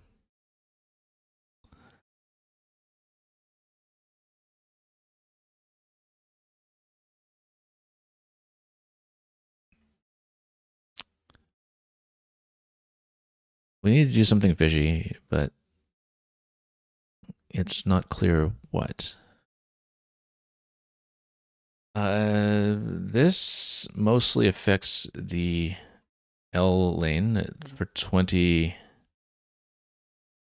Maybe we do take it. It doesn't open, but it doesn't kill the openings that we're trying to look at other than the L lane. Dinette's to an E that will, okay, so Dinette's isn't here. And Stinted must be good. Does Dinette still fit? Didn't, oh no, it got, no, hang on. It still fits. Let me think about this for a moment to see if we have something better through U. Distent is also good. Like if it's something that's distended, right? Distent. And that would go through here. That forks like crazy when we're behind by this much. Okay, so we're looking at distents. We're looking at Dinettes, which just has the one opening on the side, but yeah, so the WEN kind of closes off the left at this point. So if we want to fork the board properly, I think we go for distent. Because then we open up a little more volatility both ways, although it kind of obstructs a little bit here. Dinettes would be easier to play to. But like left side is dead right now unless we do it. So let's do it. Okay, now do we have anything orbiting through T?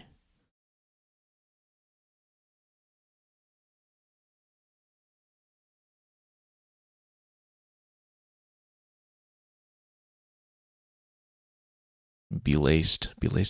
Yeah. Yeah, we want to keep things open. I'm trying to see.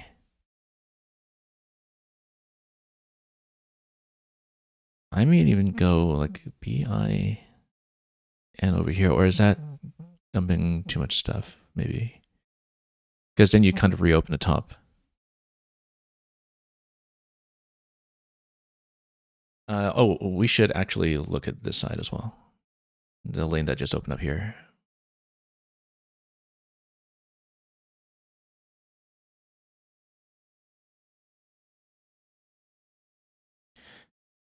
But if there's nothing there that we can see, we'll leave it open. We can also dangle this, and then, because top right is dead right now, this is a good leave. It opens up S and T. Obviously, the downside is that it's 5 points.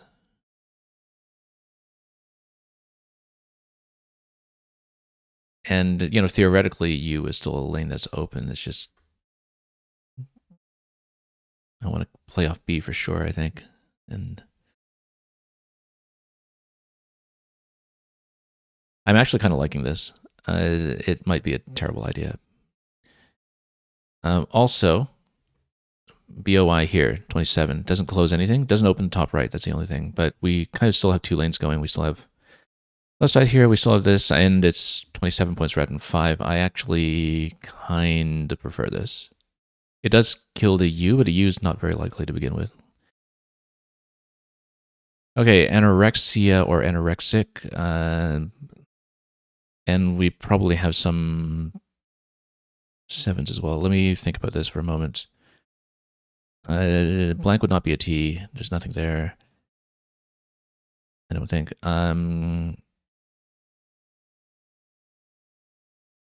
There might be something to that T. I think there actually is, but we need to think about this. Extra net, no, not quite, because we...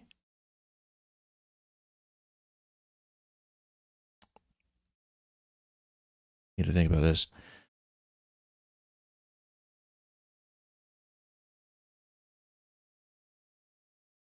I feel like there's something here for sure, but I need to take a moment.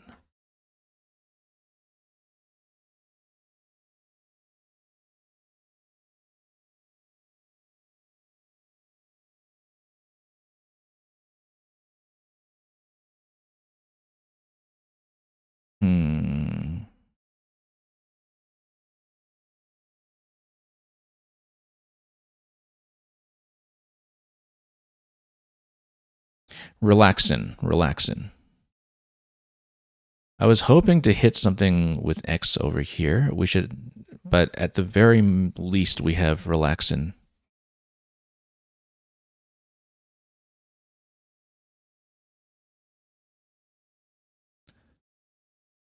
But if we have something that doesn't burn the blank that hits with X over here, that might be better because then we score with the X and we keep the blank. But I don't see what we would have that would fit.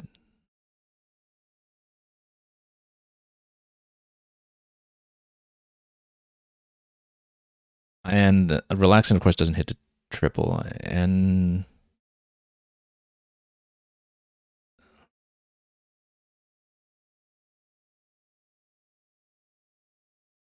hang on, I'm missing something. But in the interest of time, I think we just have to take it. 71 lanes are still wide open, although we're so far behind at this point. Weaponry, look at this. Okay. Never mind. I guess this will be a lost.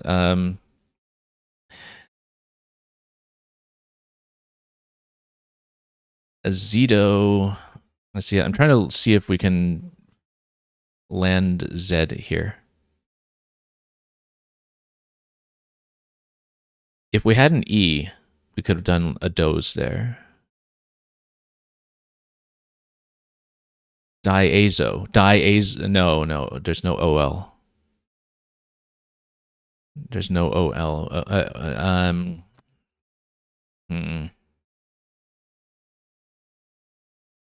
However, what about this spot? What about this spot? I don't think we can hit both. I don't see a way to reach it with Z being there. But we should actually do a Z play in that spot. Maybe even... No, Azo doesn't go.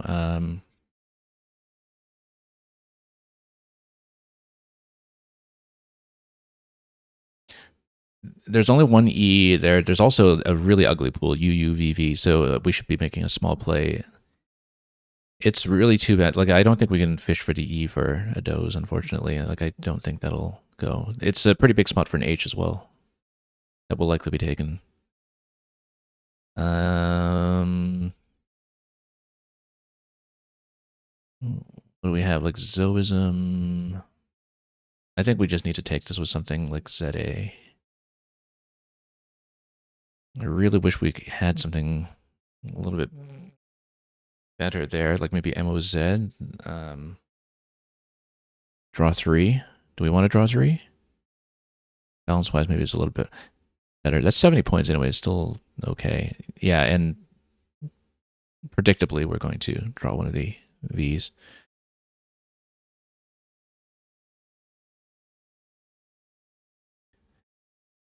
Yeah, the V, I don't really see any good plays on the left side. Anyway, sorry, I have not been looking at the chat at all. You said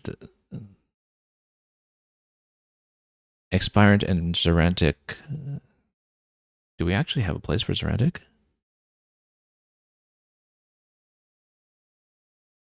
I didn't see it. I know Zerantic, I just didn't see a place.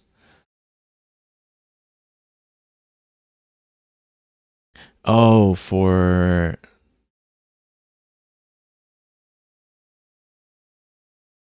Well, no, there's the I over here, but I didn't actually see where else to go with the X-Rack. The T. Yeah, that would have been a big swing because that would have blocked weaponry, actually. That would have made this look a lot closer. Yeah, Zerantic over here. I should have looked harder because we know it. And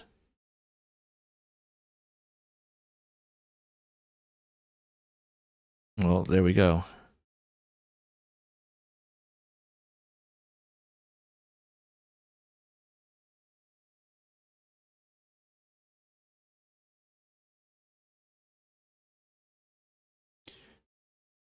Yeah, I've not really been keeping up with the chat at all. This has been a bit of a tough game. So I think we just go like Vivid.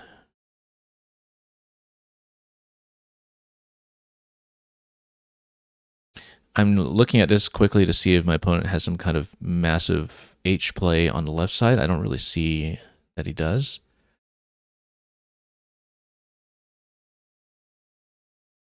So I think I'm safe to just take this. And then the I doesn't introduce any additional H risk.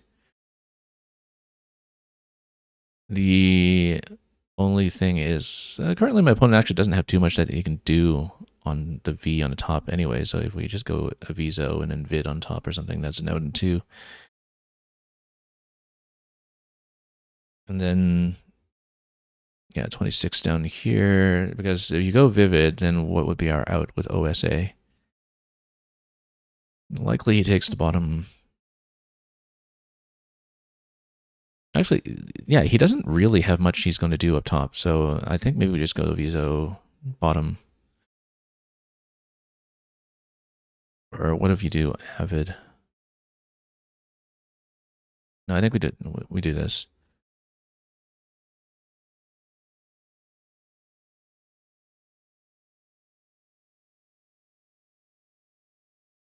I'm just trying to take a look at this carefully to see, because then we have vid available up top, and well, we've got lots of possibilities basically. Like this basically will guarantee media out in 2 at least. We'll just take it. I think it will work out to be better than going vivid straight away.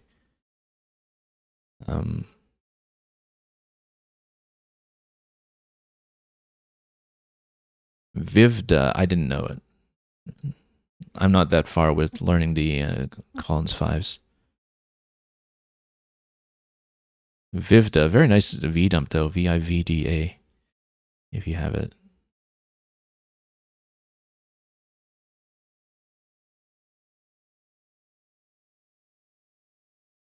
You said that ectogeny rather was available earlier. Oh, I missed cogently, did I? I had. Oh, at the turn I was looking at the coagent stuff. Yeah. That actually did fit. Because that would have been through the L, right? Because I totally saw cogent and I had the Y there. And I actually just didn't stop to think about looking for the L when I should have. Anyway, either vid or hid will just score the same. And I think either one of them will be clearly best.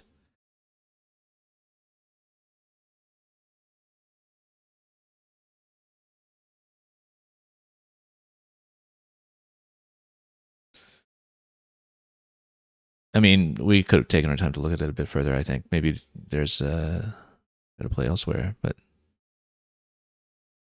That's an out. I'm just waiting for my opponent to remember to pass and confirm.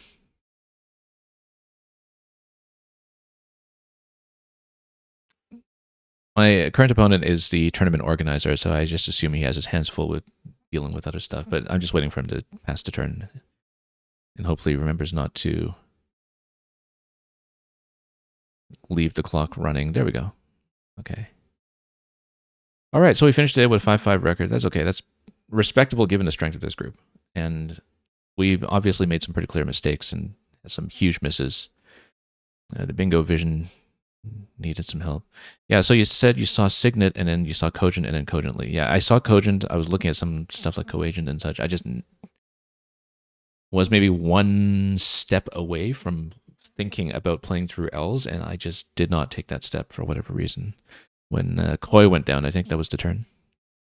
Yeah, so the L definitely was available. But we'll take a look at this one quickly. And I said I wanted to go back to one of my earlier games at least, right? Like the 1-point win that we had also against this opponent earlier, because that was an exciting one. I don't know that we'll take the time to step through everything that we played today, but because I can't keep track of which ones we actually looked at and which ones we didn't. But yeah, I was trying to look for something like this. I was not clear on it though. Like I was not confident on Faragors, but I saw Faragos right away, so that was obvious one to take. Visually, so yeah, this was where we missed ectogeny and cogently. And it was, in retrospect, so obvious to look for cogently. But perhaps we were just not thinking about this cogently.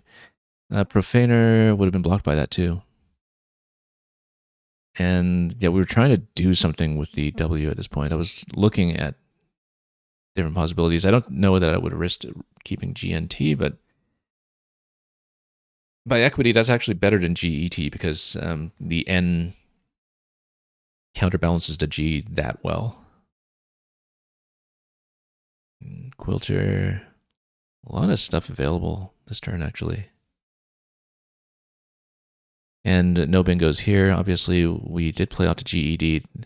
The reason I did not take this again was because I did not want to kill too much next to the WE, particularly the E ending next to it. But it got killed anyway, of course. And then, yeah, we saw Distant. Its highest scoring, I think positionally, is best in terms of continuing to threaten some lanes. We didn't really think about Instated. Although, if you're doing one of the 70-point ones, that's safer. Where was the stinted spot? Oh, just here. Okay. Belaced is going to go. Robinia. Oh, I missed it. Yeah, that's right. That was one of those where I just didn't look hard enough. I should have seen Robinia. That's one I definitely know. I would not have seen Vibrion. Or this one, Fibroin, I guess, Fibroin.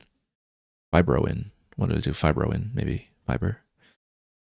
But I should have seen Robinia. And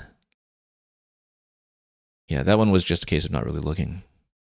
This was the one where we missed Zerantic, but we didn't at least hear, find our way to Relaxin, which was fine. Zerantic is kind of in a dangerous spot there, actually. It scores well, but Expirant, between the two, if you're going to choose one of the two, you choose Expirant. Because Zerantic is going to leave open a pretty big counterplay, like, I'd say minimum 40 to 50 points. Oh, Zerafin is here. But at least we found something. We found one of them. Look at how Xnay is actually, by equity, better than Relaxin. Because it keeps ER blank and you've got open lanes on both left and right. I wonder if by sim that Xnay is actually just really, really good because you don't have so much counterplay from the triple being left open on the right side. That would be an interesting thing to look at. in terms of one of the situations where you would kind of deliberately pass on a bingo, given the very high chance of continuing to have one. Although, given the pool at that time with like UU, VV, and such, I don't know if passing on a bingo would have been all that wise. Weaponry is going to hit very, very hard. Moz is going to be slightly best there, of course. And then, yeah, we missed Vividas. We actually didn't think about avoids, but then I was thinking about this in terms of a sequence of 2 plays at that point, I think. But maybe due to the score, that didn't matter. I didn't have time to calculate. Yeah, hoo-hoo will go down. And then vid is, along with hid, the best thing there, so that's done. Yeah, I was trying to keep a tile for vid. That's specifically what I was doing. I saw that as a sequence of 2 plays. I didn't take the time to look at whether, with avoid scoring a lot better, whether that counterbalances it by having a better play with just the eye by itself somewhere else on the board. That might have been the case.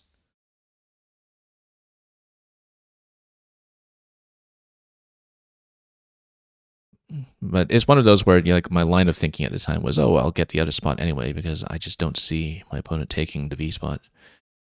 And it was right, but maybe it's not quite optimal because of the point sacrifice by doing a Viso here rather than avoids. But anyway, let's call this one done. Like I said, I won't be staying on too long, but I do want to look at the 1-point win that we had in round 3 because that was a fun one at the very least. And if anybody really wants to look over the boards, even if we're not showing absolutely every misplay on stream, you can always go to my profile on Woogles and just click through the game's INI analyzer yourself. That is absolutely available, but we'll try to step through everything that I at least know that I didn't step through. But yeah, at minimum, I know how long it takes me sometimes to go through these games as well, that we spend too long talking about them. But yeah, this was the really fun one today. This was the one that was the 1-point win at the end when I thought Queen would really put me clearly ahead, and in the end we just end up 1 point ahead because I accepted the phony here. But as people were saying at the time, we actually could have had the same 1-point win with a slightly different but more valid sequence. And then, I actually didn't know that if you go back to your previous games, it keeps your notepad.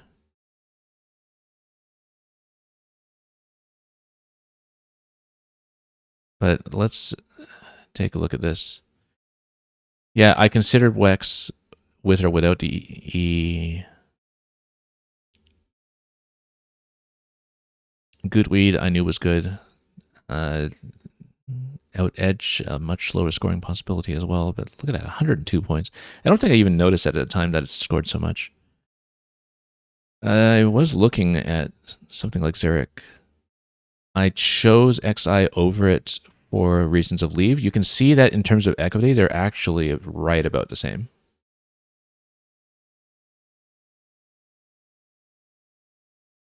But yeah, I was thinking I shouldn't leave myself with IO at that point. And my opponent's in a bit of trouble here. I do draw into copiers. I did not see Pericope. Or Croupier for that matter. But yeah, copiers, other than Croupier, copiers was one of the likelier ones for me to see there. And it was actually in a decent position. A lot of other possibilities too. And then, yeah, Foundry, best by equity, just to get rid of all that stuff.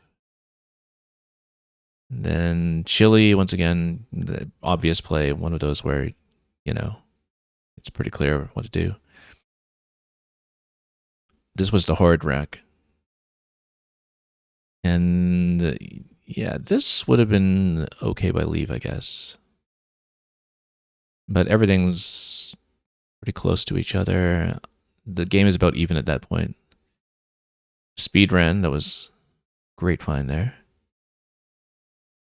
And then, yeah, I think speedrun is actually new to the latest revision of the lexicon as well. It's one of many video game related words that were introduced.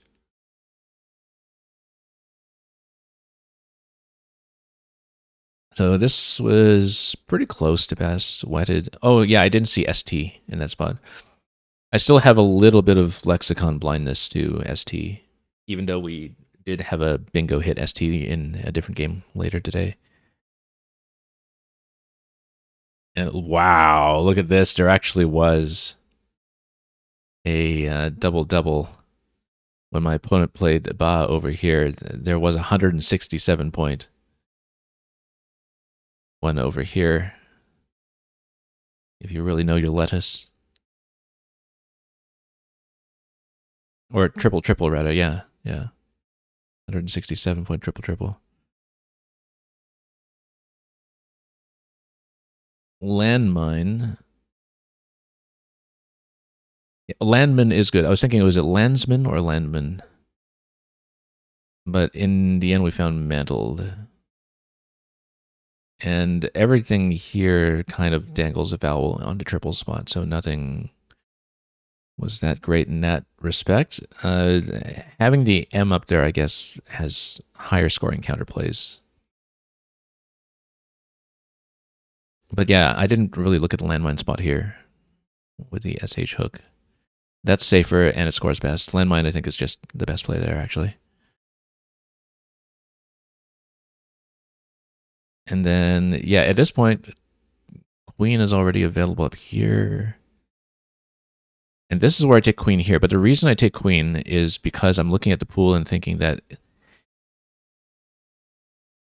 if my opponent has bingos at that point, it will be potentially through the N.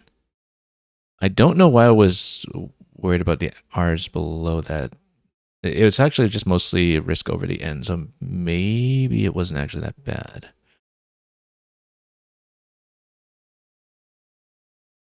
But I was thinking at this point that this is the play to really close things off. I probably underestimated just how much the S would score in that position, and had I thought about that a bit more clearly.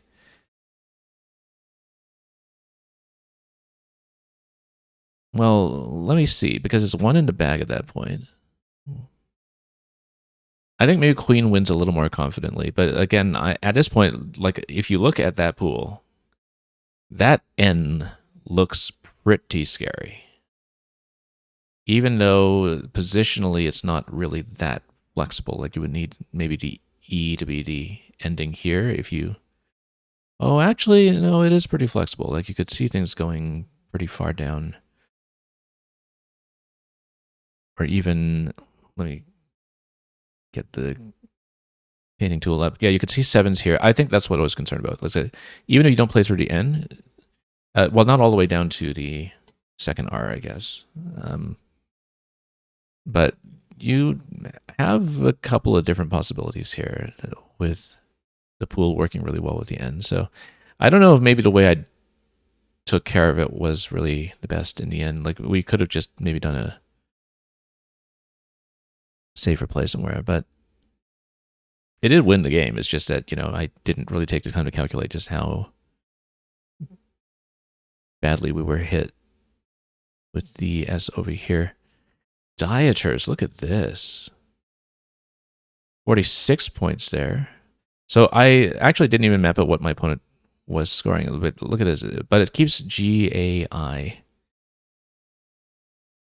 And then I don't know if there's an ending sequence that wins out of that, because then you wouldn't have the big play on the top left. So maybe that's not going to be winning sequence, because it's only 6 points above the other plays that we were talking about, like Terse. The sequence that we talked about as the actual winning one, scoring the same, is EARST over here for 40, and then you leave GIE on the top left, and that has the same result of losing by 1.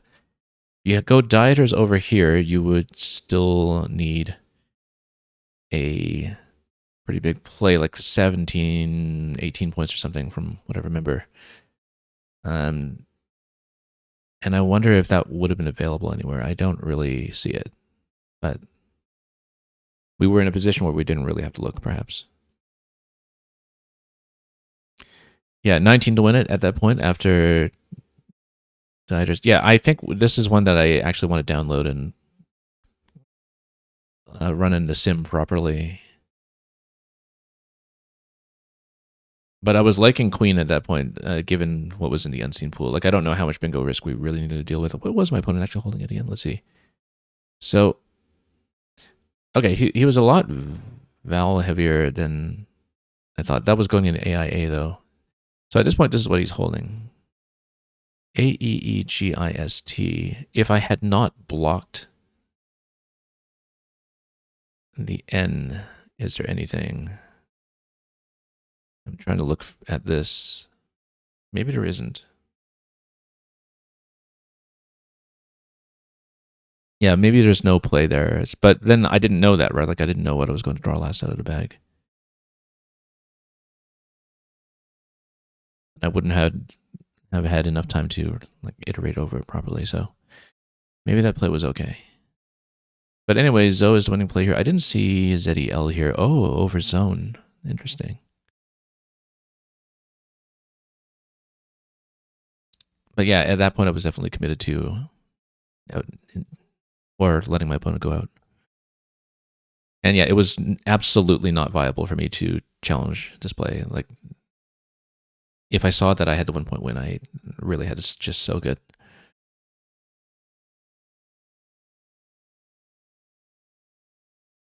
Okay, that one's done. Like I said, I just don't remember which ones we had walked through or hadn't.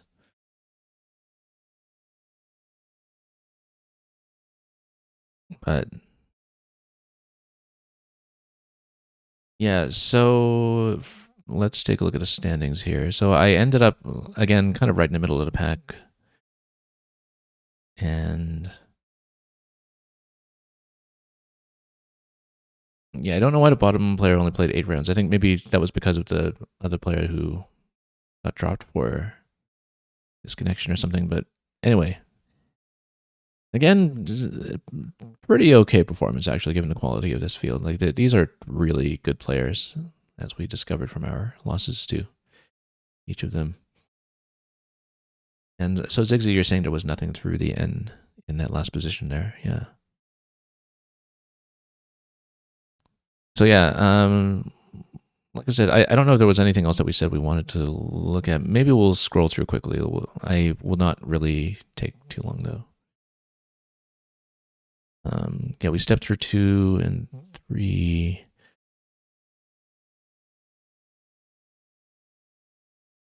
Let me just take a look here.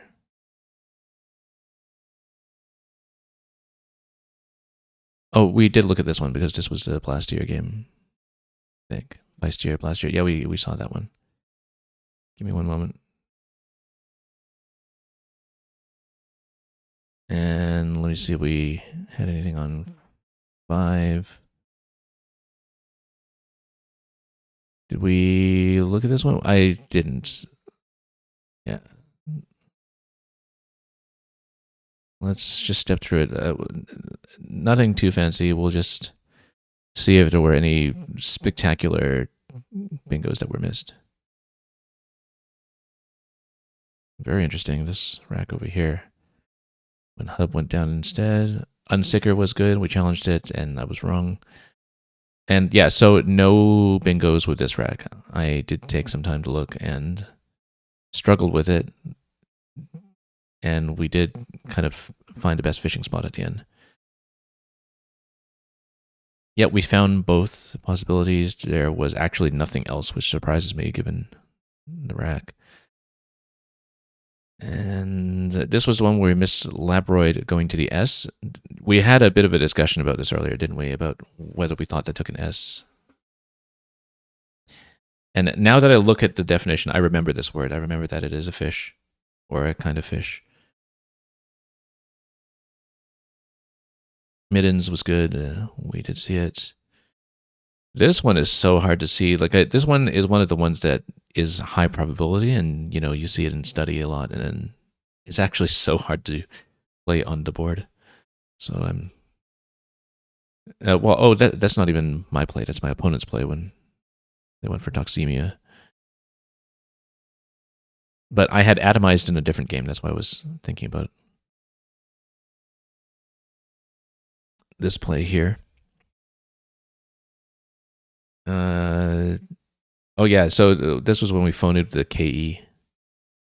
This was when we missed Sheenier, and there was a spot for Reshine. I didn't look at the S. We found Reshine, and I didn't see the S here. That's such a mistake, actually. We were talking about missing Sheenier. We didn't mention that.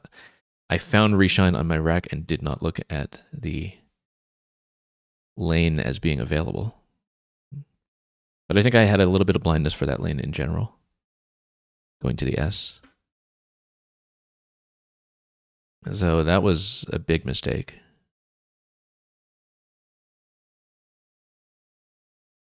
Nothing else to look at, really.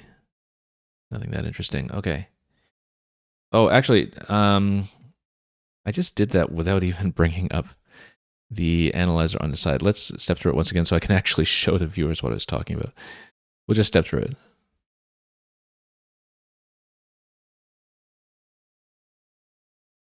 Yeah, so this was Ratanese and Rain Date. I forgot to turn that on. This was Laproid.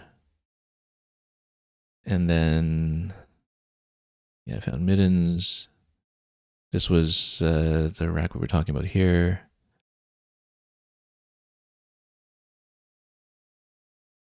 And yeah, this was the Sheenier Reshine's turn.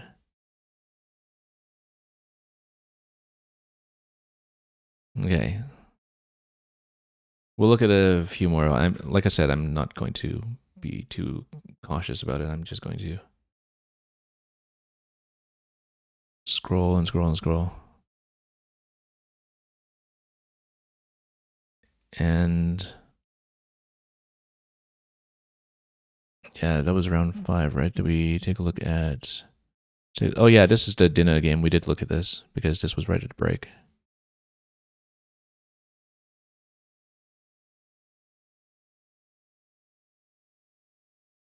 This one was the one with Kaz's. I don't think I stepped through it. This was a very narrow win at the end, actually. Let me make sure we do put up the analyzer on the side. So yeah, I actually did find a best exchange on the first turn. You do not keep G. In fact, keeping G is down by equity by about 2 points. 2 or 3. Yawnier, but Way goes down instead. Dipole is decent. And then I did miss Mastoid. I do know it. But we missed a lot of possibilities here when we went for atomized amatosis. But I mean, with a rack like this, mostly as long as you can find something that saves you time and doesn't open up too much counterplay, you just take what you can get. I'm not fast enough to find the optimal one every time. I did not consider Bapu, actually. That's way better. Even if it drops the A. But it scores 12 more than the bug that I played there, so... So this was the turn where we missed the significantly better position for Julep. Way, way better. And was that... Yeah, no, that's best by equity, yeah. Okay. I mean, Eatery goes down. Bragg does pretty well here. Oh, yes, this is the one where I missed Kutas on the K. I was trying to find something with K there, and I just sort of blanked on that and didn't look carefully enough. This would have been good too, actually. We were still looking at things like Cukes and so on that spent the E. Better to keep the E if you are going to see something with a C as the starting tile instead.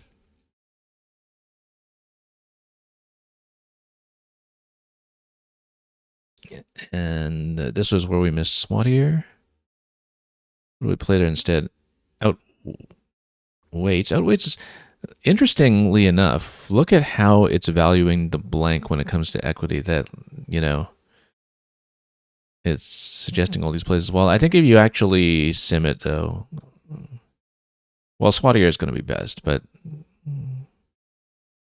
I don't know that I would ever just deliberately try to re-roll for the bingo and score with the W in that position, but, you know, maybe that's why I'm not beating all of these players. But outweights is actually outranked by so many plays here when it comes to how the blank is valued, not accounting for sim. But given the way the board is closing up at that point, I think, you know, we see the bingo, we take it. And what did we even play in this vid? Oh no, that was my opponent trying to open up the Avid.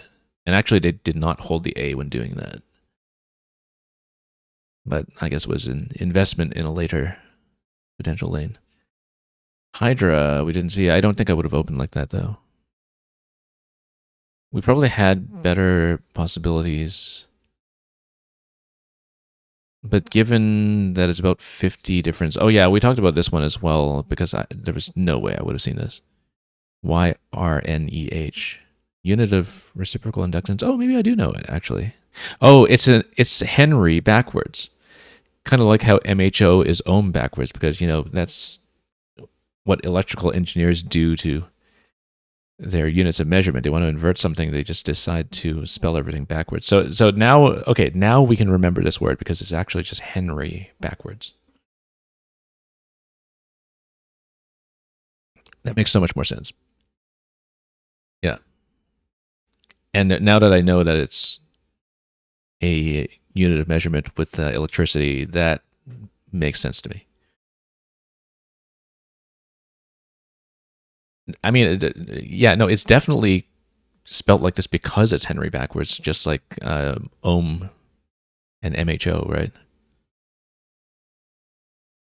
It's got to be exactly the same idea. Now here, notice that when my opponent plays ELL, so I know that, well, later I pick up O, but I was wondering at that point, is O on his rack or is S on his rack? Because I was most worried not about a bingo, but about a Z play that would hook Jello. So I think, you know, I definitely blocked down there. But I probably had better ways to do it. I don't know. But all the equity plays actually don't block it.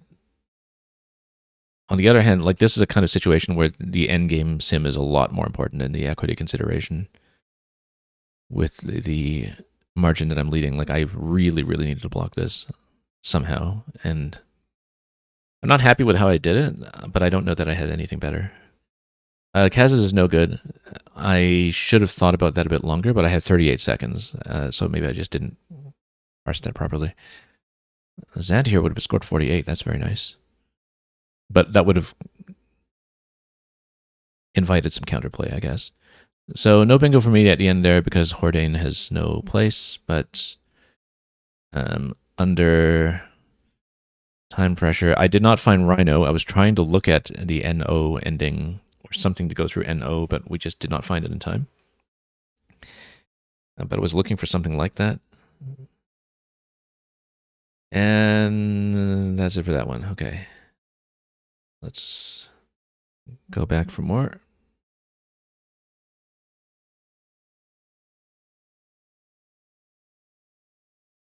That was 7, right? Yeah, we'll look at 8. I think we had stepped through this one. Yeah, that was the one where we were losing at the end. We had emetics. Let's look at 9. This was the one where I won by a huge margin. And we'll just step through this one quickly. I caught a lot of really big plays in this one, so I don't know that we missed anything extremely good, but you know, sometimes when you have good racks, you have even better plays that you miss. So yeah, this was the one where my opponent missed stuff like Euphonia. I saw Petunia as a 7. it seemed like, other than things like Unpained and such, is probably the easiest one to find. But yeah, there was just some confusion with my opponent there. I think it's just with an E rather than I. So I kick that off. I take the higher scoring tracking, knowing that my opponent will almost certainly bingo in response, as he does. We did not see Honda over here.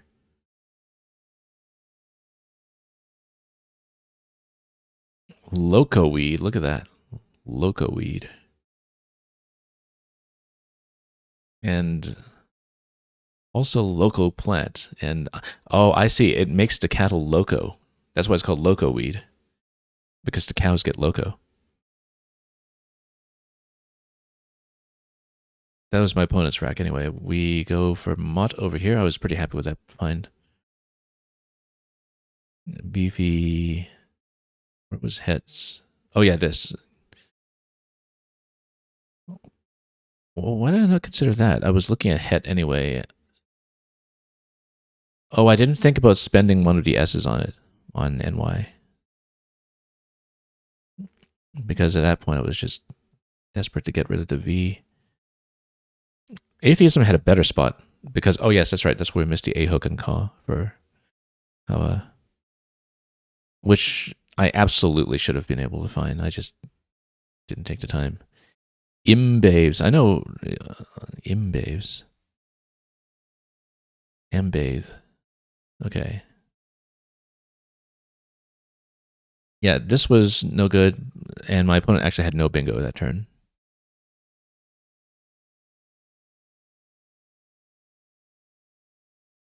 This is where we saw Fried. Fiery is slightly better, 56.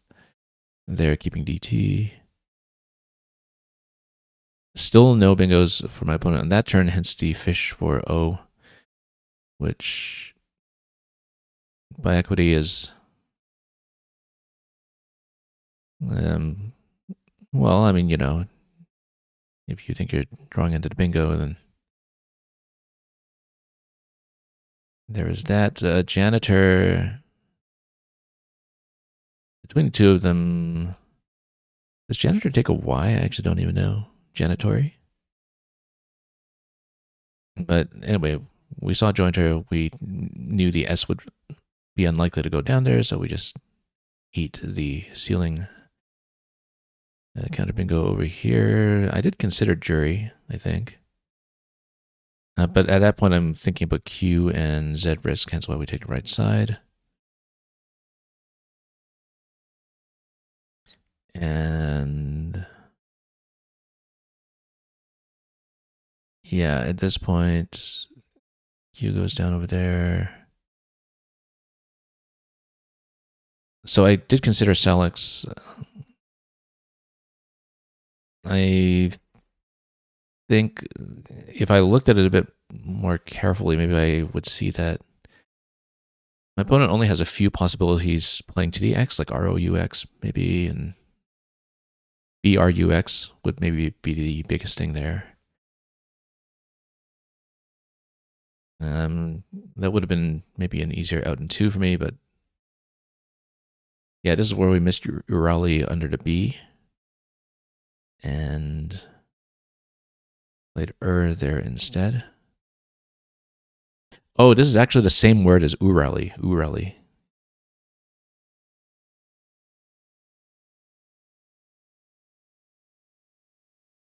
And then, yeah, that was the outplay, so. Okay, some decent scores today, actually, on the games where we did draw well, but yeah, like I said, finishing on 5-5 with this group, pretty respectable. They did say in the chat that they're holding it at a slightly different time next week. I know that the organizer wanted to try out some different times to catch people from various time zones to see what participation would be like. So I don't know if I will make the time next week. It will depend on what it is when it is announced. But that is it for this week's edition of the SunDeca. This group has been in some form running every week, so I will stream it whenever I can. If we can make the time next week, we'll do it. If not, whenever it comes back to this time, it's pretty streaming friendly on my end because it's fairly close to what we typically run anyway. So we'll hopefully have a lot more Scrabble streaming this year than in previous years, and it'll add a little bit of motivation week to week to, keep our game warm and not miss too many plays too embarrassingly, but it's a learning experience. Maybe it's extra reinforced when we do it in a very public way. So, Zigzy, I have actually not told this group that I stream it. I don't think any of them are a risk for stream cheating or anything. I'm not worried about that, but I have not really been publicizing this as such. There is an alert in the Woogles Discord whenever somebody streams in the Scrabble category at all. So anybody paying attention to that would have picked up on the fact that I came up with the channel here. But yeah, I mean, obviously I tend to have time trouble when I'm commentating at the same time, but I'm actually a player who just gets into way too much time trouble generally, even in over-the-board play. So that's just something to work on, and we'll hopefully not get into too many situations where I'm on half the time of my opponent the entire game. But thank you so much for joining me. It was a lot of fun to stream today, and I was pretty happy with how we did. We had some big wins. We had some bad losses. Sometimes we drew well and sometimes we didn't. And whether that correlates to the win-loss itself is, as usual, not always clear. We were so close to 4th place by spread, actually. Look at this. Very, very close. I guess, losing a couple of 5-point challenges made all the difference there. But anyway. Thanks so much for joining me. We will be back mostly with Mario Maker in the coming week because we're right in the midst of running the levels from the 10th anniversary Mario Maker celebration. And we've been having a great time with it so far. That's probably going to be another stream or two on its own, and we've got a lot more content coming later as well. But like I said, Scrabble will hopefully be much more regular in 2026, and I look forward to that. And so have fun with everything that you may be doing on your end, anything that you may be playing or watching. And we will find a place to drop you folks off in just a moment. Thanks again for coming. The VODs are usually up on YouTube within a day, if I can manage it. And until we meet again at our next destination or beyond, have a wonderful day ahead of you, and as always, fare thee well.